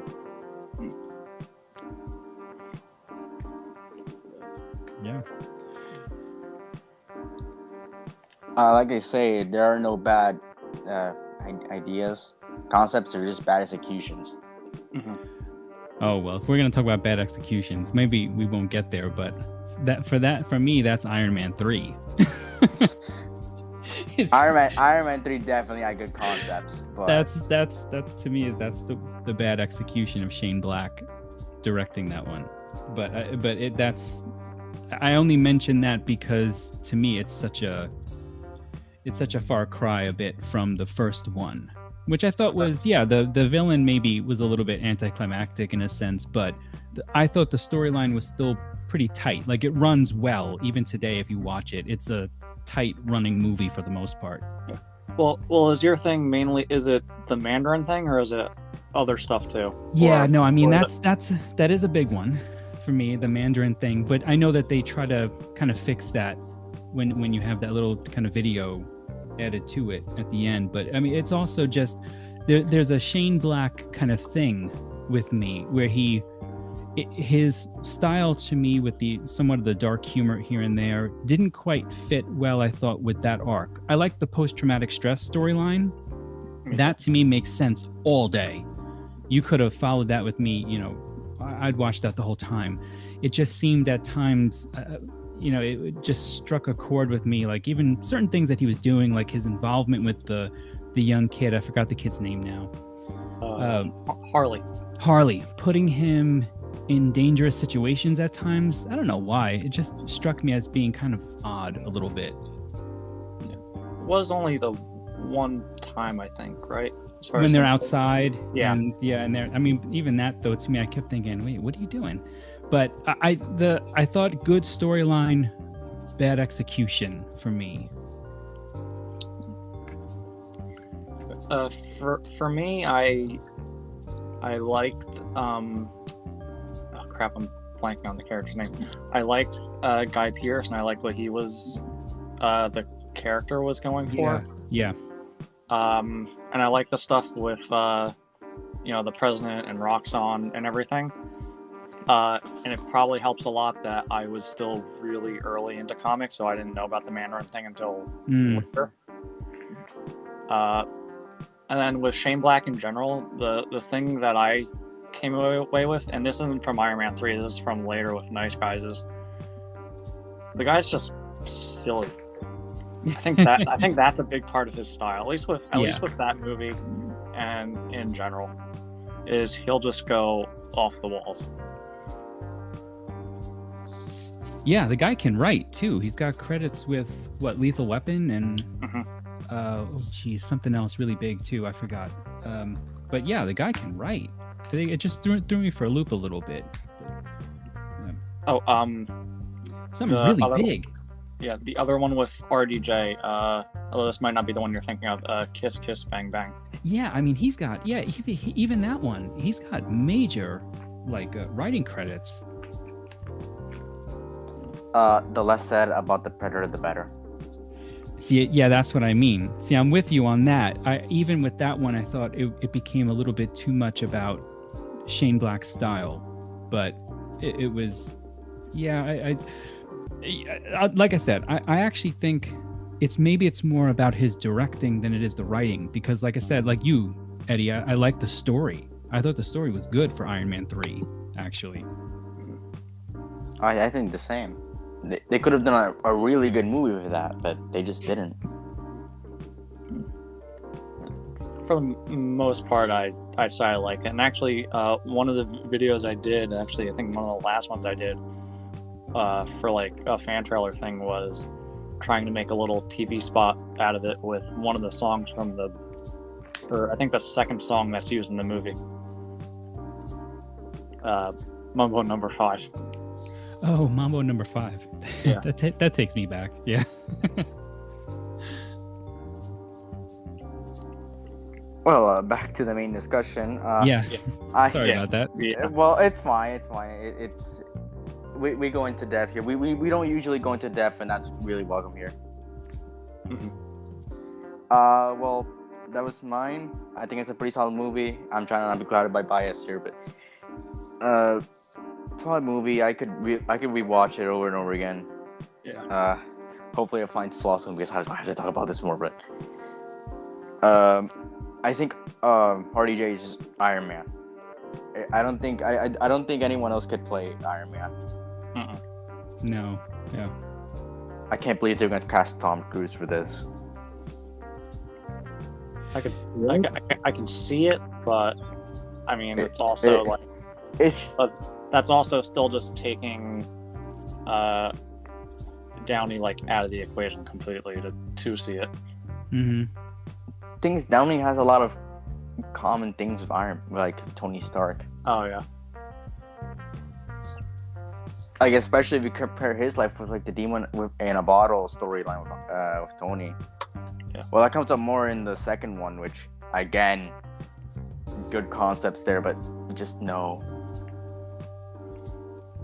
That one is one of my biased ones that I will go to bat for. Is Iron Man 2. I like it too, actually. Iron Man 2 is good concepts, and I think it's a good movie, but it could have been delivered a lot better. You know, I'll say that I thought I didn't like it as much on first viewing, and maybe that's why, is because I don't know if it's a great sit-down entertainment one, but on a couple of rewatches, I really started to enjoy what's his name? Starts with the V. The villain. Whiplash? Yeah. Yeah, well, Whiplash, yeah. I was thinking of his Vanko. Venka, yeah. Oh, last name. Venko. Yeah. I actually really started getting into the storyline on like multiple viewings of it. And I just started trying to get my head into his head and really seeing like from his perspective what was going on. And I thought, I kind of like this more now, the way he's playing this. I liked it. They had plans to do more in that, not later movies, but more in the movie. I think it got cut, and that's one of the things. This is one of the ones that was plagued with, I think, a rush and some production issues. Yeah, it's like Marvel and Jon Favreau wanted 2 different things. Yeah. That's why he didn't come back for Iron Man 3. Yep. And he made Chef instead. Well, I guess the best for last. Pancakes. What's your opinion on this movie? Iron Man. Boy. Like I said, I've barely watched it, so I'm gonna give my honest opinion as an amateur. So yeah, here goes. I liked the movie. Mercury knows this. There was a bunch of like surprise like transition scenes, if you know what I mean. Like suddenly they're talking about one thing, but then they say, "Wait, no, we're not doing this," and then that thing happens. Like for example, the scene where the scene where James Rhodes says he's not drinking, then he ends up with the plane drunk. I love those transitions very much. Anyways, I like the way this movie was built. To be honest, I really liked it. It was a very good MCU film, in my opinion. It is really good, and I see the impact it made because it's been really awesome. It's a really awesome movie in general outside of the MCU, and the fact that the concepts seem overused, but this movie makes them look good. Don't you think? Yeah, I do. Yeah, Absolutely, it sets a wonderful stage for the rest of the MCU. Really. This sets up a lot, and it's still setting up a lot, especially with the Shang-Chi movie coming out a few weeks from now. Yeah. This movie's still having its influence. Yeah, I'm real excited for that, and how that's gonna play out. Same here. And I want to say Ben Kingsley might be back for that. Ooh, on that. Yes. I think it was confirmed that he's coming back. Yes. Trevor, yeah, that to me was, again, like I loved Anthony Hopkins as Odin, getting that kind of actor in there, and I guess part of my issue was seeing Ben Kingsley kind of reduced to that role a little bit when you could have done a lot more with him, because the scenes where he was serious as the Mandarin were really powerful. So I'd love to see them do something with that character, at least if they can. Yeah. I personally think they're gonna kill him off in Shang-Chi because. Oh yeah. Because I think in the one shot All Hail the King, I think Mhm. Mandarin was mad at Trevor for his interpretation of the Mandarin, trying to make him like a terrorist. I haven't watched the short. I'm just expressing what I think happened. So I think Mandarin's gonna take him out of jail just to kill him. That's interesting. In the first few minutes. All right. So to finish off my opinion, I think it is a really good movie, even outside of the MCU. And for the first time, I really enjoyed it.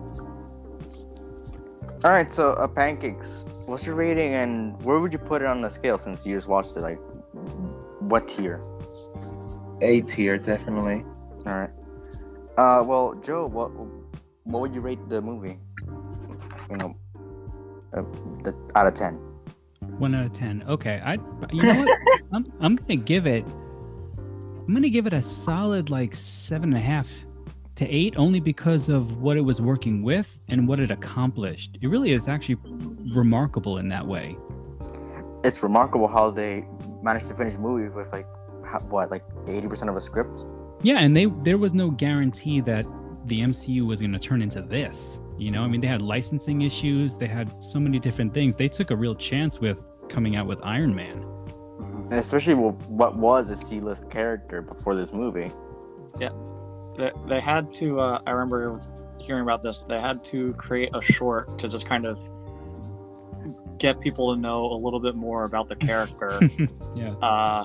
And kind of how he worked, how the suit even worked, stuff like that. Well, Eddie, what would you give the movie out of 10? So we usually Yeah, I would give it an 8. There's just those little issues with the finale being a little, and with Obadiah Stane being a little too like cookie cutter, but also at the time I think even he was pretty fresh as a villain. Mm-hmm. And the effects still hold up, the performances still hold up. Trying to think, like we all said, it sets the stage really nicely. Like SHIELD is integrated, slowly in a way where they're not trying to, build everything all at once. Just build it, incrementally. So that's great. And trying to think what else to add on to that. And then I like how the humor is also, compared to what we get later, sparingly used. Like it set a really early tone that we've broken away from a little, but still set a great tone. Well, I'm gonna give it an 8.5.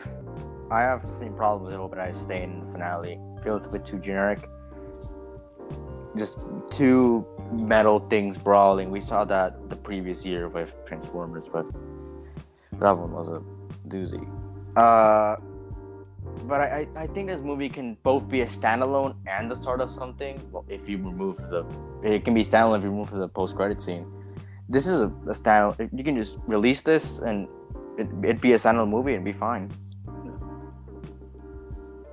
It's like a pilot episode almost. Yeah, where you don't know if it's gonna get picked up or not. Yeah. So you try to make it a standalone story, so you at least do something, but leave the door open for more things. Yeah. So solid 8.5. Another thing I want to talk about before we wrap up this episode. I want to talk about this movie's cultural influence in pop culture. Of course, this movie started something big for cinema. Huge. It popularized the cinematic universes that was in place before this movie, with the Universal Monsters cinematic universe and the Godzilla cinematic universe. That was there, but this one really popularized that. So, what we want to add to this conversation of how this changed pop culture forever, pretty much.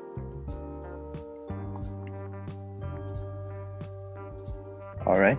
I would say that how it changed pop culture was, I mean, who was it? Was it Scorsese who was talking about how it's not cinema, right? And in that statement, you actually learn, it is actually, it is.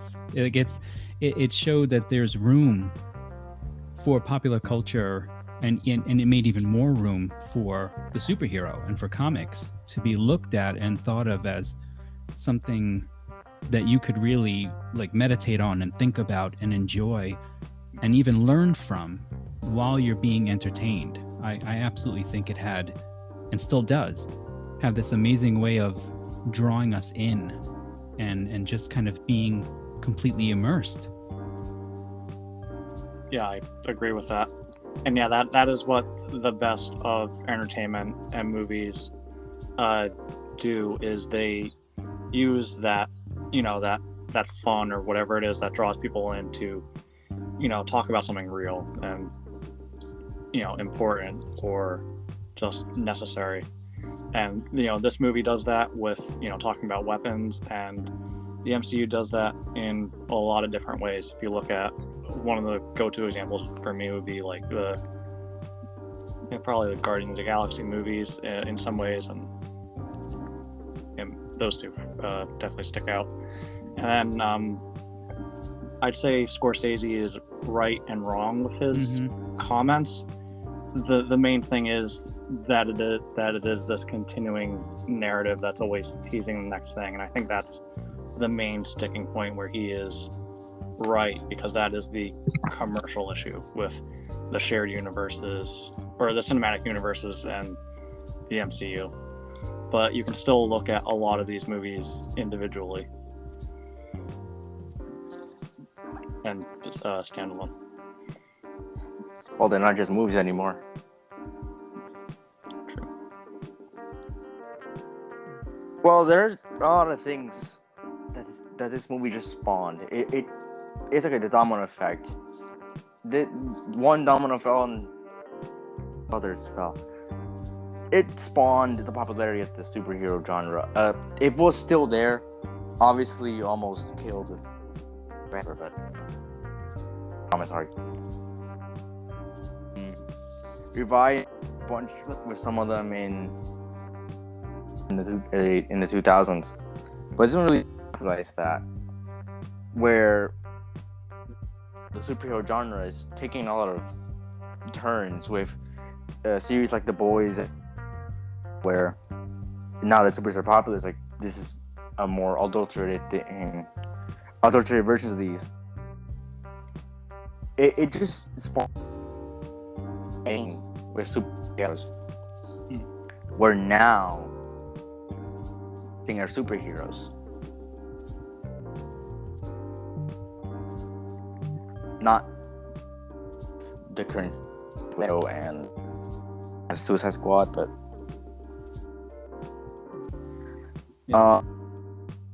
it made the genre take a lot of risk. Even the comic books, and just a bunch of other. It influenced some other franchises, universes. I think that related. I don't think that if the it didn't. It would have gone dark. Anyways, Yeah. we would have gotten the if it wasn't for this. Mm-hmm. Oh, it's We true. wouldn't have gotten any of the good new movies. Yeah. Which actually kind of like the really stick out. Yeah. Well, These- I'm Is they're either it's either okay, it strikes gold, but if it's bad, it's really bad. Yeah.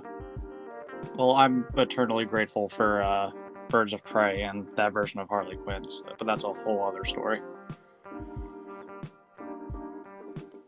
Yeah, so you were gonna before.